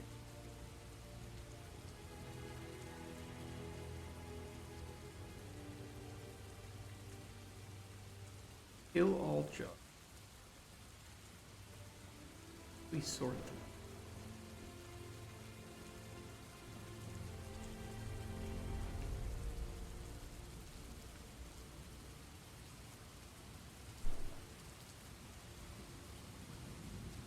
I don't know why we sorted them. There was some reason that we were sorting them initially, and I don't remember what it was. Oh, it's so that when we display it on the shelf in alphabetical order. Okay, I know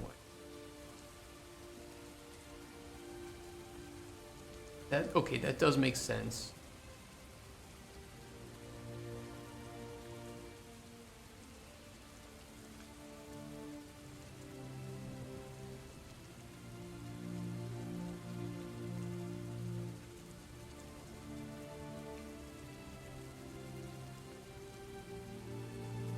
It's not the cutting that's the problem. It's the way that we're sorting it.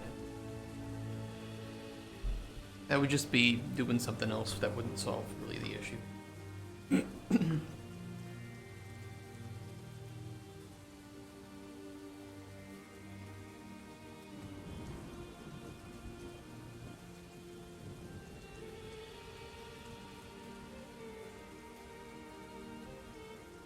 Because I handle the data in a weird way after that. I mean, I can fix it really easily right now just by renaming Corrupted Toadstool, but I want to do something more permanent.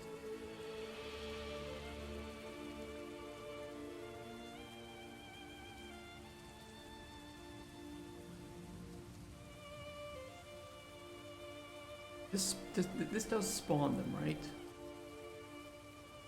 No, it just sets the structure. Oh no, it does spawn them down here.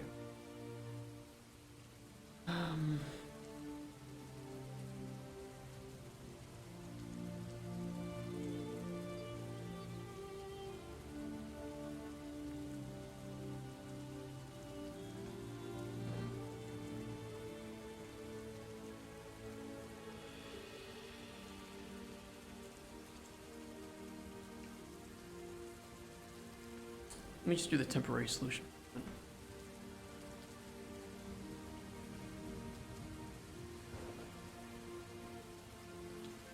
I need to take a deeper look at that.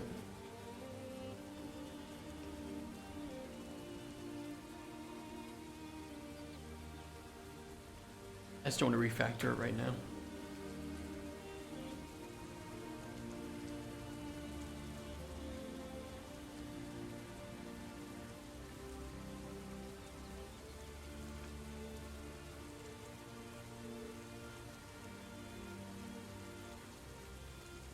Maybe there's maybe there's an easier way.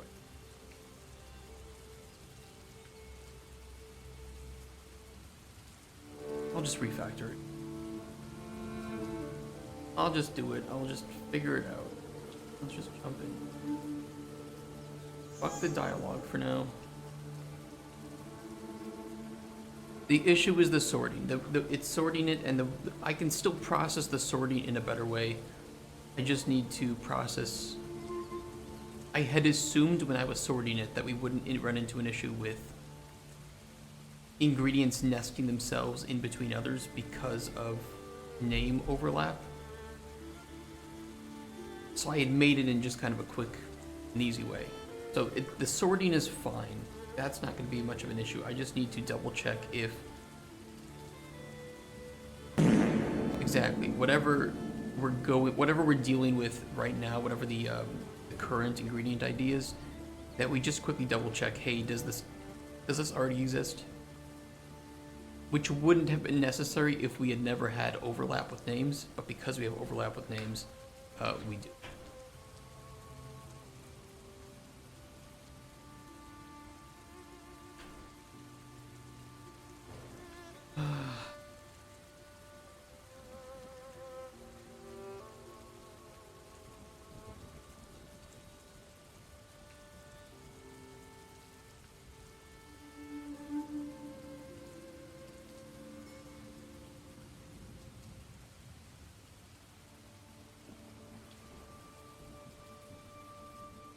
Not great, but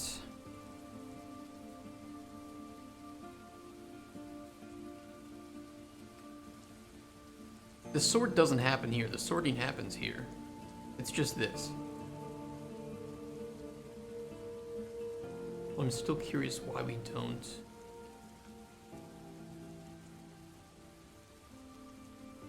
I know they didn't have sorting of name arrays prior. They must have added that recently. Because when we added it, they didn't have that. So I guess I could just clean this up too while I'm at it.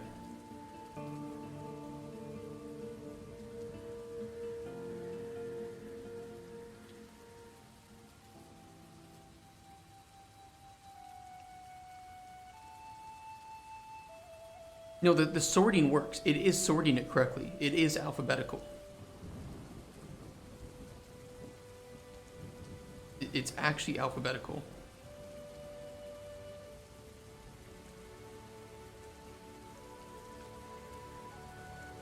This is what's happening to it. I'll just show, well, I'll show all of them right now that we have.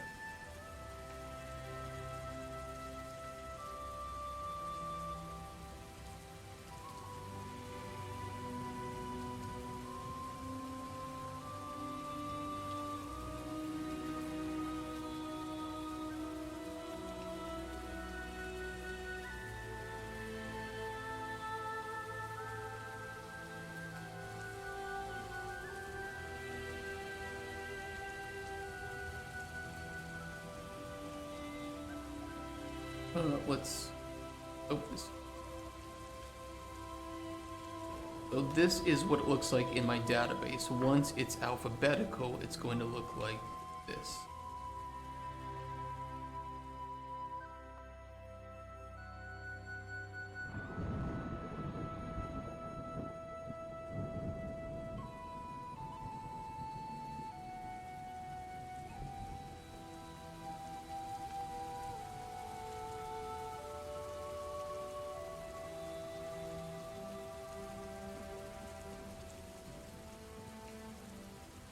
You get the issue here, right? Because I did it when I spawned the jars, I did it initially in a way that I didn't anticipate overlap. So I basically just detect if this is the same as what came before it, and if not, we consider it a new jar. So by the time that this rolls around again, it's not the same as this, So I treat it as a new jar. Where I just need to say, okay, hold on a second. Does this ID already exist as a jar? That's all I have to do. And if so, then just use the jar that's already existing.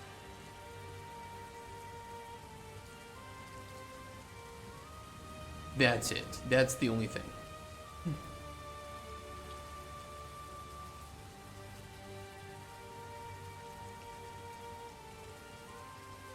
Yes.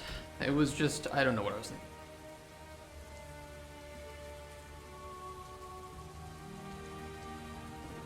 Which is weird because in every other case I would have done it the way that I would normally do it, which is detect if it already exists, and if not, add a new jar. And if so, add it to the existing jar. So I don't know why this one time I didn't do it the way that I would almost always have done it in every other case.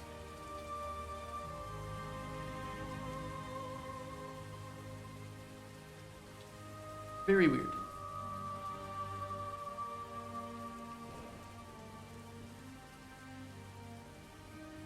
Oh, it's why. It's because there was an update to Unreal that added sorting of arrays. And that didn't exist, which is why I had to add this plugin, which allowed me to sort, but it only allowed sorting of string arrays. Yeah, it makes sense.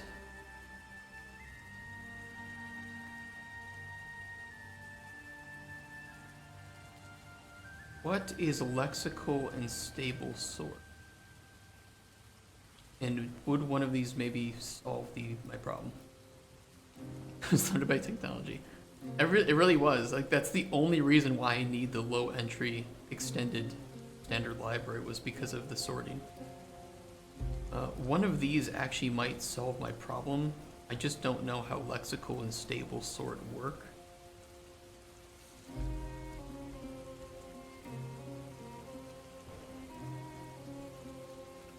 So let me see what happens when I...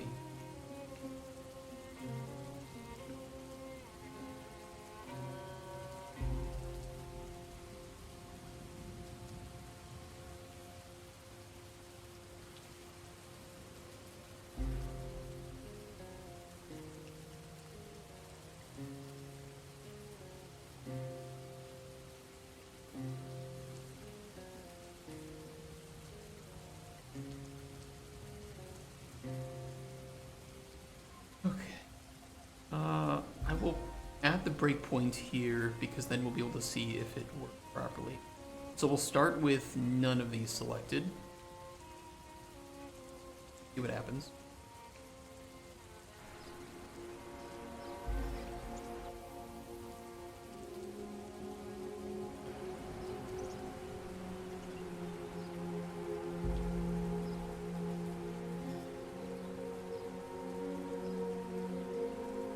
So this causes the problem. You can see here the C, CO, and then all the corrupted, and then D, F, G, and N. That's what it was doing before. That's the error. Let's try a stable sort. I don't really know what it does.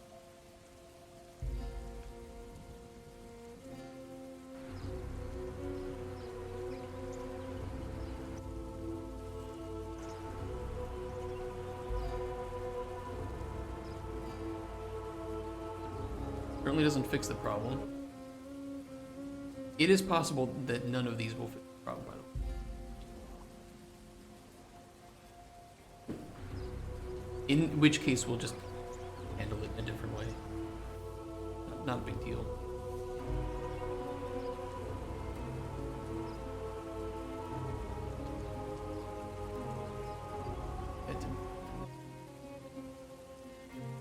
And we'll try lastly with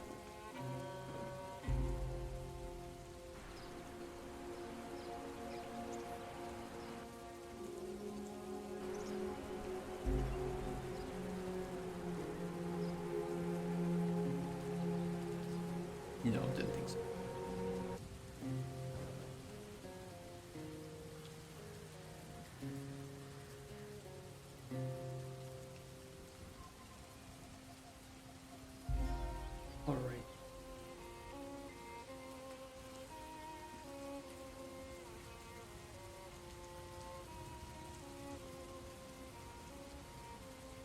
It's the effect filter, we can ignore that. Primarily we're concerned with whether or not it already burnt jar in.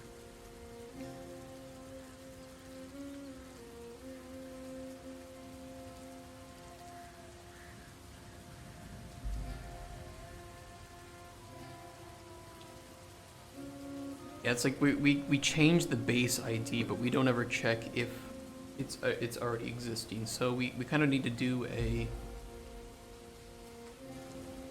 We just need to handle this in a different way. Instead of doing like this temporary base ID bullshit, it'll be a little bit slower, but we'll just check if. Or we could keep that because it does speed things up, and if false. Hold on, hold on.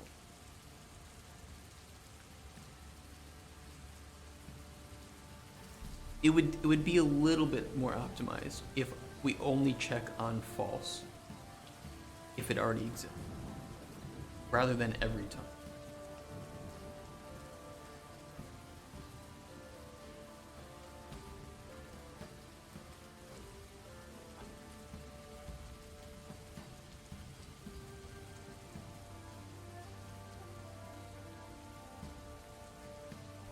Although it's already named, so they're already hashed, so.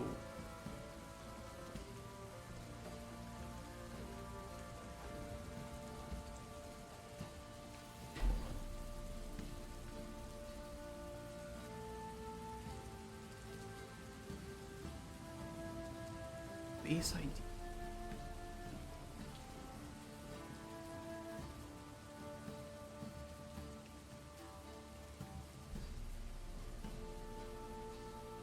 Maybe it's not so bad. Maybe it's not so bad.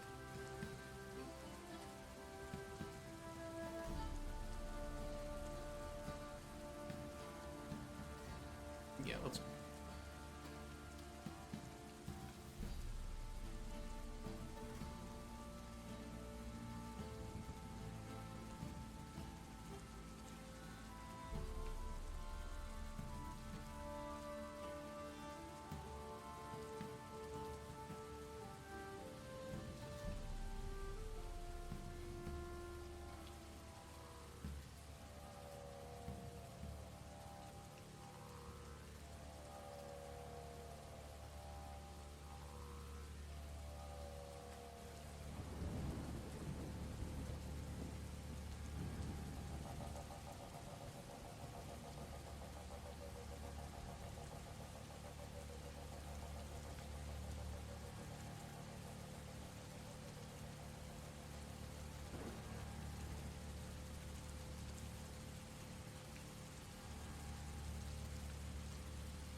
Well, no, I mean, I kind of still see the issue of, in order to grab the base ID, we would have to do a for each through the jar's data to grab the base IDs.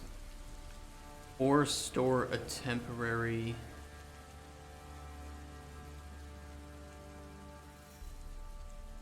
That might be the easier.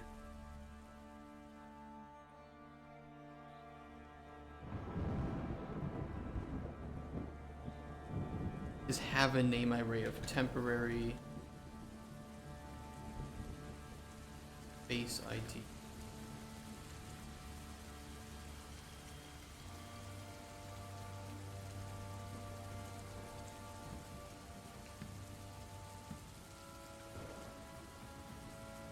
Find just gets the index. We could just do it. I think there's also one that does.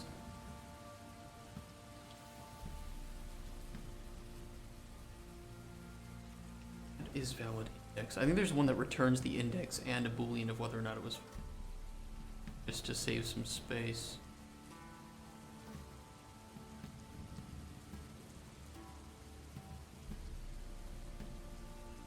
Returns the boolean.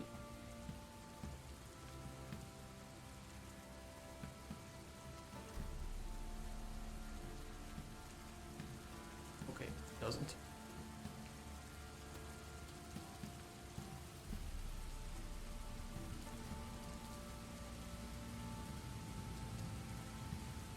Okay, if true, we know that that jar exists.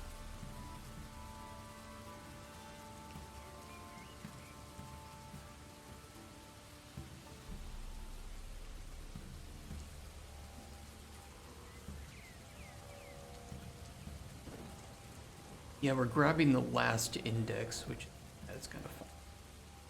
I'm like, I get it. I get it worked when we didn't have overlap. Now that we have overlap, we kind of got to do it in whatever.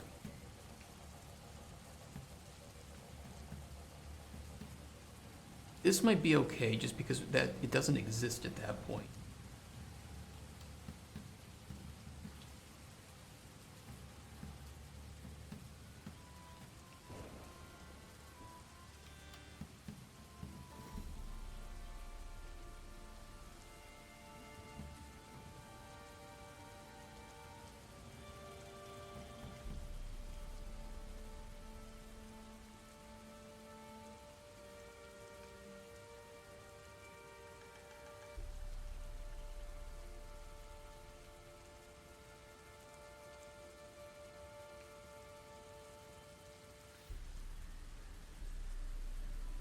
Right.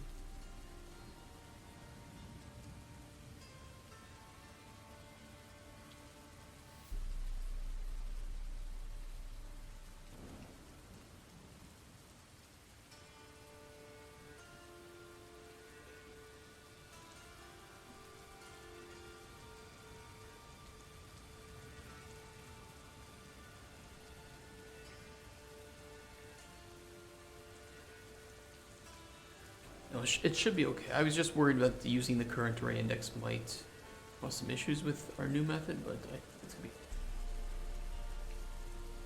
be. Because we're just grabbing the information with the current index every time, but then we're pushing it to a different index of the jar's data. So we need to determine where that jar is.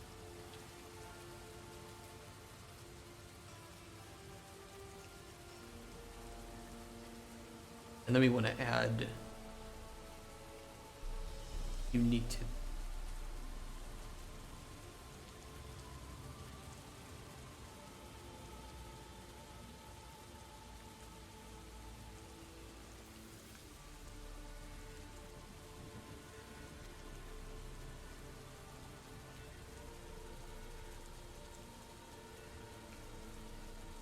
that'll work. That way, if it doesn't exist, we just add it. We tell that, hey, we now have this base ID at this index.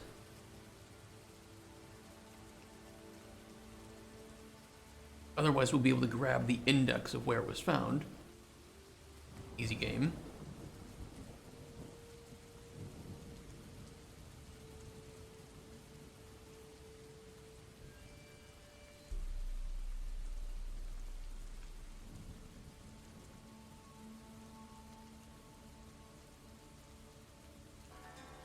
A lot of conversion going on with these. I could just save the temporary base ID as a name.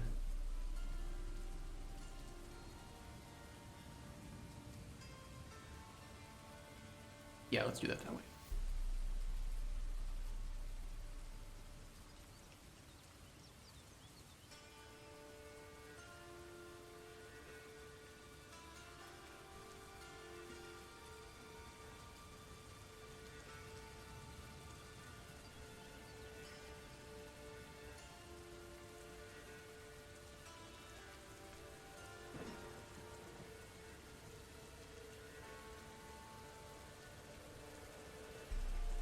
That'll speed things up a bit. Okay, so it's true, we find the index, and that's where we need to grab that index from the jar's data.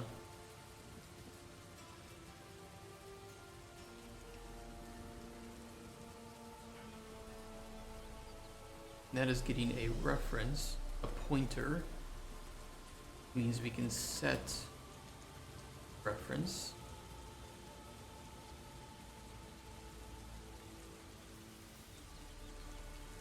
Same base ID.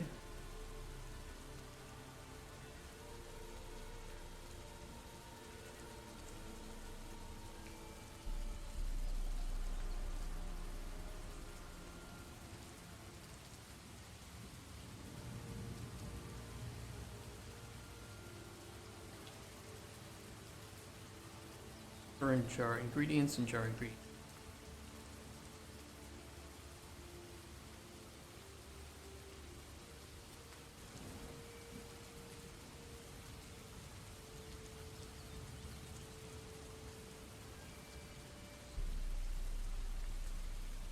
Eek.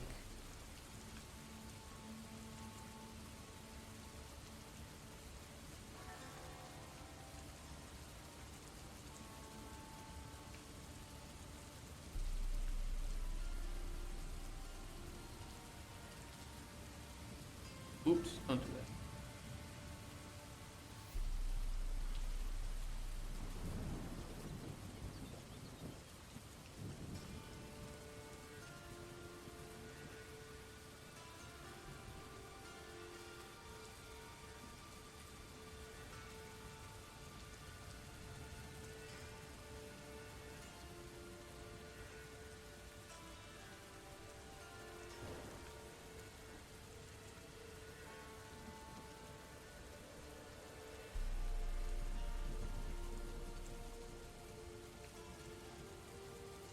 Little bit of spaghetti.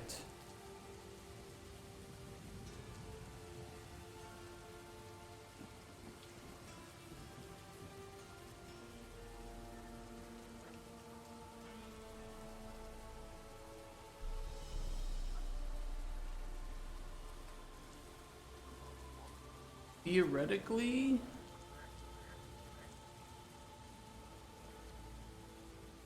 it should do it correctly. But let's press play, let's see where it breaks, and because I know it will break. I didn't really double check what I wrote, so. Bound to break somewhere.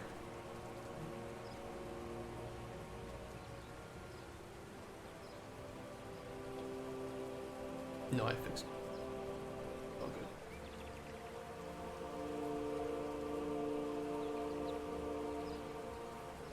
It looks fixed.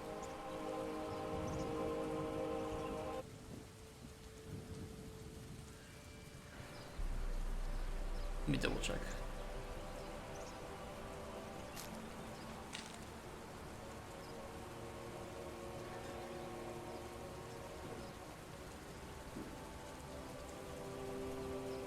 I really don't know why we didn't do that in that way in the first place.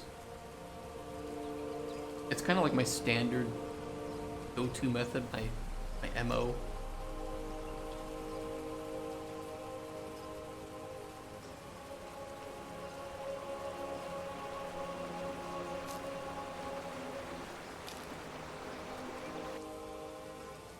But sometimes you just fuck up. And that is one of those times.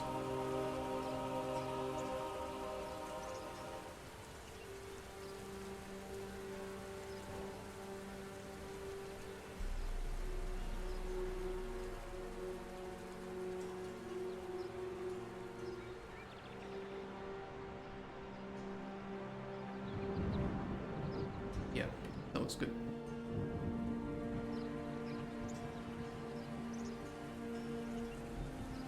And I think we're...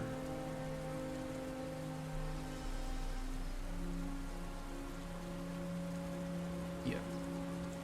Okay. Problem solved. Bug fixed. Closing the shit out of that, because that's it. I don't want to think about that. I have no idea what we were doing before we had to fix that bug.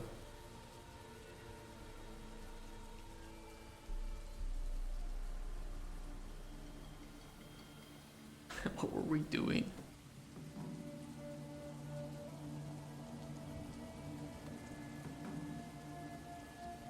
I could pull up my own stream, like Spaceballs.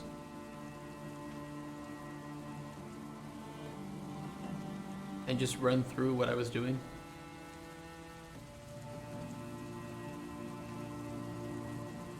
But I don't really want to see my face when I discovered this bug. Because it's like the trauma's too fresh in my mind.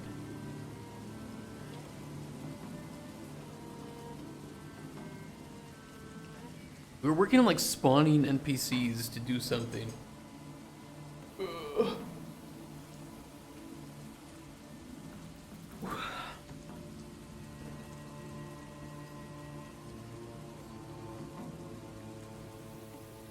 NPC.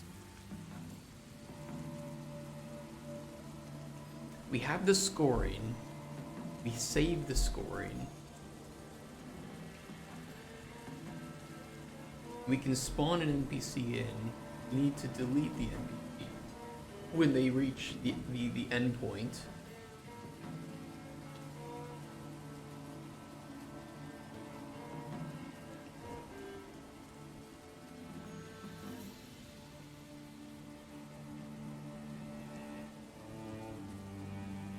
And then we need to tell it to roll another NPC when that happens.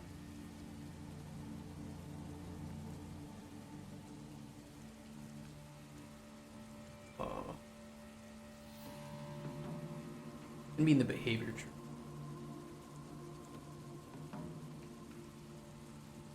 And I think it's when they reach that point, it's get new point.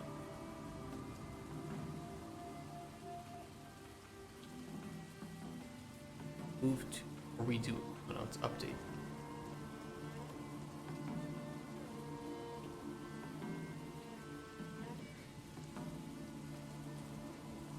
This is our failsafe. Otherwise, we switch.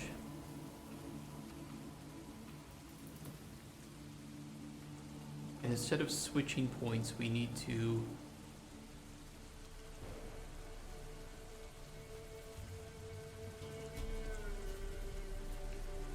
delete them here.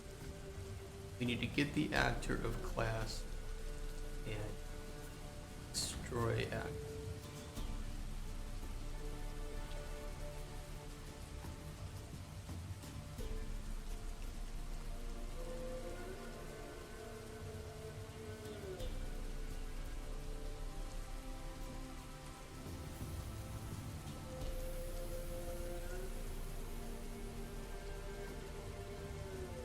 I'm gonna move the other. I'll just set it.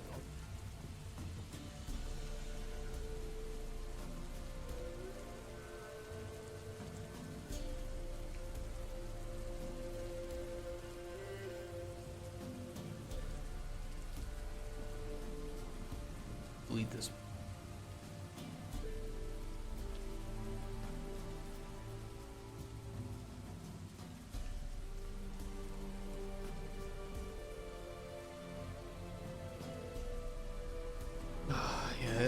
I mean, the good thing is we're making good progress today. It's just, it's slow. It's a slow overhaul. However, the overhaul is actually going faster than I thought it would. I think by the time that I'm ready to like move to the new city, we should have the new dialogue system ready to go. We would just need the characters to actually put into it, and I have somebody working on it. So. Oh, I had a really interesting idea for an NPC yesterday, if you guys want to hear it. A little bit of a break.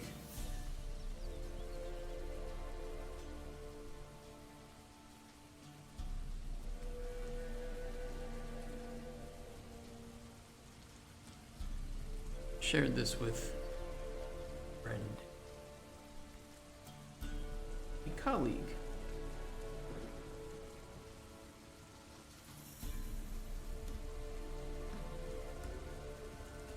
Okay, it's a rough character idea that I had. You have this very old woman with mushrooms growing on the side of her face. She comes in. You know, you can kind of think of, what's the guy from Pirates of the Caribbean? Dead Man's Chest. Bill's dad. What's his name? Bootstrap Bill, that's right. And you remember he's got it kind of like this, imagine this, but with like mushrooms and shit. Okay, kind of gross, but also just like hot werewolf for me. We will get into those kinds of characters, but this one, so think of like this guy, but female with mushrooms growing on the side of her head. She's very kind, but she sometimes pauses in her sentences for a brief moment. It's kind of weird, but like, you know, she's old, so it's kind of expected that maybe she's just kind of like losing it. You harvest her. Well, you'll see. As she reappears, so she's going to have like multiple times she'll come in, ask for something kind of simple, talk to you a bit. Very kind woman, but you can see that the mushrooms are visibly spreading and her memory is suffering more and more. If you continue to help her, she will eventually stop showing up. And one day you'll find her dying against a tree nearby your hut. And her mind is completely gone, she's muttering this weird language, and she dies in front of you. The next day, you'll find her alive again next to the tree, but the roots will be growing around her and wrapping her to the tree. So it's like consuming her in a way, but it's not eating her, more just wrapping around her like a big hug. If you talk to her, she mentions how the tree had accepted the offering of her body that she made before her death. That was the weird language that she was speaking. And she still sometimes pauses during sentences, but it's much better than it ever was. And the tree seems to have healed her and stabilized her. And she'll continue to live there as the tree roots mature and pull her in further, but not completely. You think of like,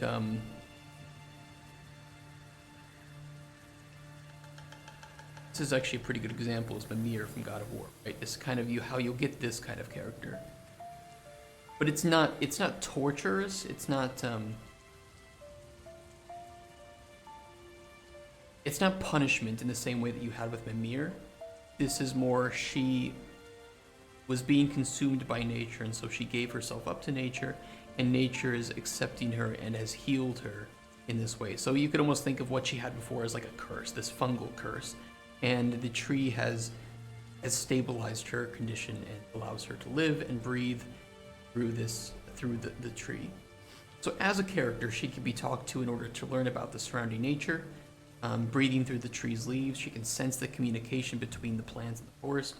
And as an oracle of sorts, to give you hints about upcoming weather, spread of corruption, or she can talk about some of the other characters that you meet.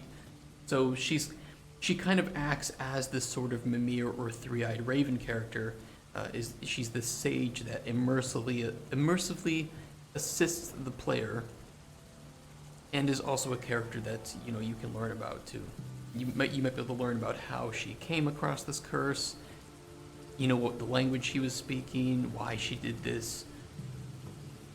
So this is kind of a way, it is a casual game, right? And I think players will maybe want some help, and this is a way to use characters as a tool to provide the character with those hints and help, but in a very immersive way, rather than just like a press H to get help with this quest or something kind of thing. This is a character that will kind of be nearby and you can talk to, and will tell you, I'm getting some senses that, some senses of corruption from the north. And you're like, okay, well, there's 2 biomes to the north, so one of those biomes is going to be receiving the corruption. Or, how the plants and the nature can sense an incoming storm. And so maybe a storm occurs, is set to occur within the next day or 2. So it's not like she controls the weather, she will just tell you, give you kind of a bit of a hint of what's to come. So I don't know, if players like that kind of idea of this character actually meaning something to the gameplay and providing you with this wisdom. And I wanted to choose a woman in this case because I felt like it would connect more with like the Mother Earth kind of character.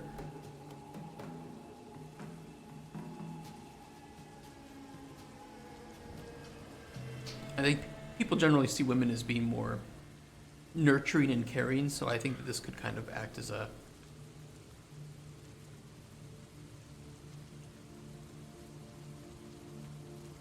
kind of almost like that like I said, the mother nature kind of motherly and nature kind of more literal takes on that.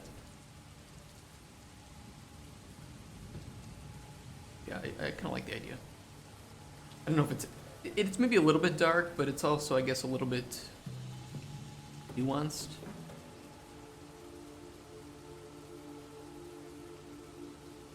It's more like nature. Nature, I guess, is brutal, but in a unbiased way. I mean, that'd be kind of cool. Like you like throw potions to try to heal, and it's just nothing happens. I mean, we'll see what we do with that, right? But it could also just be like a small little cutscene that we prevent the player from throwing potions, so it doesn't look weird. Like you throw a potion of fire on her, and it's just like burning. I don't know what we'll do with that aspect of it yet. I set fire to her. I mean, maybe we could like let you kill her when she's in the tree. Like it would never be a character that is necessary to complete the game, but is more of a character that exists to help you if you need it and want it. And I think that's a really interesting character. You want her mushroom. Yeah, maybe if you kill her, like you receive some of this like cursed mushroom, and it's like a really powerful ingredient. I don't know. We could do it. It fits with the theme of players choosing what they want to do.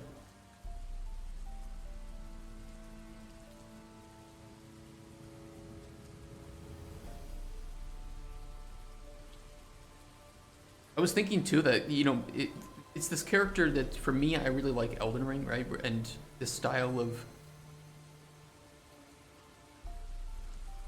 is it like a,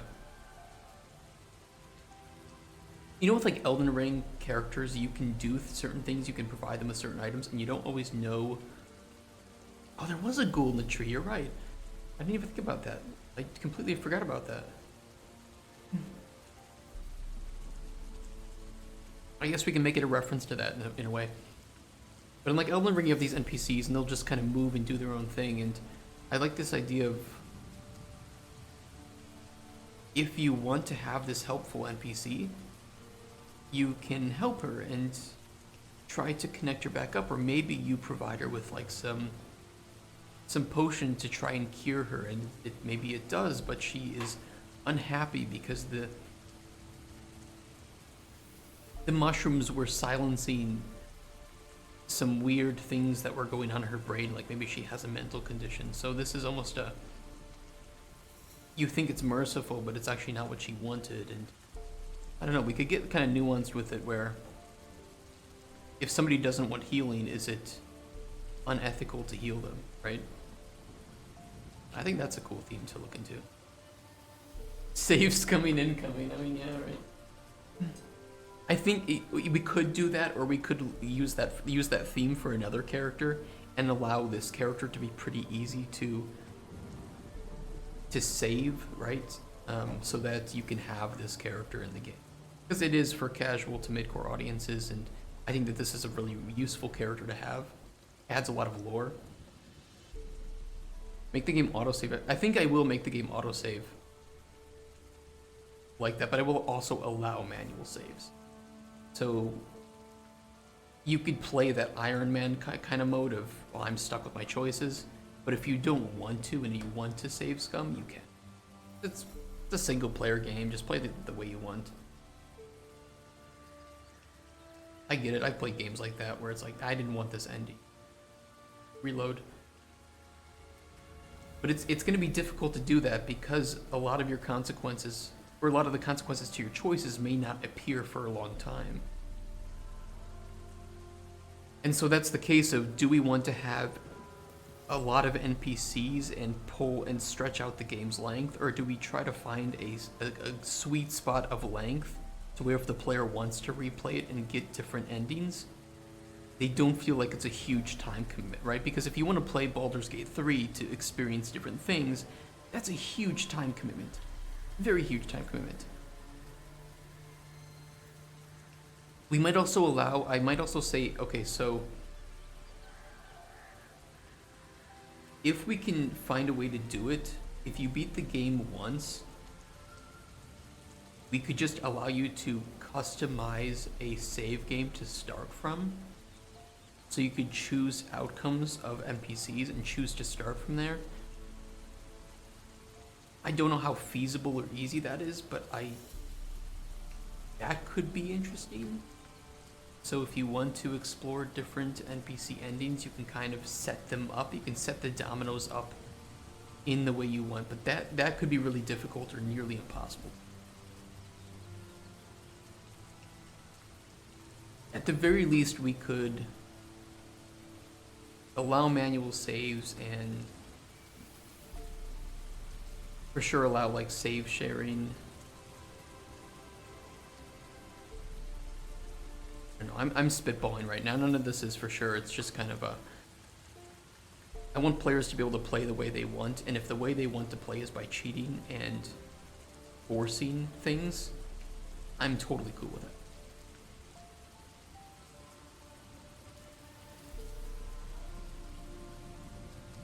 Does this work?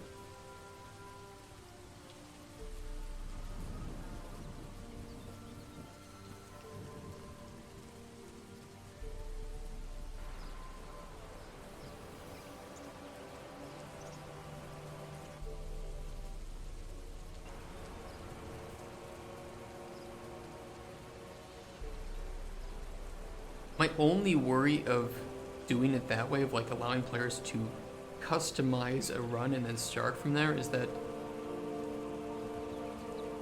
if we have like intersections and different changes happening because of what you do with certain NPCs, we could end up with a case of, well, you selected this for this NPC note, so now that changes this, and you have to go back and reselect options here. It could be difficult to like work with.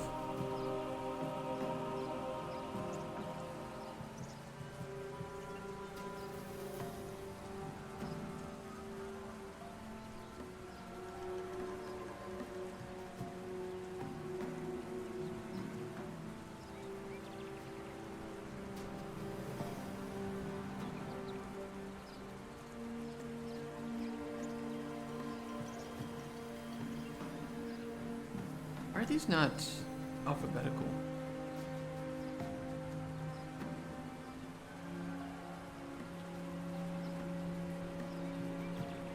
They are, except for Woody Nightshade Lambs here. What? Okay, I caused more bugs. Congratulations. Hey, lambs.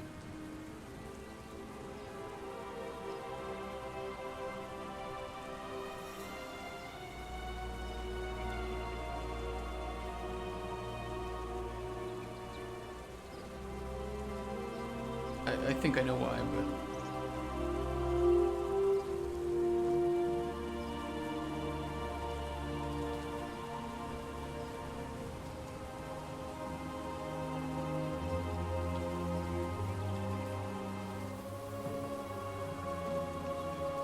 Oof. For Pokeblocks? I don't remember Pokeblock? What is that? Okay.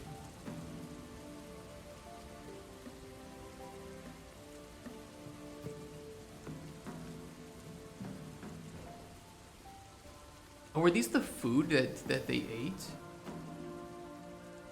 Wait a minute. Watch an hour documentary about it? Put them in the mix mission. Which games were those in? Because I don't know if I... Ruby and Sapphire. I don't know if I played those games. No, I would have played... No, I would have played that.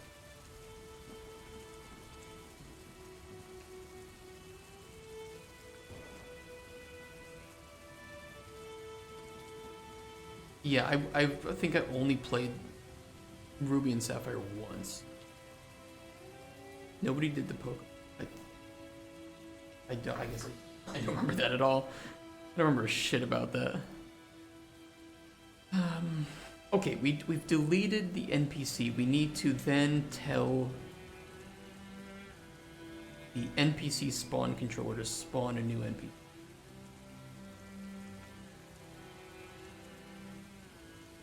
Add event, custom event, spawn new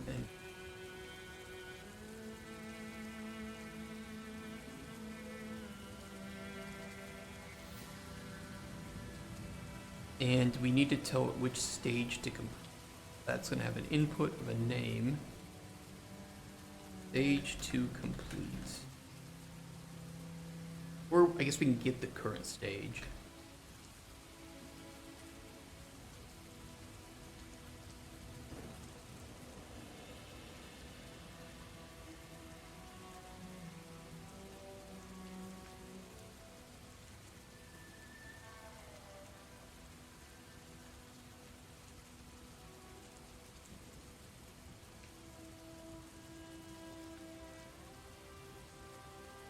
Might give you some ideas on how to make a really convoluted and ununderstandable potion mixing mechanic. Is that what you guys want from Cauldron Chronicles?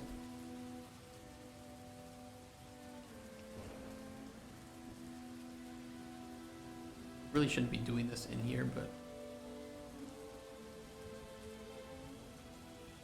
this is what happens when an unsupervised designer creates games.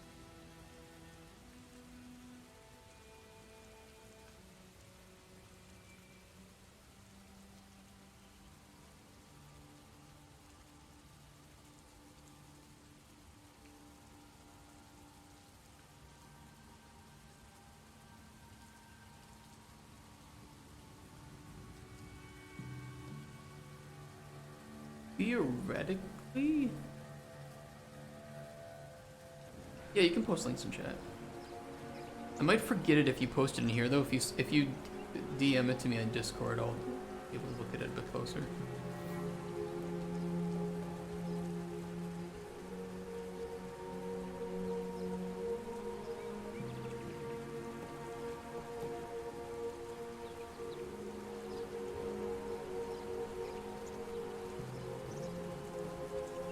I mean, I think that's working.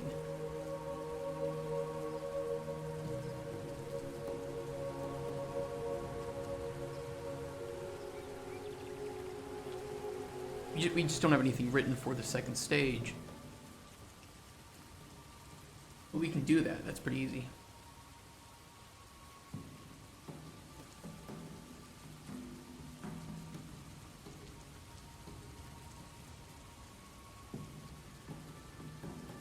We'll send that to myself in Discord.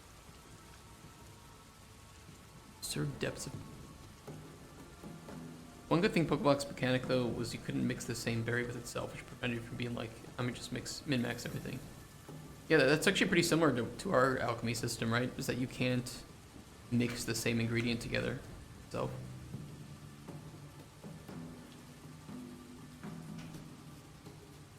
I also kind of like that we're not relying on elements. Like when we were doing competition analysis for Cauldron Chronicles, me and a very experienced producer, she did most of the work. We both kind of figured out that there are a lot of alchemy games that focus on like the elements and mixing elements together, and it's kind of just overdone. There's also a lot of convoluted alchemy systems, which I'm not a huge fan of. They're mostly like UI based with weird... Hold on, maybe I can pull it up.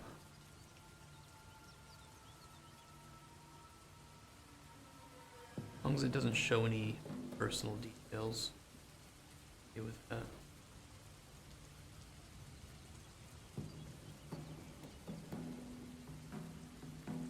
Yeah. Mix fire and water to make steam. That hasn't been done right, in like water and earth to make mud. Okay, so like those are the old like alchemy games, which they're fun until the point where you realize that you're never gonna unlock anything else unless you just guess. So you just throw like one element in there and then you just pull everyone else. Okay, did that make anything new? Nope, next one. And you just keep doing that until something new pops up. Kind of annoying. The Mudman. Like, I think Potion Craft is a really cool game. But there's no doubt that it's just very convoluted. In some... good ways and some bad ways. The main issue here was, as she wrote the pain points, is that not all of the promised features were actually in here. Hey, Coach Carter, how you doing? Coach Carter.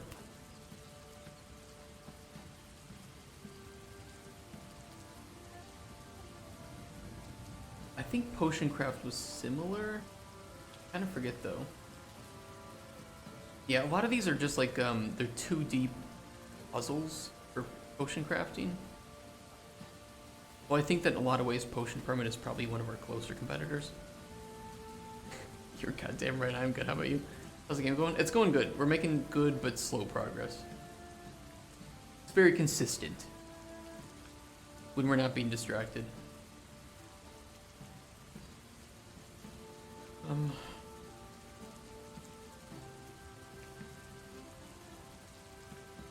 Ocean shops. This was a shopkeeping game, so it's less. It has less to do with what we're trying to achieve.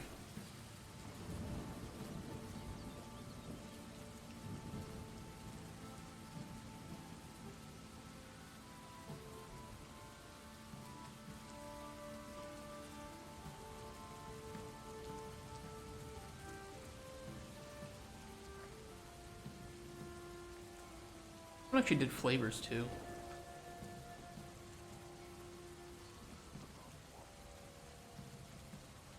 But only did dominant flavor. Power ratings bad. Yeah, this like I don't know. I kind of look at stuff like this and it's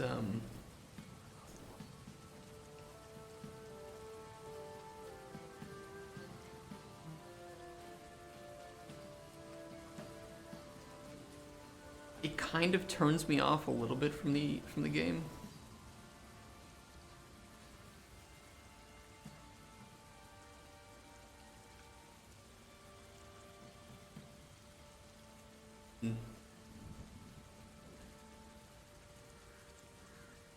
Which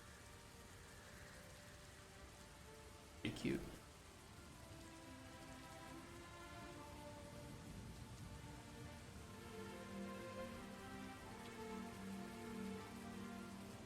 I like this though.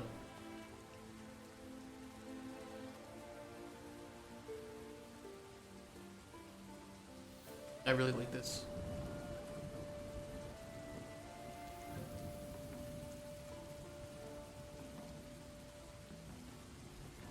That's kind of what we want to achieve with our encyclopedia and game. With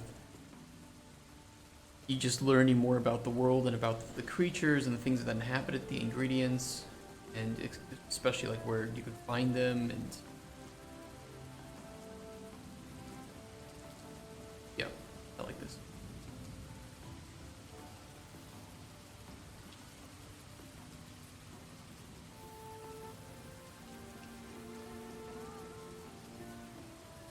Okay, back to this. We actually have it working. We have... It's almost working entirely.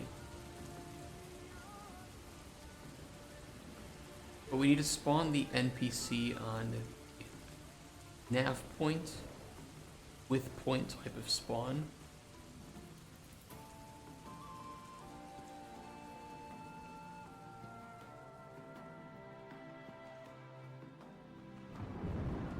Get all actors in class. Nav point.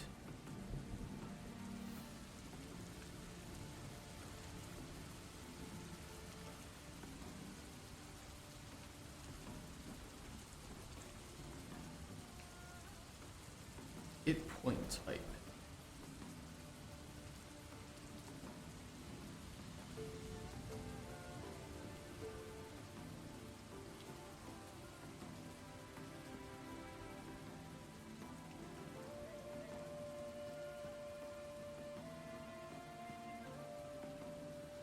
The point type is spawn, we want actor location.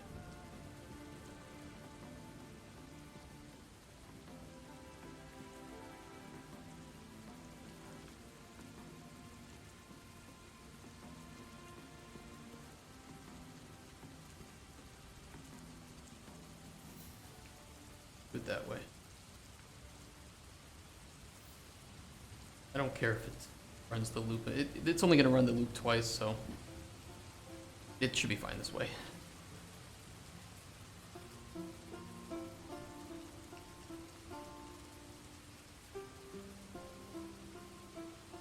We could even put a little bit of a safety net in there, just in case there happens to be more than one spawn point, which there shouldn't be, at least for now. So we'll only allow it to run once.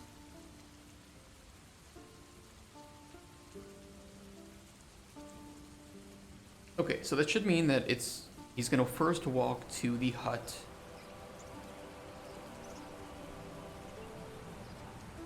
When did he spawn?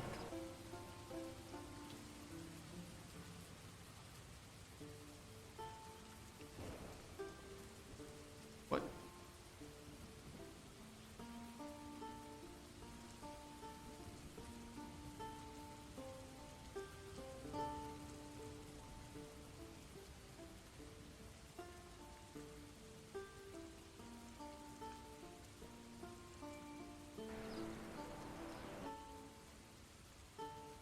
Why didn't he spawn?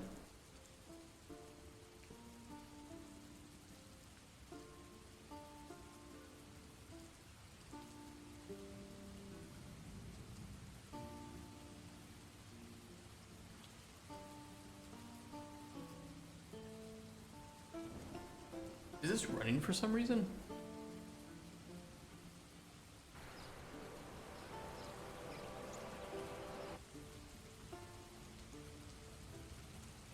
There's... Ah.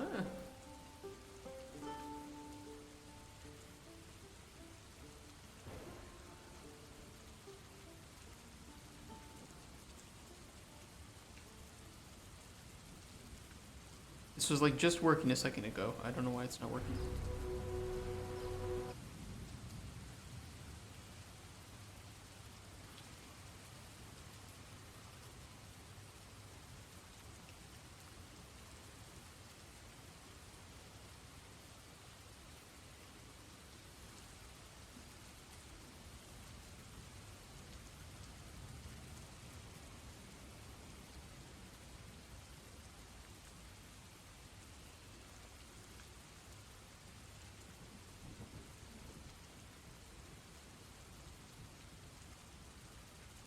Two nav points.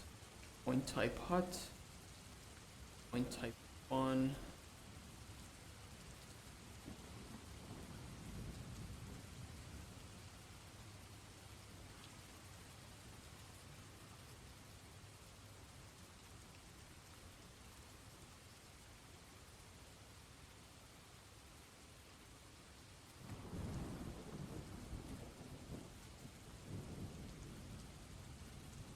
It's like it failed to spawn it. Maybe because it's below ground. Yeah, you know what? It might be with the collision. Let me set it to like 100 above.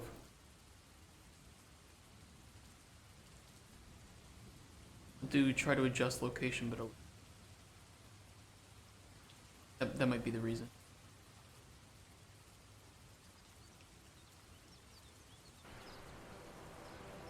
Ah, there he is. Well, it's probably what it was. Okay, so he's gonna spawn at the spawn point. He's gonna walk to us, and we're just gonna give him a shit potion right now. Give potion, take it, have fun. He's gonna run back. He's gonna poof.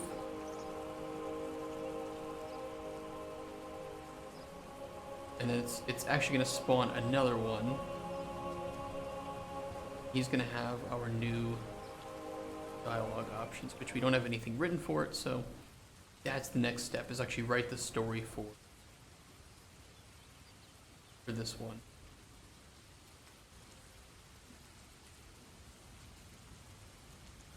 Yeah, because we have the encounter ID emage 2, but there's no pages, there's nothing here written. Let's fix that.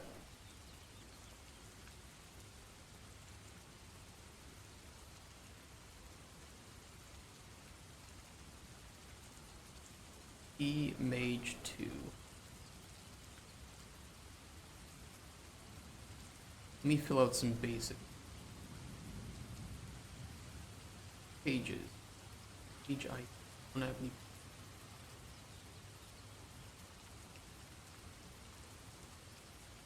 ST Mage, Encounter 2, Page 1, and we need to do 5 different things for, because this is the grading where he tells you how the potion was for him. So this is going to be line 1, choice, or not choice, PS for potion score, put in threshold, terrible.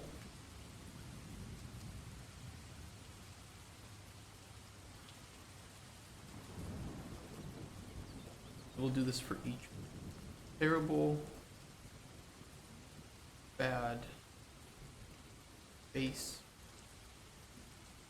good, and exceptional. Those are the 5, right? Potion bad.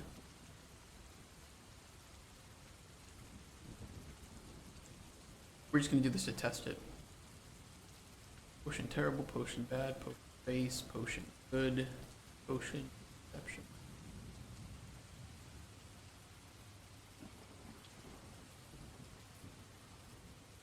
Yep.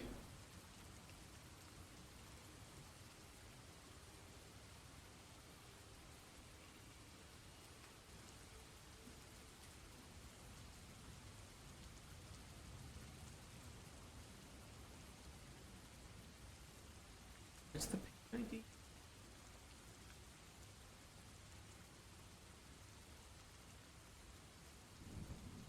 Counter 2, page 1, lines. Be 5 lines.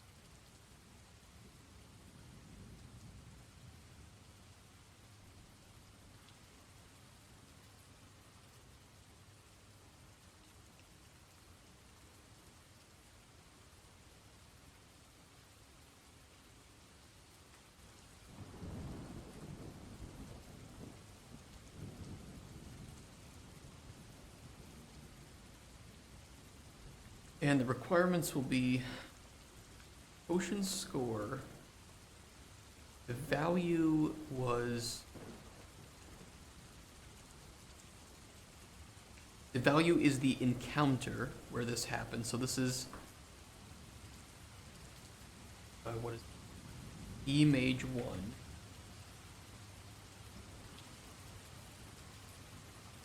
And then the sub value is what it requires. So in this case, terrible.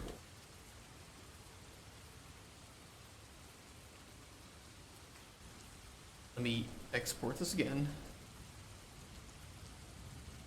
It's easier for me to update quickly.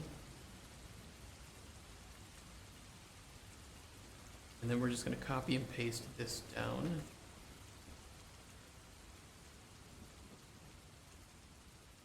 And adjust the thresholds to bad, base, good,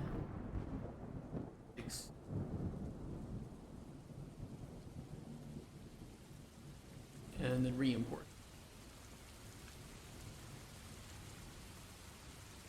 Okay, that looks good. Second one, let's re-import the strings.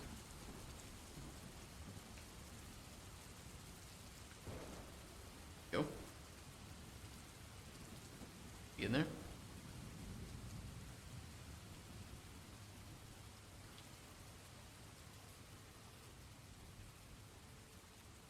And the only thing we have left to do is update the requirements. You read from it in the UI. Dialogue, not dialogue options, dialogue response box. We have this right here, and we need to change this from choice requirement to potions requirement, which should be pretty easy.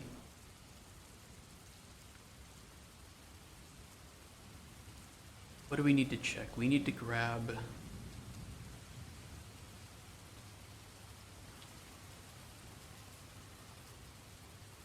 Function line. We need to grab encounter potion.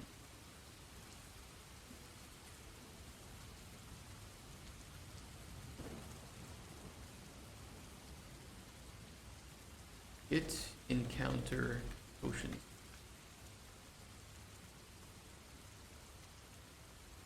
Input of a name, fname, the encounter ID, and an output of the potion score threshold.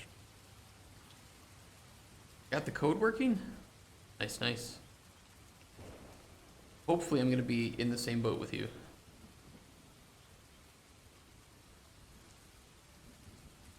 We will see.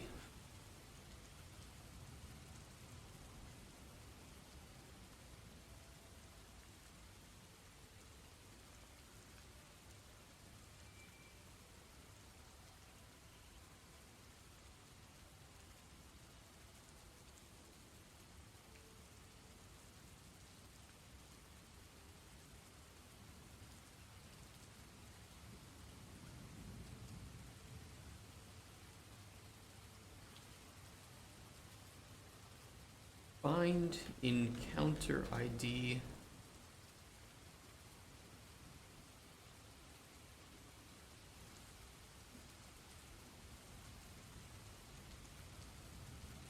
Output the score.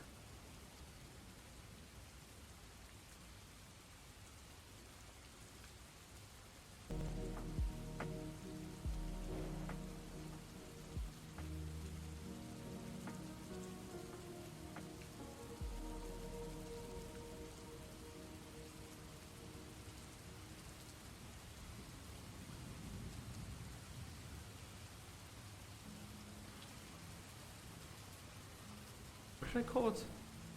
Get encounter potion.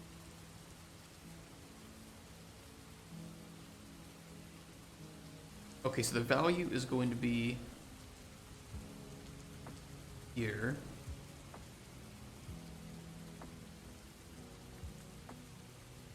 We need to determine what it was. And if it matches the sub value, then we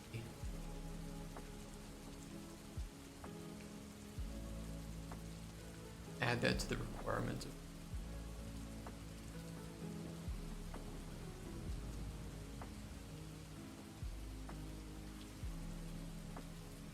ToString equals case insensitive to the sub value.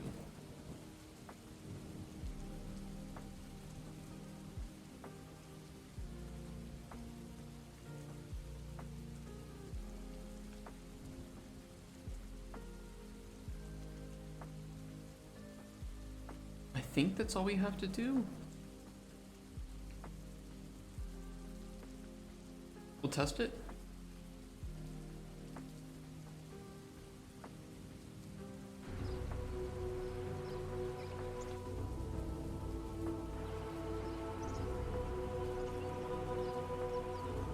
Okay, so this should result in the terrible option, because these are absolutely not the potions that he wants.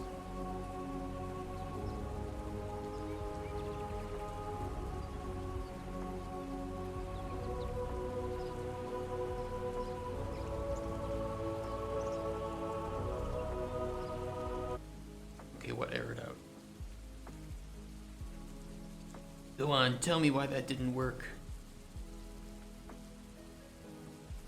Oh, because I hooked it up to character status, not potions. That would do it. Try again.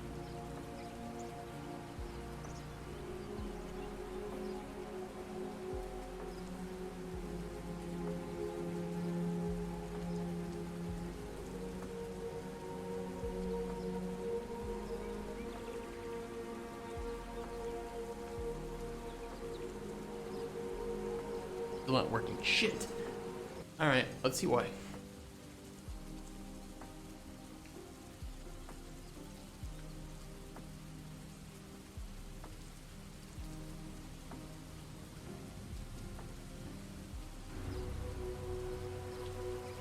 Bitch.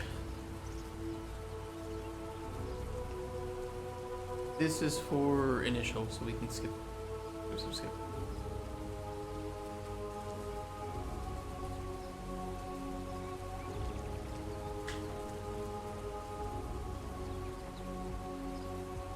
It's gonna be something like really stupid too. I like forgot to update one thing. I'm not even reading it, is it?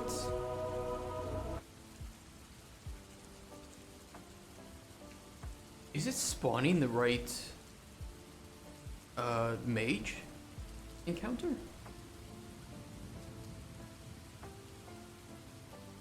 That could also be the reason.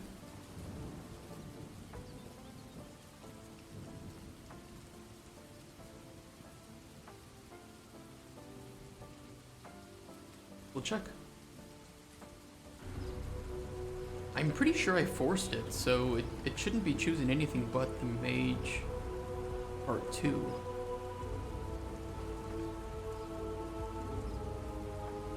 But maybe something's borked.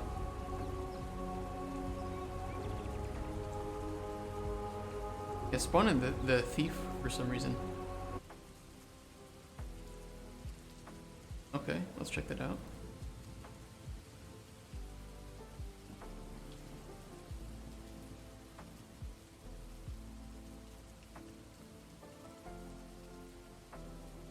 Yeah, it's set to force to top, as long as story tutorial mage. Wait, that's not the name of it anymore, is it? It's now mage 1.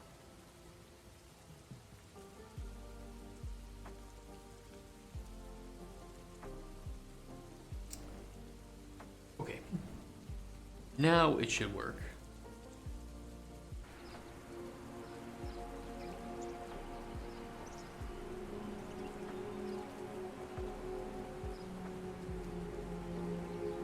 Hopefully.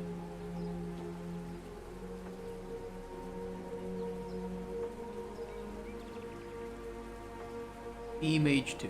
There we go.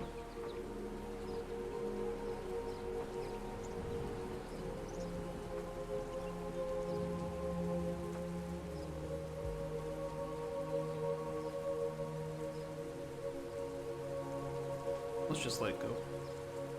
Potion terrible. Okay. Now I want to double check if it is saying potion terrible because it's the first thing in the array, or if it's actually because of that. So I'm going to quickly make a decent potion for it.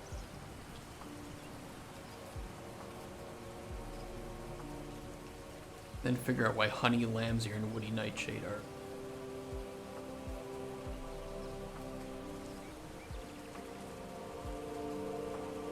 Where they shouldn't be.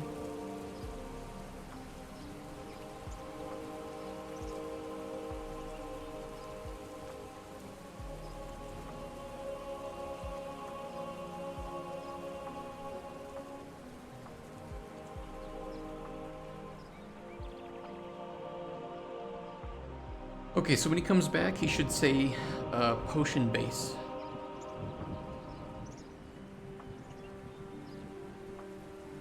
Yeah.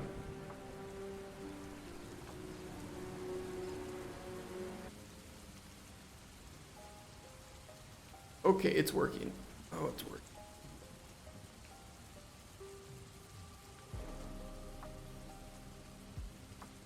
Working is working is working.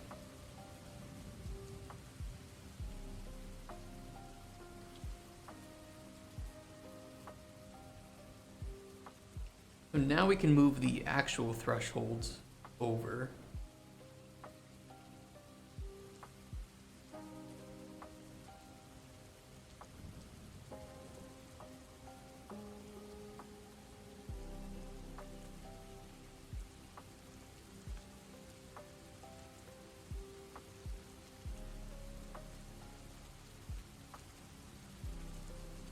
There we go.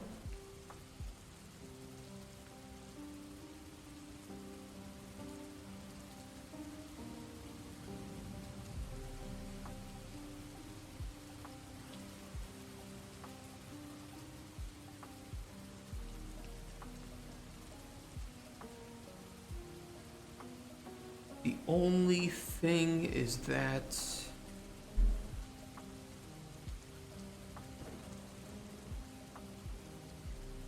we don't have the way to like reward the player with this current new system, so we'll fix that. That'll be really easy. Because we already have the choices that you can make. They have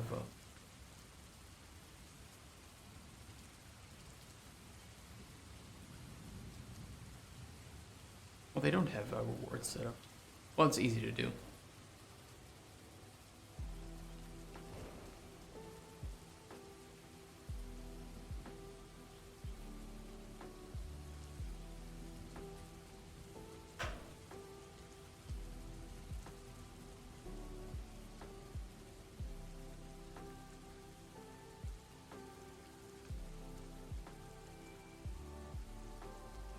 Re-import that.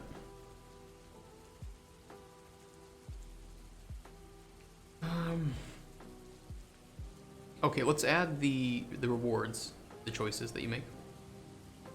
That's the next thing. Story choice.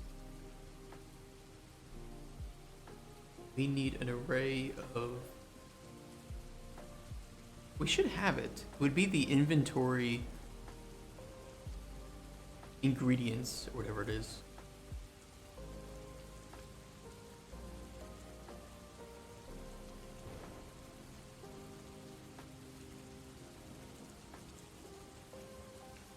This will work for now.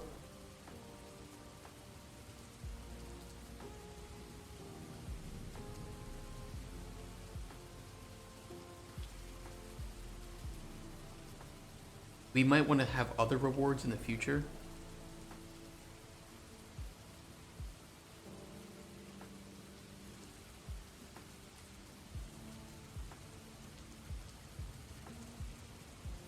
But this will work for now. Okay, perfect.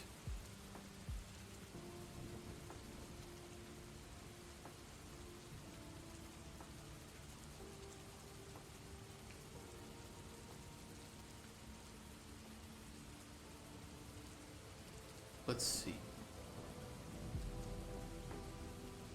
You will have a choice. Rewards we'll put in here. And I'll just export that.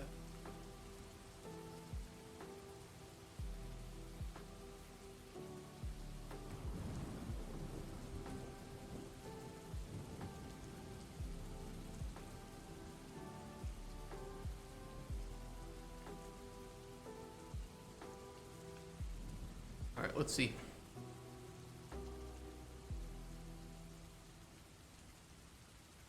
Mage encounter 2, page 1, choice 1. Now you want different different choices too, depending on how well you did. So we'll do the same thing as we did up here.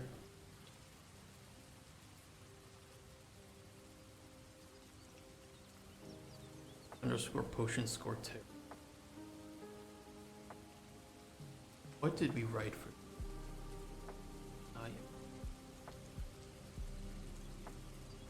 I'm very sorry.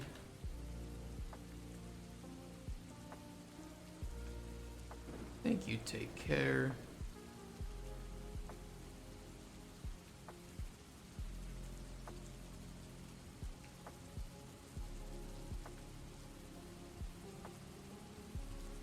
Terrible, bad, base, good, exceptional.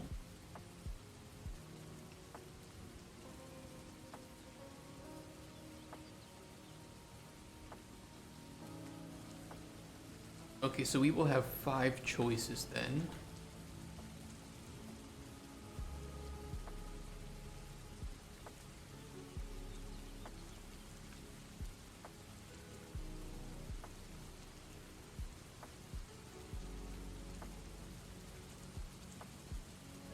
And we'll have to update choices too, so that they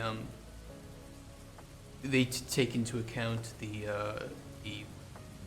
requirement of potion score. They don't currently.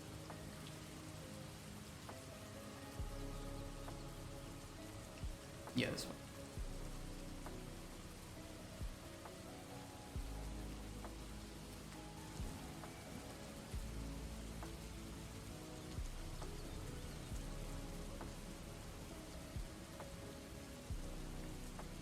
Terrible, no rewards.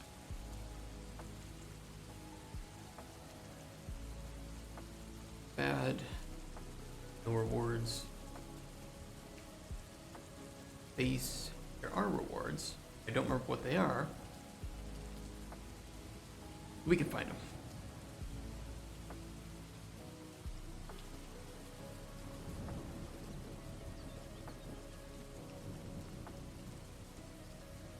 Somewhere.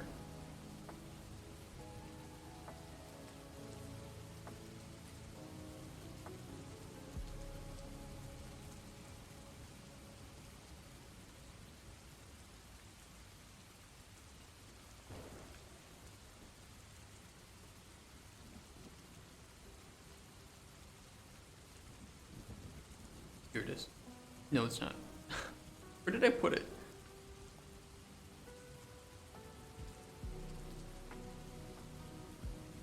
Dialogue, that was right. It was an NPC dialogue.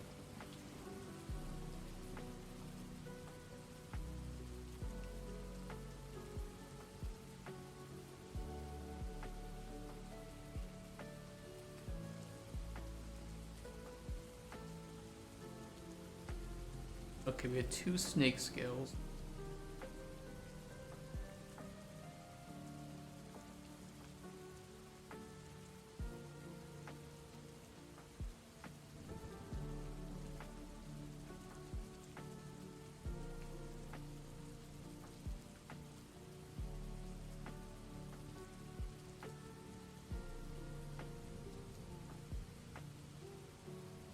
This was the good threshold, and we had rewards of 2 snake scales and 2 spiders.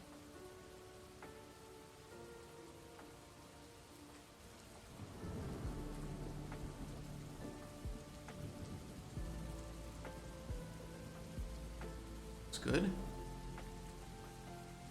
Last but not least, the exceptional.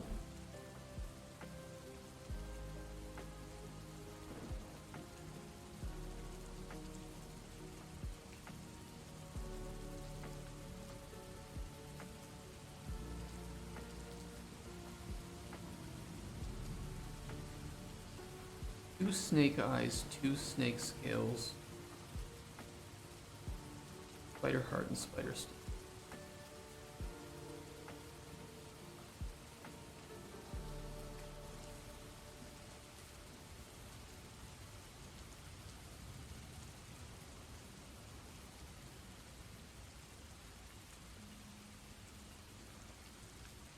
Okay.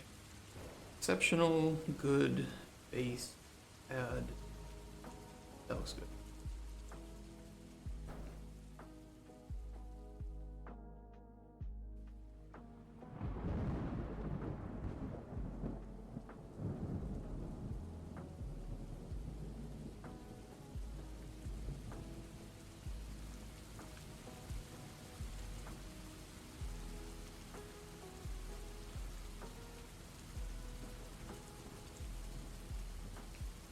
Import.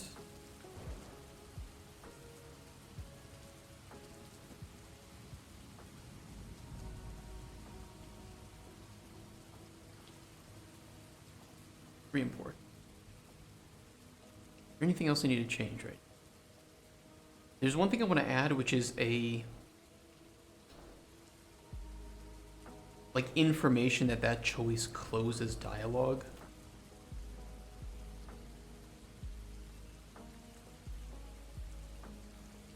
B does close.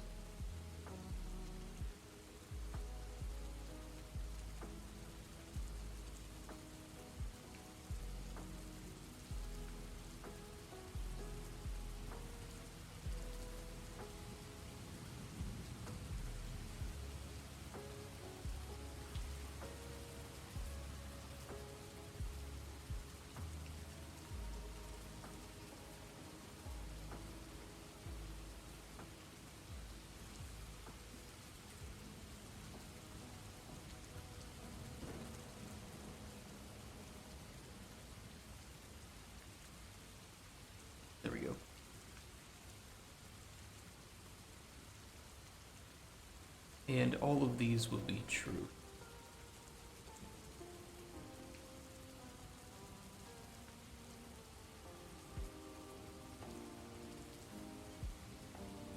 So this should restore. Last thing we have to do is just make sure the choices actually function that way. And when they're being built, we make sure they don't show up if the player doesn't meet the requirements.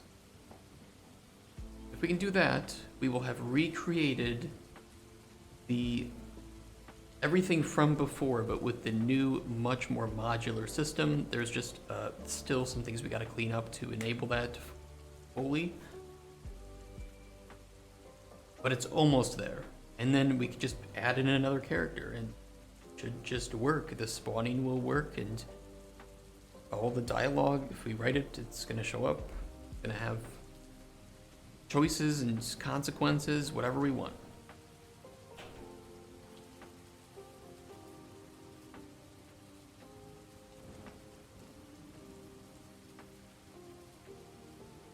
Theoretically. We're gonna crash the engine like usual, so you know that's great.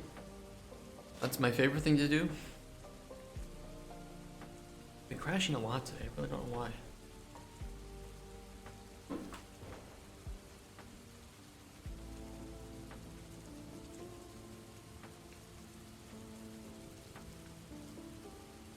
I'm gonna be honest, there's a little bit of a pang in my heart when I get messages of like new job openings.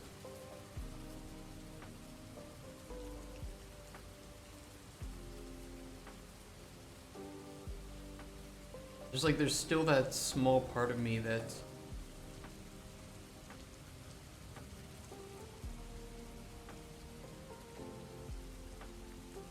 longs for the stability of a job that makes money. I'm not unhappy with what I'm doing. Right?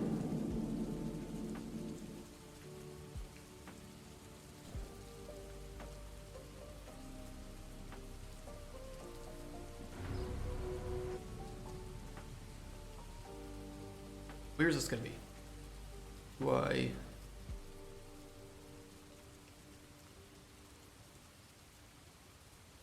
Where do we tell it to be built?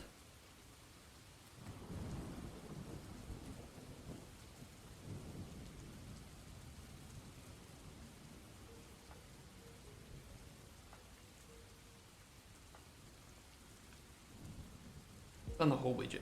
Where was? Brain fart for a second there.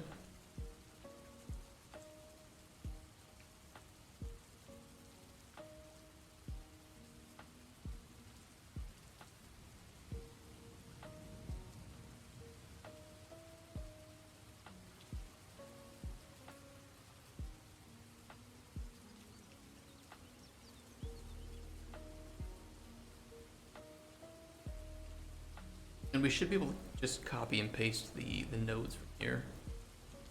Just collapse these.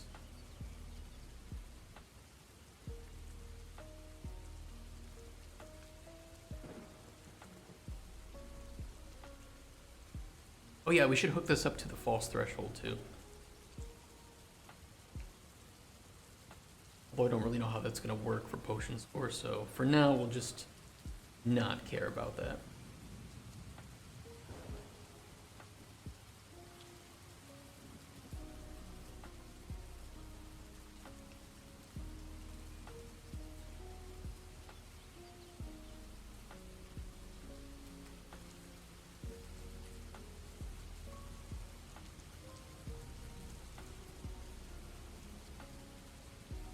Should be as easy as. Okay, let's not see what happens yet. There's one more thing I have to do. On the dialogue options, we need to save if it is a ending button.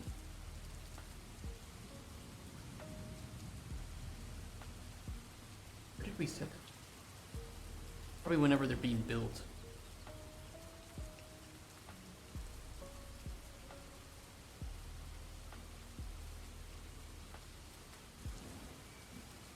That's responses. Initialize option does close dialog. It is empty. That is empty.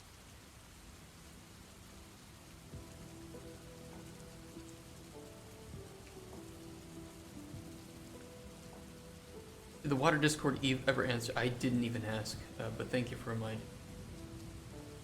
I gotta try to do that today if I remember.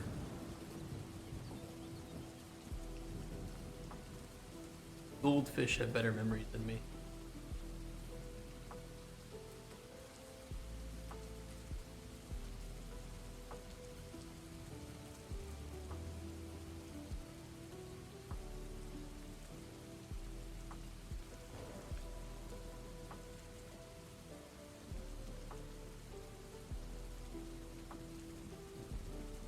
No time like the present? I could ask.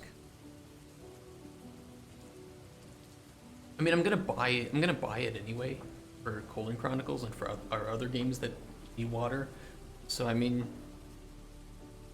I could just buy it and just test it.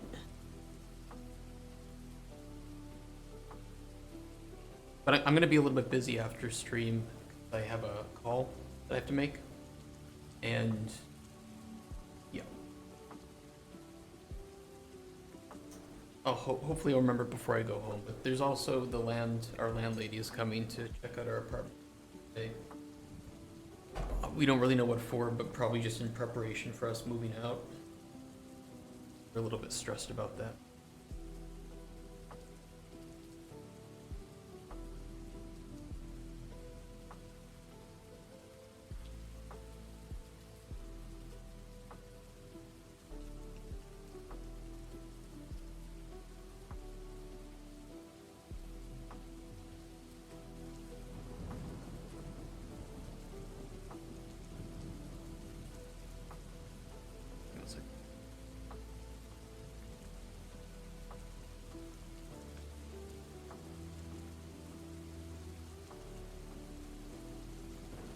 You gonna find anything sus? I mean, I hope not. I really hope not. We've hidden those sus things pretty well. Bodies, weird magazines, the video cameras.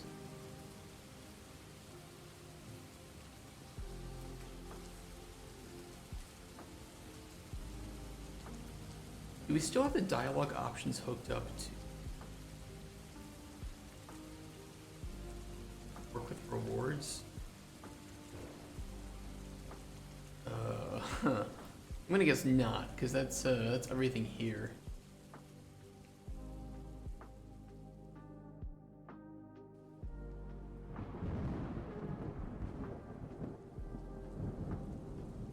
Let's tell you're an alchemist, right?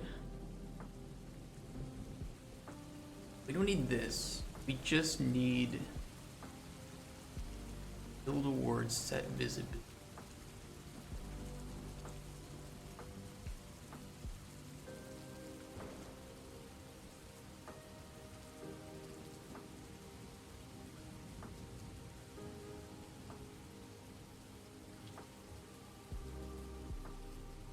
I think this stuff is still relevant.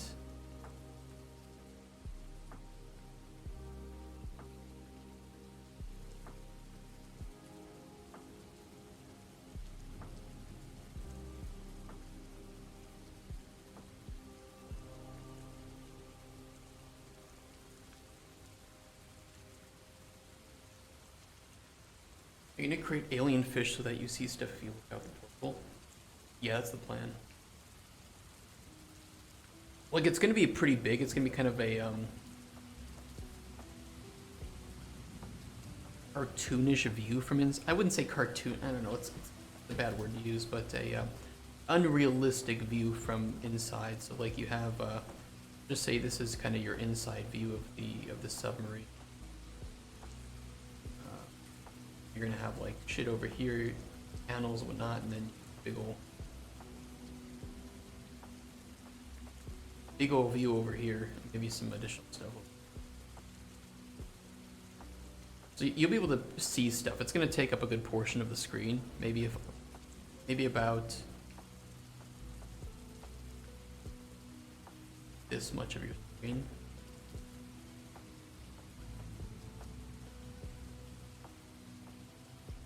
That's kind of where a lot of the tension comes from, and being able to see that shit. That's just the thought in my head. And maybe an option to kind of like move closer so you can kind of look out a bit better.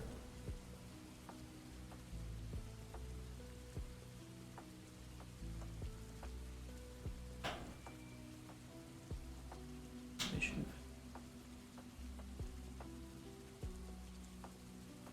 I think all of this is pretty valid here.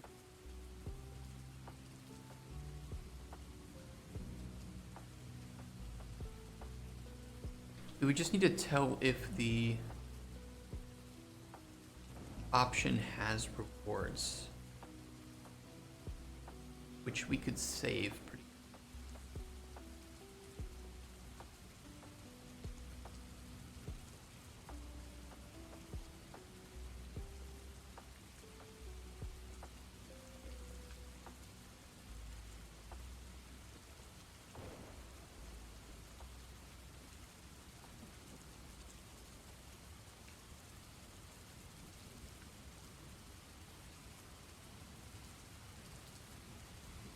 Target, initialize dialogue, save choices, still in that. Could do a sequence here.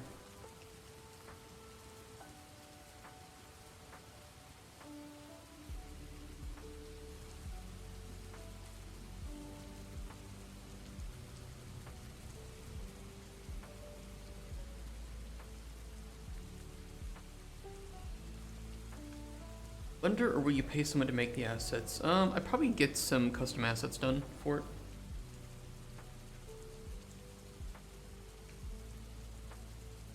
It's gonna be like alien. I mean, there might be some alien fish from packs that we can use if they look pretty good.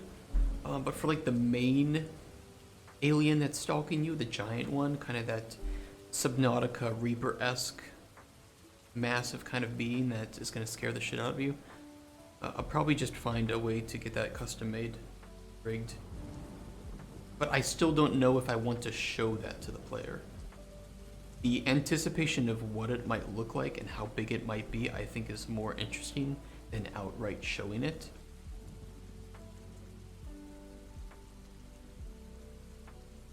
In my opinion, especially for just like a short horror game. And we could do something like showing a skeleton of one that's dead, or showing you a small section of it. In which case we don't need to model and rig the whole thing.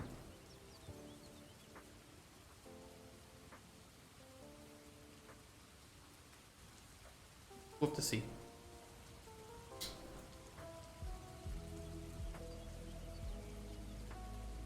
I very much believe in like Hitchcockian methods of creating tension and anticipation.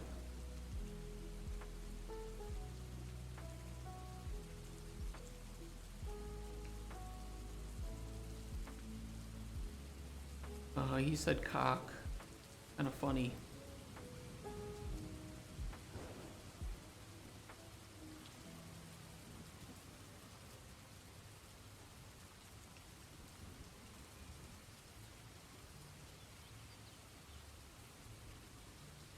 We could either save rewards to the dialogue option itself, or just save an ID, and every time the player clicks, we can just determine if there are rewards.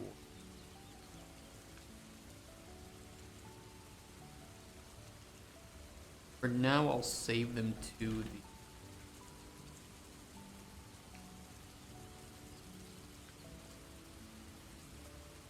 the instance. Yeah.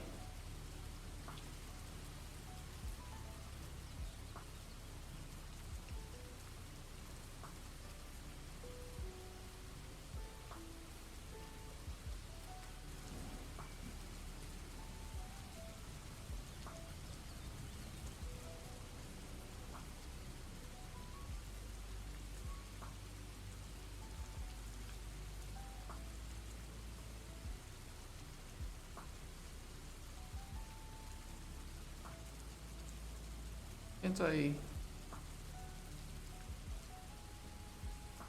Dialogue option widget. Repeat dialogue option. I have rewards right here. Can I not?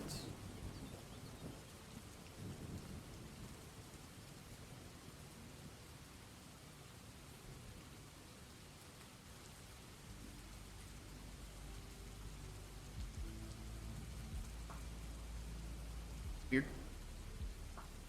I'm gonna remix the a bit for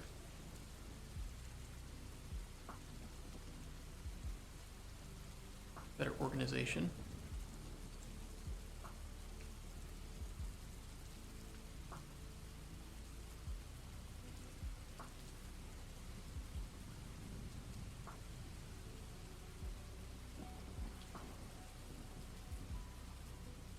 I think what will be important for me with making that sub game is just trying to find some interesting gameplay to plug into the moments between the story.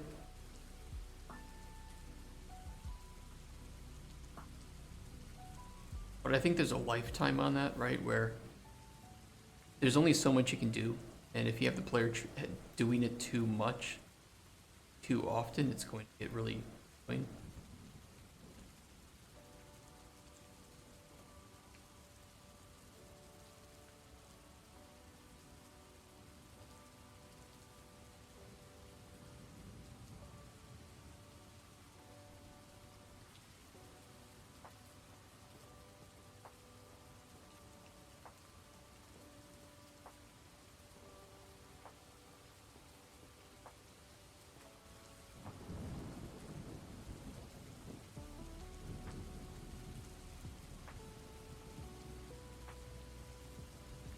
Get rewards is valid index.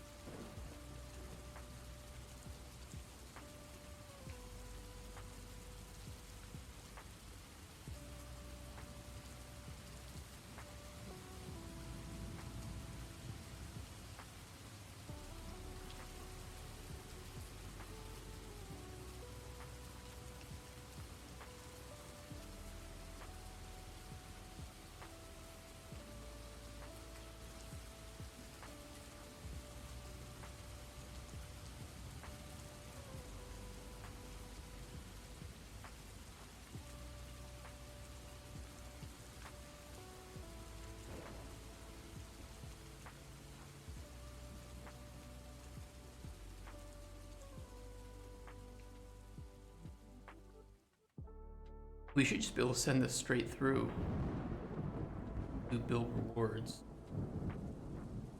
We've already calculated the threshold. We determine that from the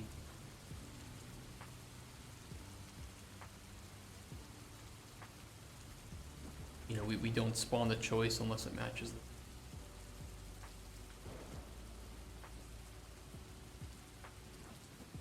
so safely that should be all we gotta do.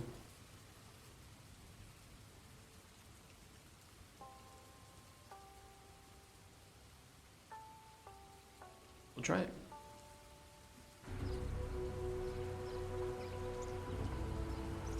It'd be funny if you finally see the monster and he's really small but very powerful. Yeah, it's like a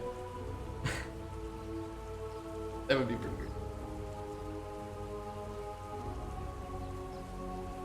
Tiny asshole fish.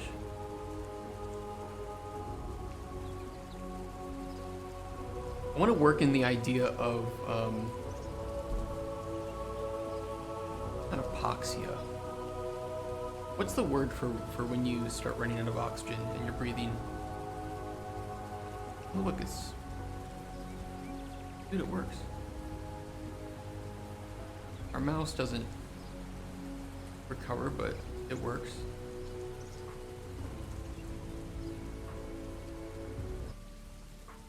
Fix that.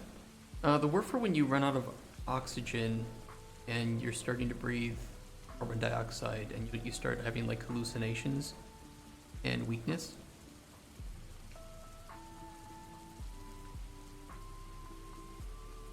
Is it hypoxia? I think it's okay, it's hypoxia, yeah, yeah. Inky, yeah, exactly right. Choke yourself out. So I'm hoping we can kind of use that to create like some hallucinations in the latter like third of the gameplay as the oxygen starts to run out in the submarine.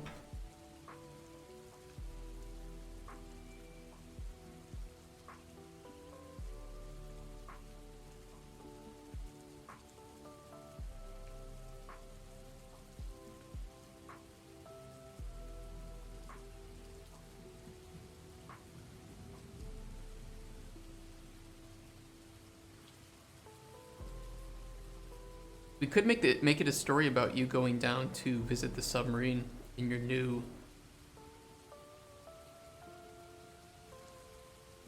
new submersible. That's never been done before, right? Did you ever sleep with a mermaid? Would anything bad happen for me for sleeping with the mermaid? Where is the mermussy on a mermaid?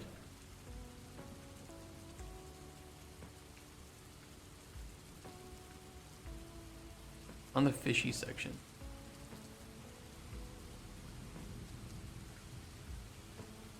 What does a mermussy look like? Why is my mouse not come back?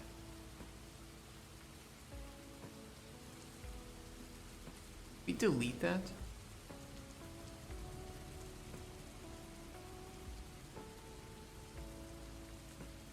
It looks like this. Okay, I'm gonna be... looks like this.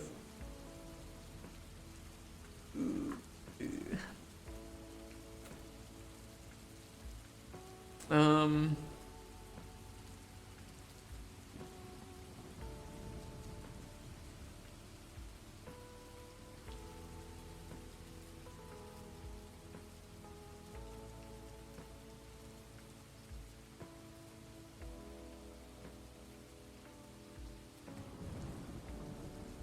It's possible that I would sleep with a mermaid, yes.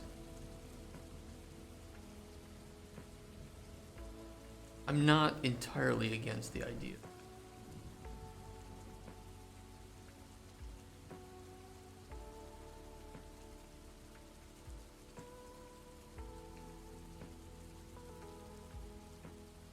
Diff it against a different bird. I can only diff against what's in the depot. He's 10-10 from the waist up, fish out of 10 from the waist down. Okay, I'll do it. I'll sleep with the mermaid, get myself some mermussy. I'll do it. Be nice and slimy, be nice and good. After that, we get caviar, so yeah, I'll take it.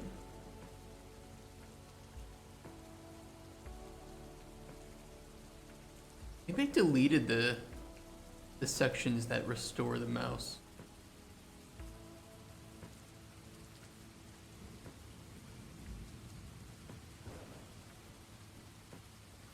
Oh no, I wouldn't have, because we're supposed to be creating the rewards pop-up.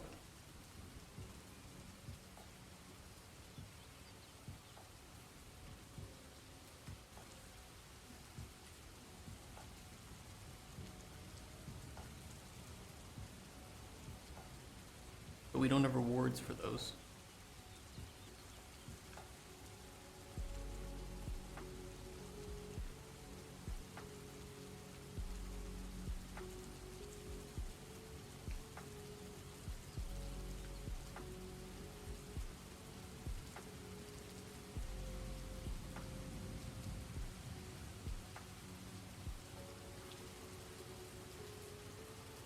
Does it feel like...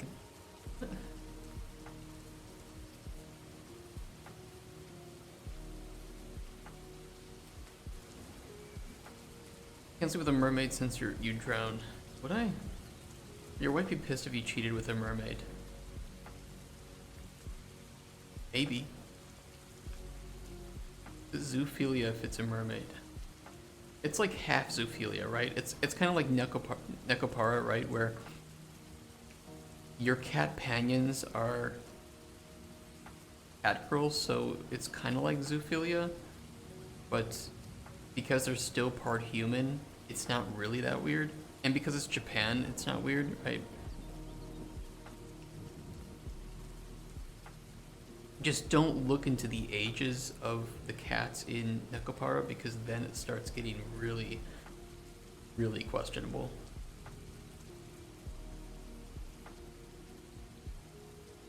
But that's what a friend told me. That's what a friend told me. It's not even. If you look up... We'll just look up the main girl chocolate, right? Is there anything sussy on this? No. Okay, this is the main girl chocolate, right? I just want you to pay attention to a very specific number here. Oops. Clicked. Now, in cat years, if we translate this, it's not that weird, but if we keep in mind that this thing was not existing 1 human years prior to this, and you've now stuck in your dickin into the cat that hasn't existed for a year. Yeah, there's some weirdness to it. I think that's weird to think about robots. What about robots?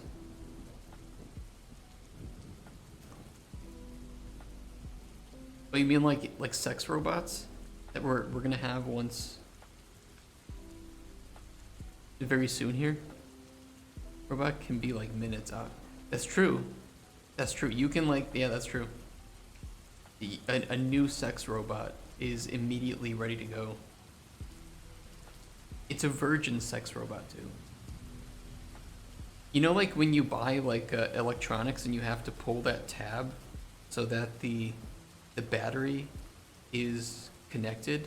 You know, it's like to prevent the battery from draining while it's in the packaging. Is that kind of like taking the virginity of a sex robot? Like it's gonna have like a tab down there that you pull, and here we go. It's used now. Officer told me she was 18 and can't use. Does it moan when you do? It probably does. I mean, yeah.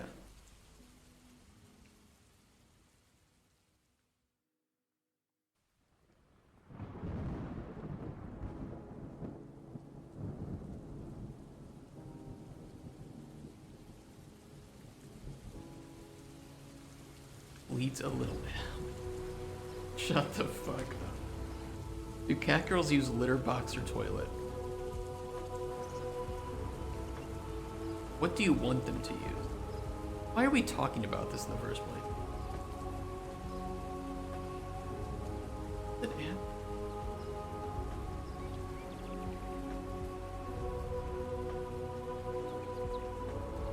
You want them to use the litter. Oh my god. Is it okay to kink shame?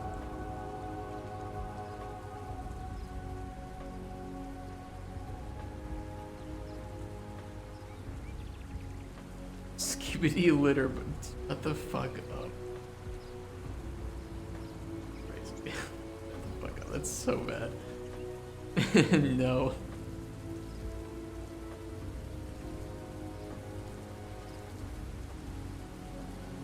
Why would she even dig in the litter box? The litter box be like a room. It would be pretty. It would be a very big litter box. It'd be like a sandbox.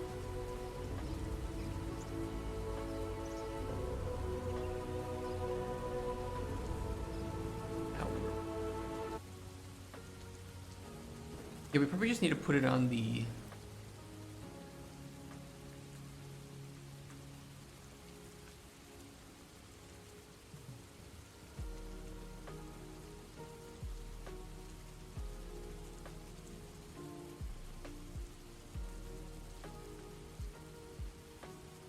It.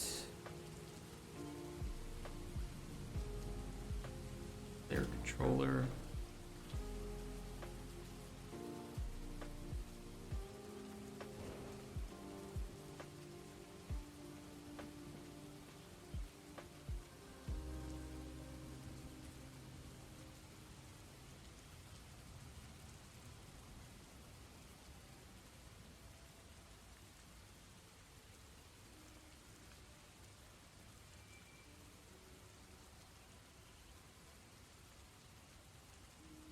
Quick says full shit in your shoes or on top of your TV.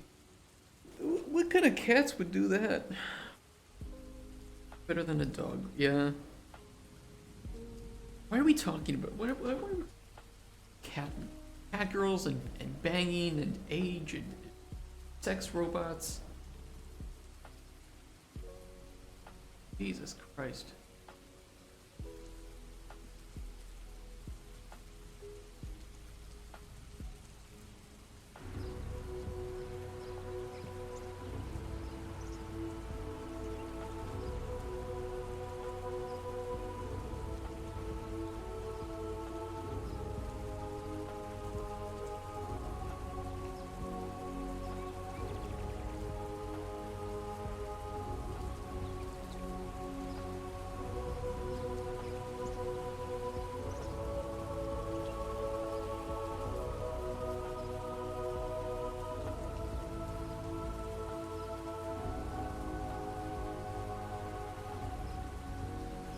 It looks like it's working.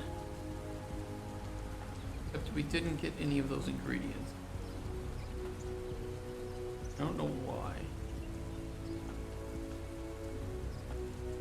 Oh, because we didn't get any this time. I still have this problem with the ingredients.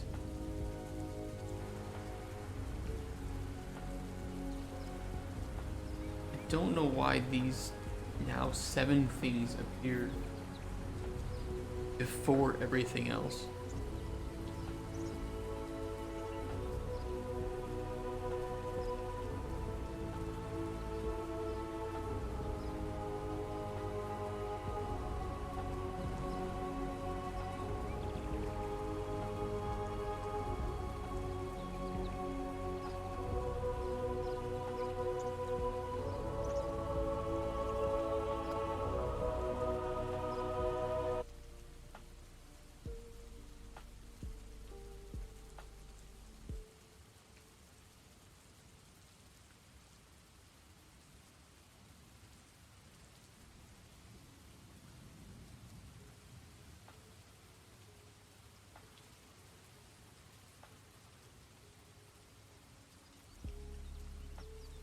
There's some way with how they're sorted.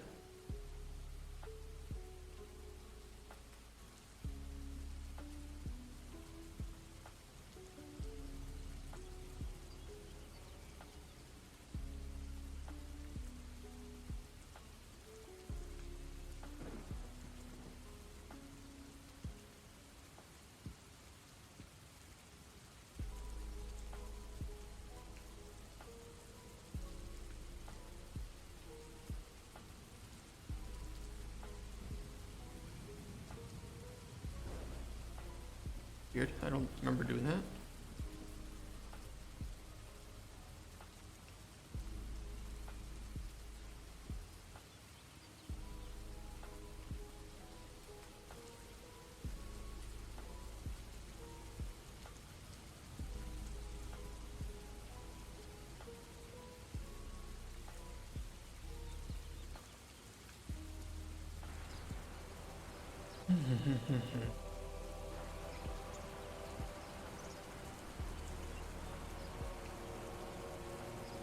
Yeah, I don't know why that's doing that, but guess we'll figure it out.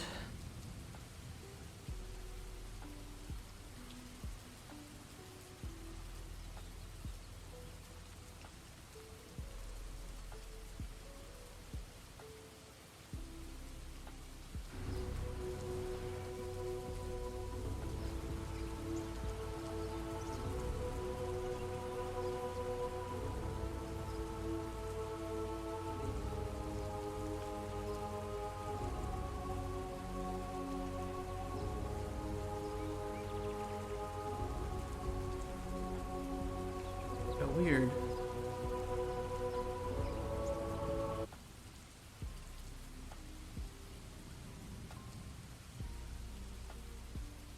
Could be something with the sorting.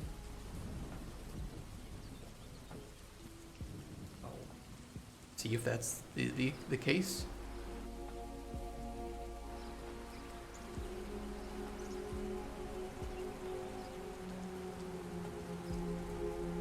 Yeah, for some reason it puts those ahead.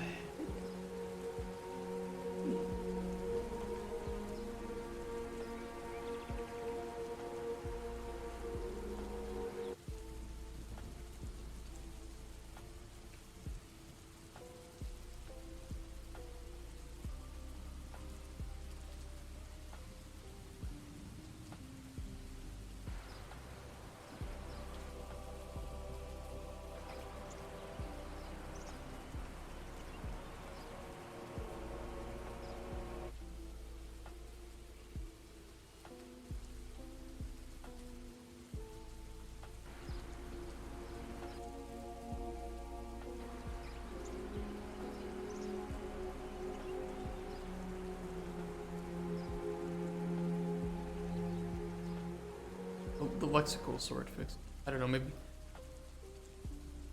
I really don't know what that means, but I don't know.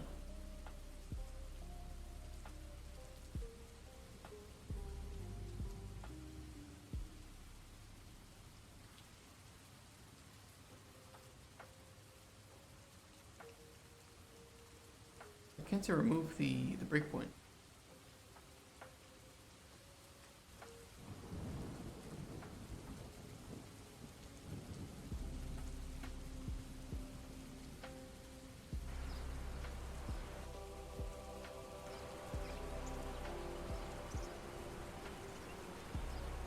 That's better.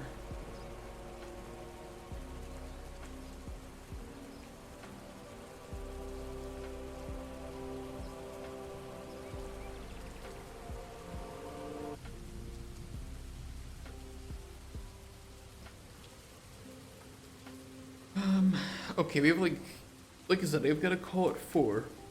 So I have like 40 minutes. Is there any small thing that we could touch up on in 40 minutes?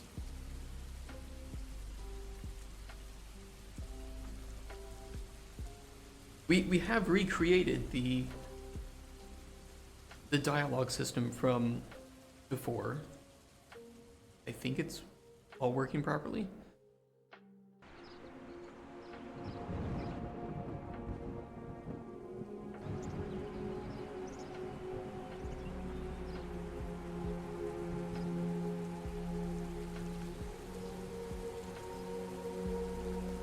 Okay, it's not. There's a bug I have to fix. I think I know what it is though. I just didn't put a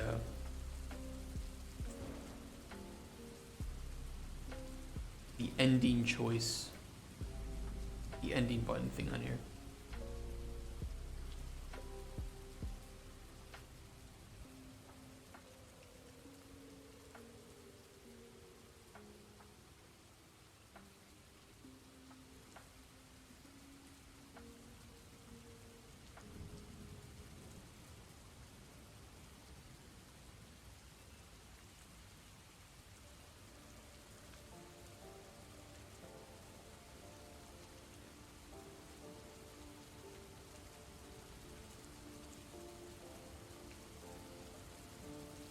That's what we can do with the time we have left, is fit in this ending button nonsense with rewards.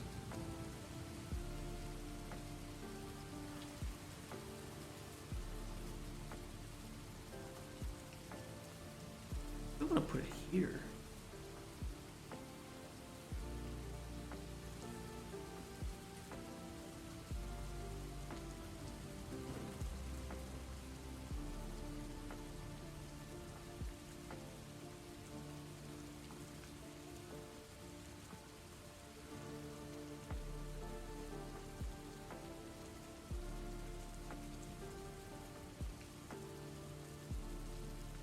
Do reward stuff.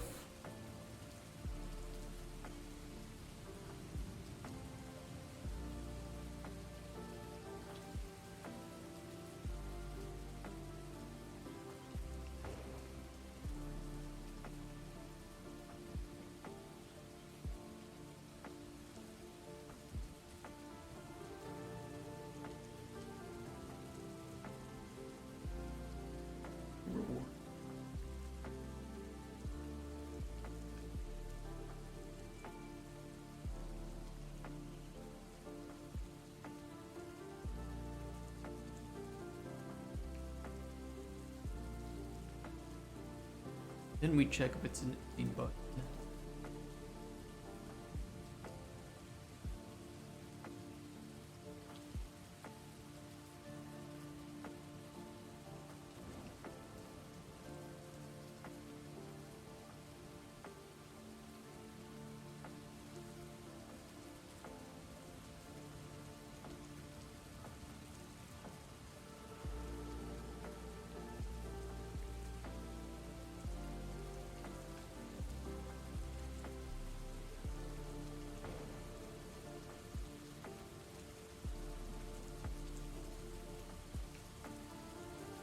And if... Am I doing this in the wrong order? Click the thing. Do we have rewards? No, so then if it's an ending button, true.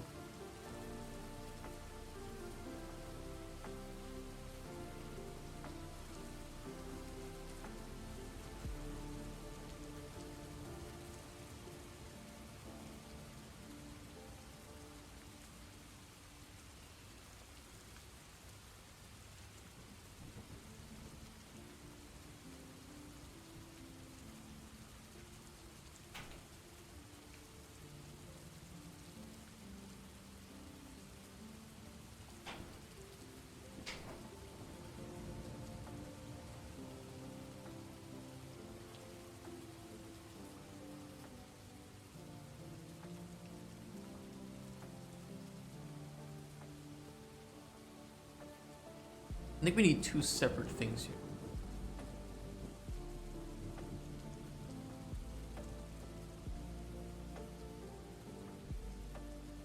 If it had rewards and is an ending button.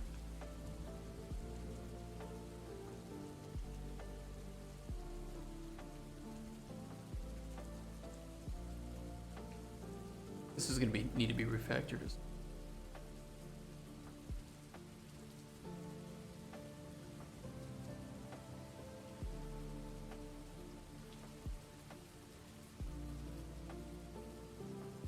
Otherwise, don't do shit. If it didn't have rewards.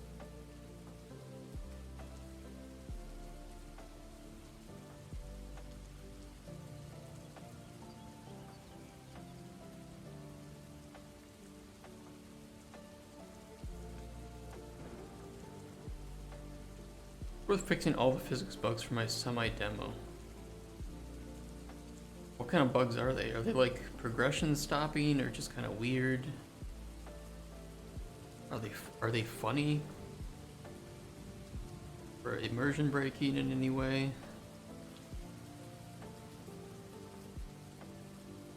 Weird edge. Can you give an example?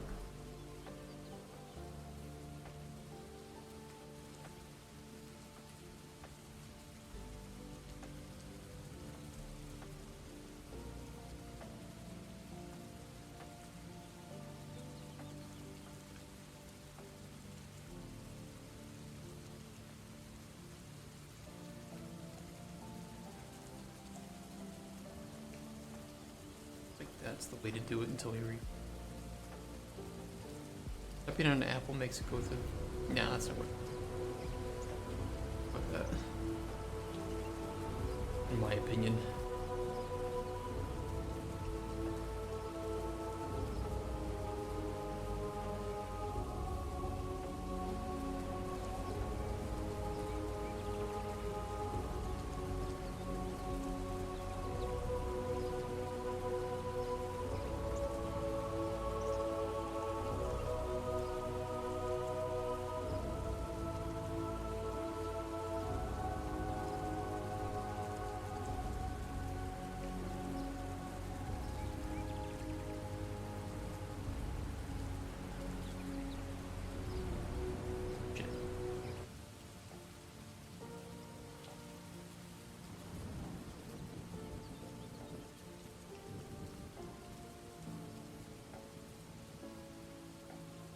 Doing non-stop playtests for the past week and I'm losing my sanity. That would be... I don't want to be QA. Never handle the monotony.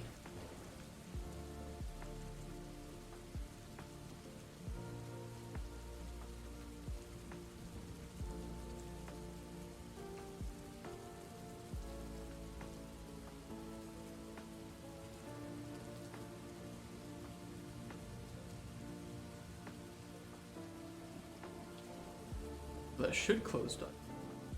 Why doesn't that? We never re-imported it. Why?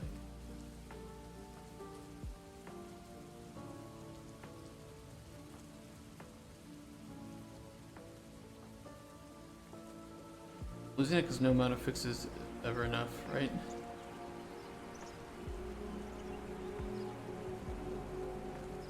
I mean, to some extent, it's nice when you can say I have a demo and it's very stable. But I think there is a point where this doesn't really bring enough value to warrant the sacrifice, I guess you could say.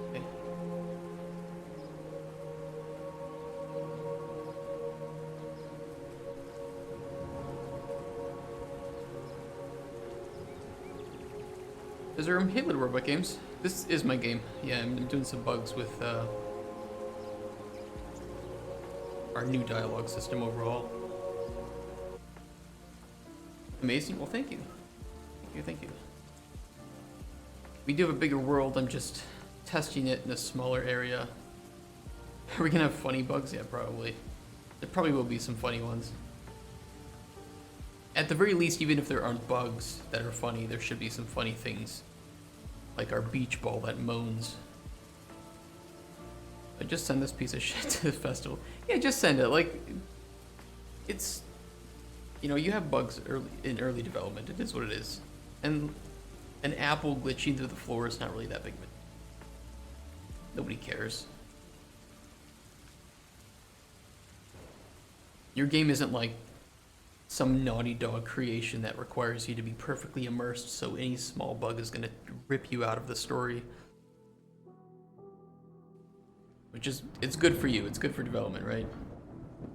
Not to be in that case. Let me test this with, I feel like you're on an endless treadmill. Could take a break. Do something else. You might just be burning yourself out with it.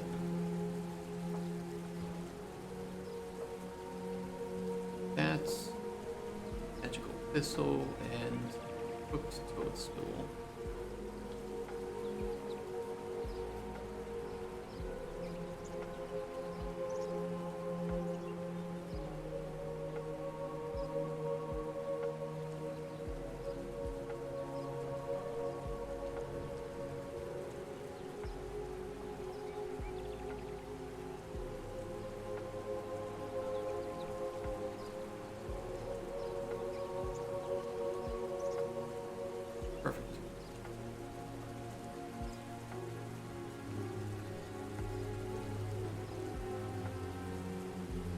Every bug I kill causes another to spawn. Dude, I'm in the same boat right now.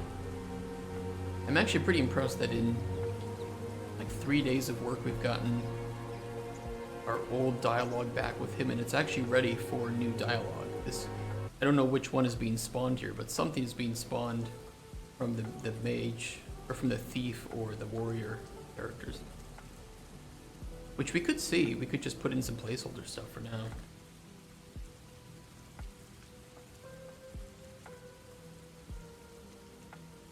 Counter. We need to put those in C data.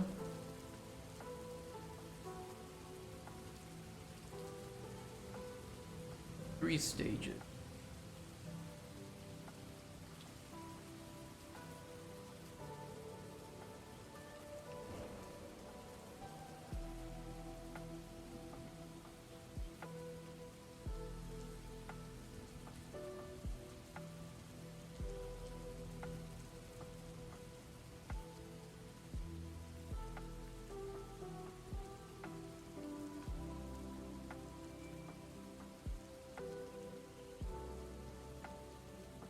Need anything else put here?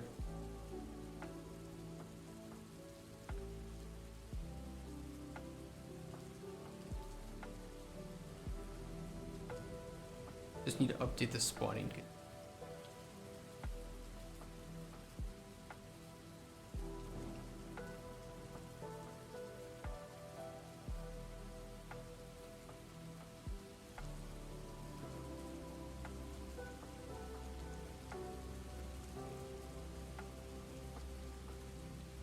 looks good. Thief 1.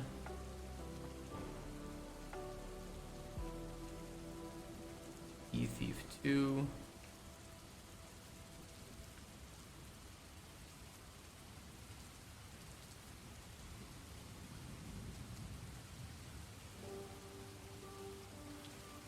Now in the story we will put 1.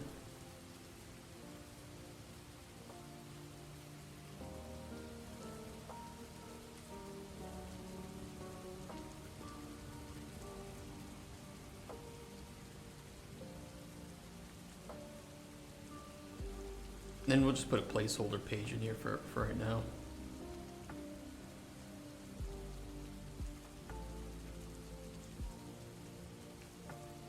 Each of these ST warrior counter 1 page 1 line 1 warrior counter 1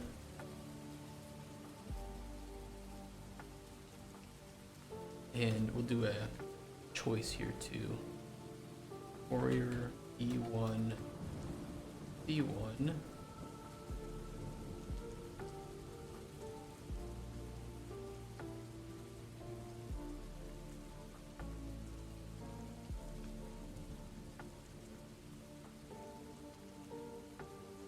page ID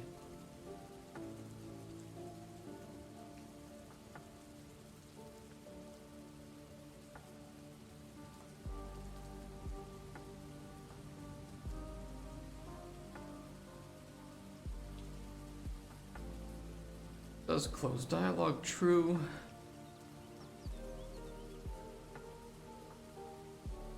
Choice 1.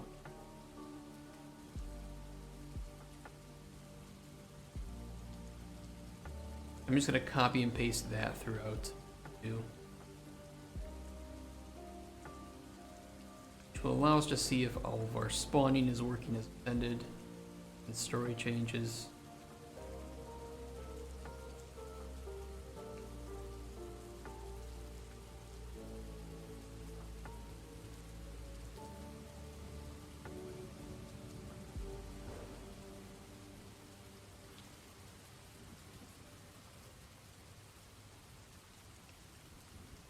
Looks correct.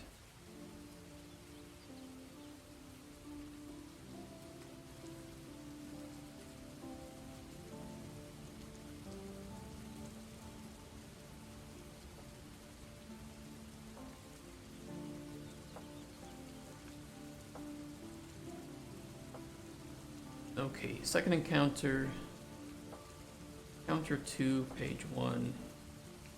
1.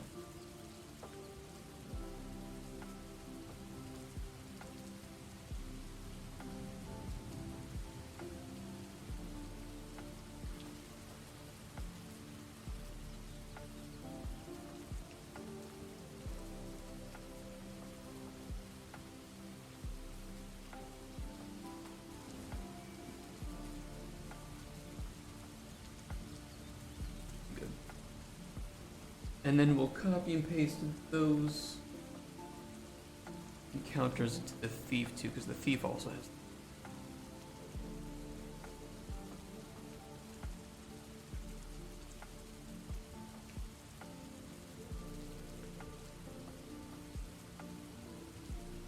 Right one? Yeah.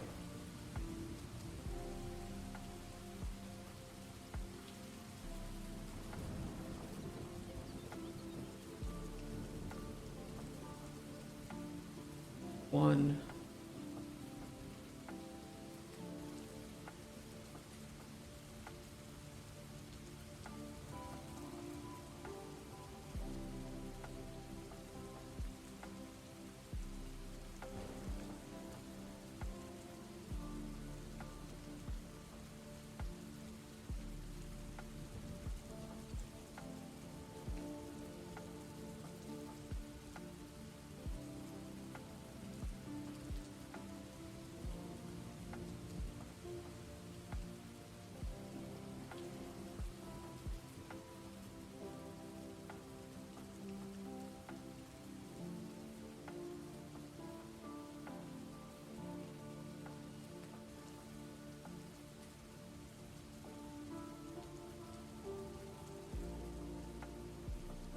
theoretically, this should work. Import.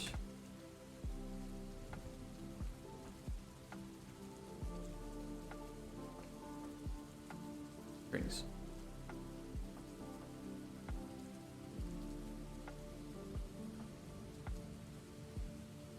We won't have any of the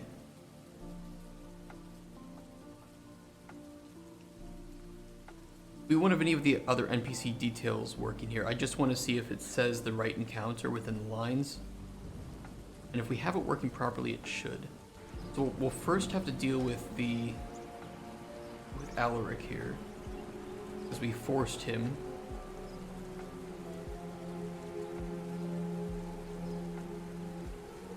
And then we are guaranteed to have to do his second stage because we forced the second stage as well. After him, though, it should be equal chances to get Warrior Thief.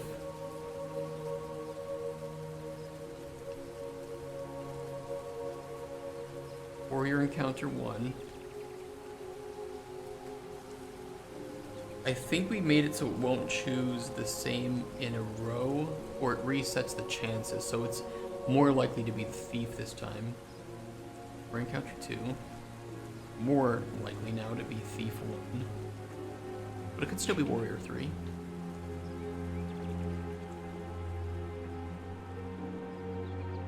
Warrior encounter 3. Because it did that, I want to check it again just to make sure that the scheduling is still working. I mean, it still could have happened, it's just unlikely. Well, now it's nothing. That's worrisome. Definitely a bug then.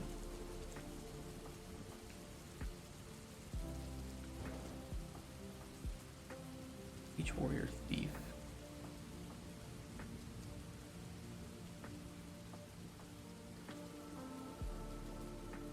Unless we typed it in wrong.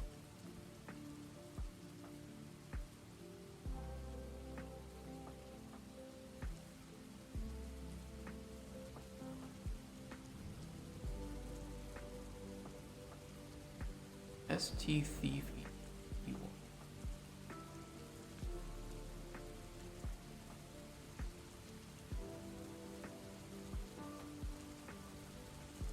There is an issue. Yeah, we didn't update the I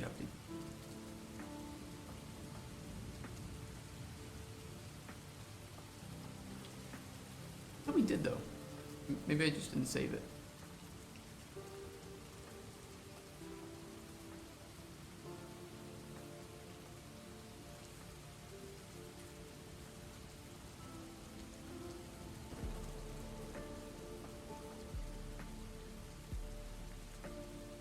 Three, two, 1. I think that was the issue. Like, it also forced Alaric to not be forced to appear the second time.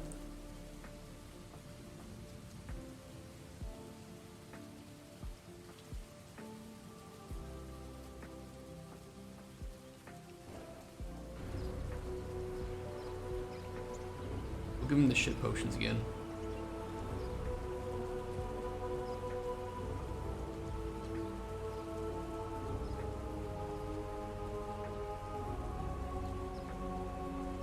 We'll fix like the stuff like the run speed tomorrow too, so it's more consistent. Okay. Did spawn him.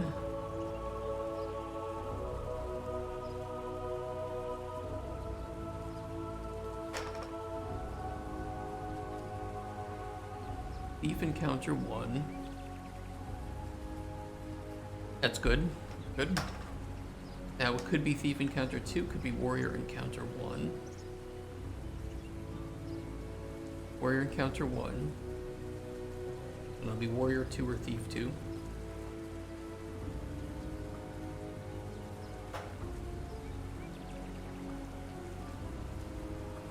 Thief 2.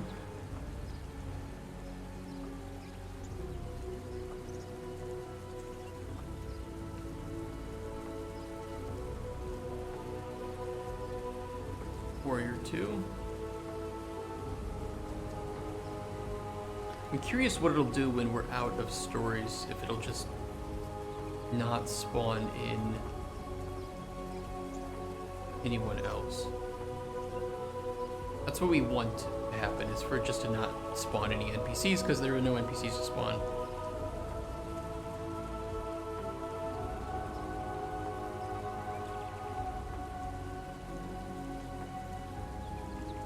Okay, it did spawn one. We don't want to do that.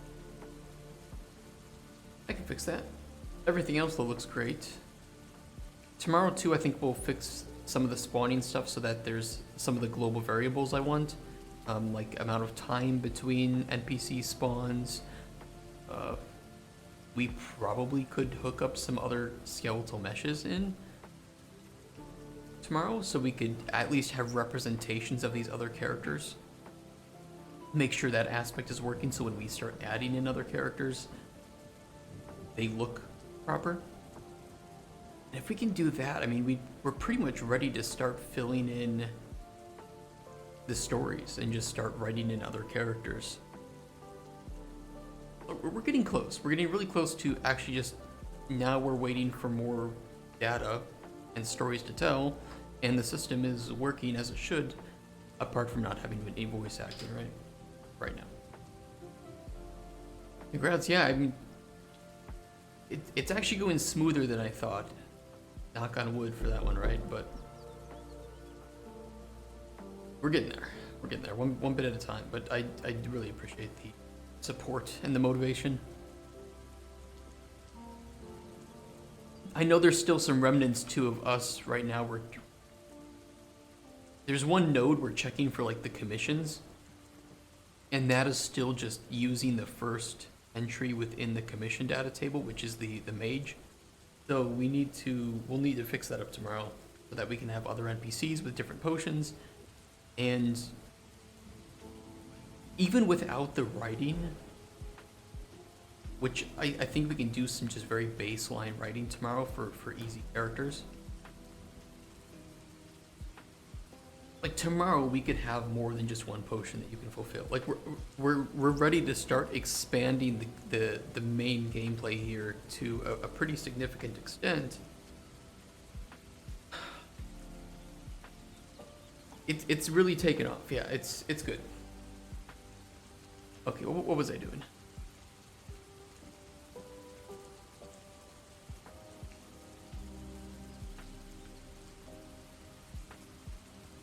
Oh, we know what the NPCs spawn if there aren't any NPCs to spawn.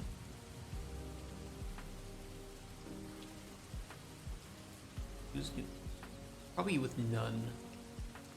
8 encounter.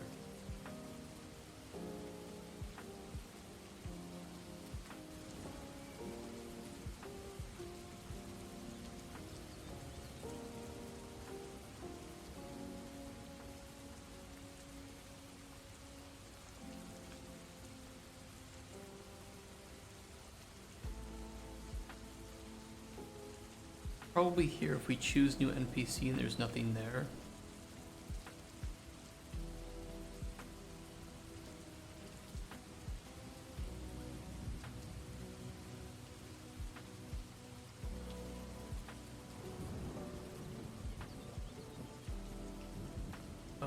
What's it for maps to choose if it's valid index? I think we just do, or is empty. Is empty.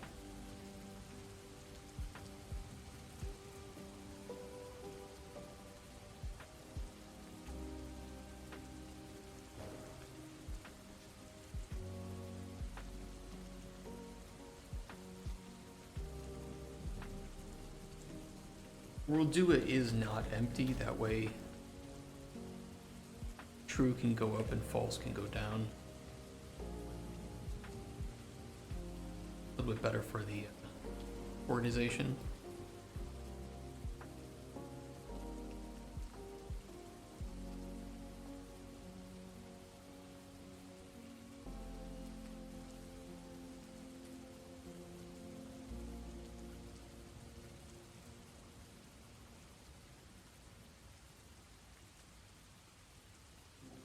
And the good thing is at a certain point, if we have the system in place and custom skeletal meshes, we pull in some humans or something that's rigged to the Unreal mannequin, we can just kind of casually add in characters as we think of them and have meshes for them.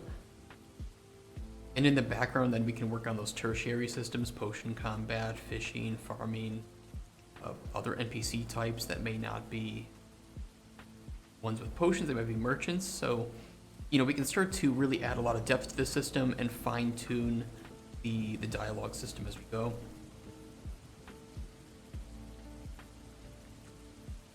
One day at a time. Okay, is not empty true. Otherwise, we will.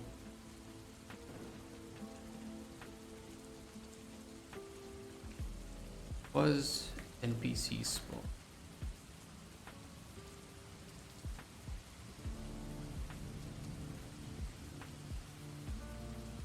True. True.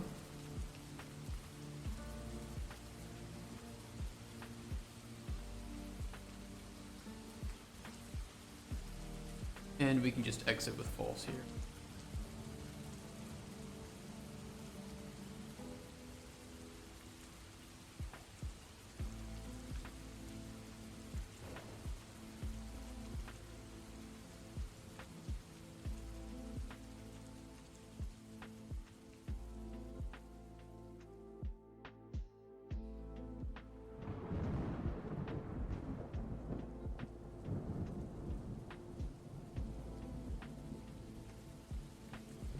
Think that'll prevent it?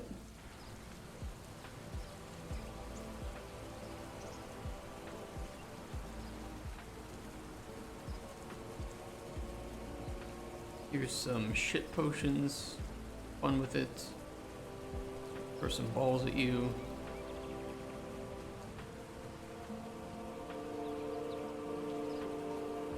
Thief one.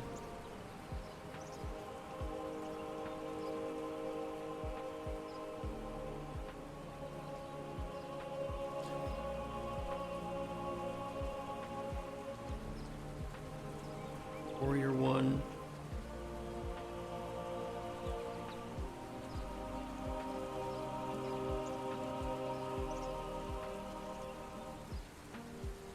Thief two.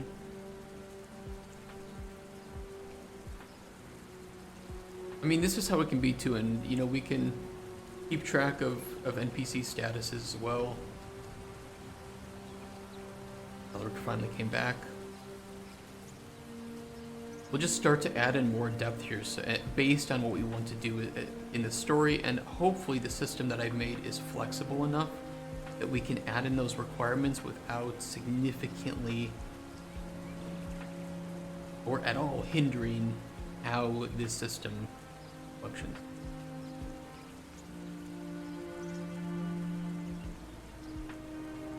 Did we get Thief 3 already? I don't know. If it works, he should just walk off into the sunset, poof, and no NPC should spawn. Oh.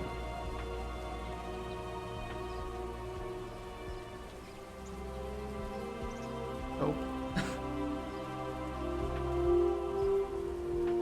Kind of weird. Why didn't that close properly?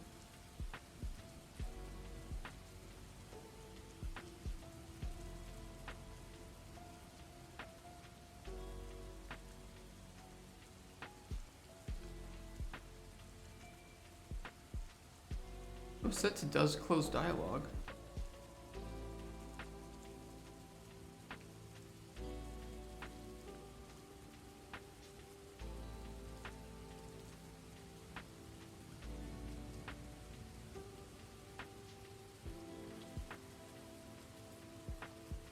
That's weird.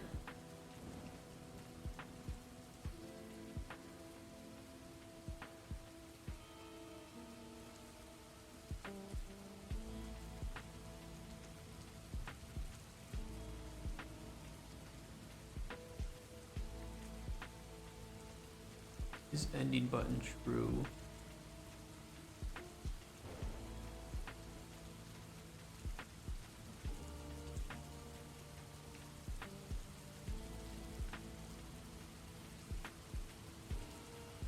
It's almost like it didn't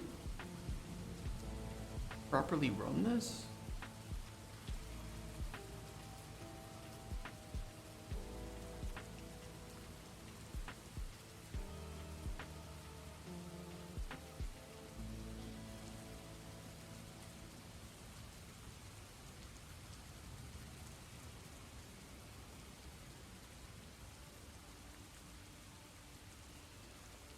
Weird. I'm gonna try to recreate it again.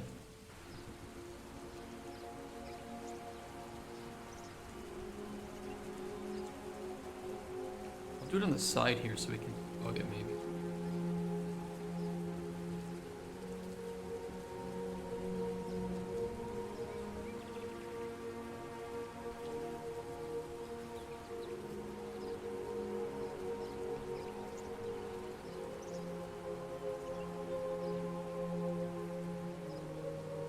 It does create a new. I handled this panel in a really bad way. Dialogue panel. We may want to do it better. We're creating a new widget each time, and I'm not really a fan of having to do that. We can just initialize it as collapsed and set it to be visible when we need it to be.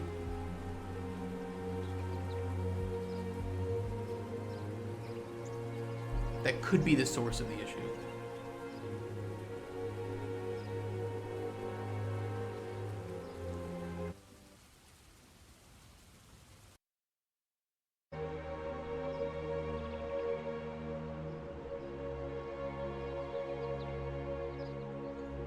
I'll probably make this work with keyboard shortcuts too. That's why I put the numbers there.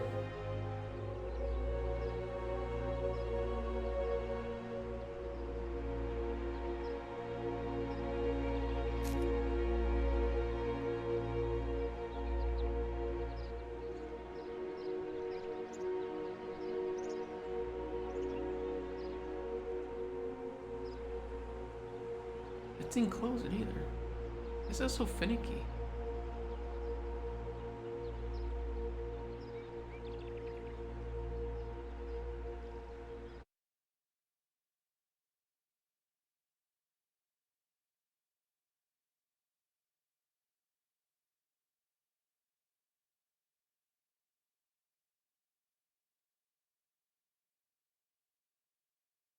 Yeah, I mean, my feeling is just that it's being caused because of control that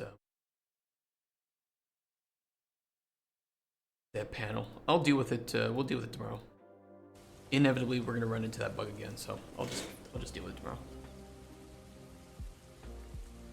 Oh, that was really good progress though today. I gotta get going because I got a phone call to make.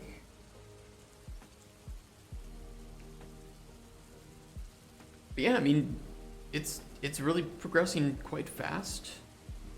It's a little slow because we're having to refactor and control some things, and write a lot of other things. You know, it is what it is. But actually, for what we're doing, yeah, it's pretty great. 3 days of work, and we have a much more flexible dialogue system. Multiple NPCs supported. And we have our baseline tutorial NPC here, Alaric, our blue dick boy. He's functioning as he was before. We just don't have it connected up to the tutorial yet. But, we know that that's pretty simple logic to add, so. Yeah, we'll get there. We'll get there. Good progress. Let's save this all. Admit it. A lot of changes.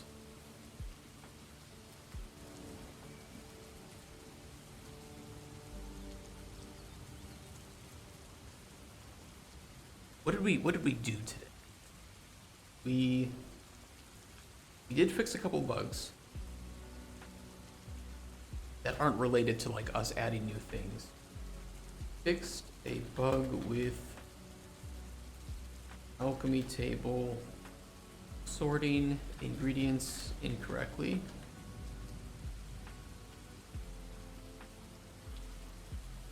More progress on new dialogue system.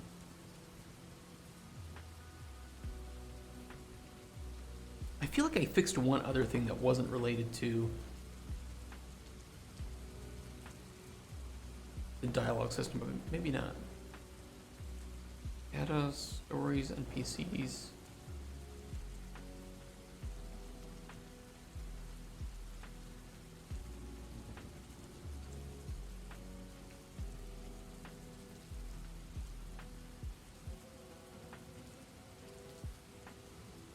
Maybe not.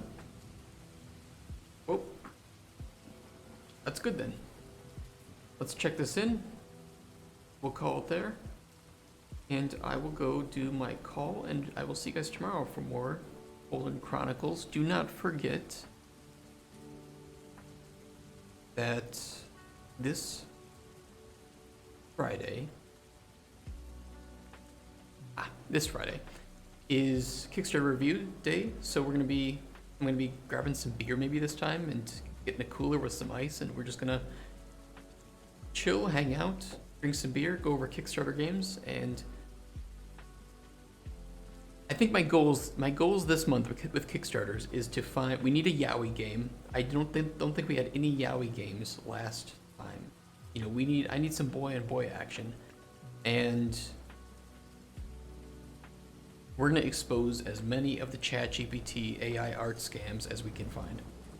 I hope there's some good ones this year or this month. I keep saying this year, but yeah, I'm looking forward to it. We'll see what's up. And I have some new knowledge too that I gained from the same guy that I talked to last year about Kickstarter. That's taught me so much about what to look for and what a Kickstarter should have, that now I've got some additional points of things that I can criticize or admire about good Kickstarter. So yeah. See you guys tomorrow. Same time, same shit. Have a good one. Have a good night. Stay warm, stay safe, and be nice to your family and your neighbors and your friends. Spread peace. And get some mermussy. That's what you need in your life. Oh, guys. See you tomorrow.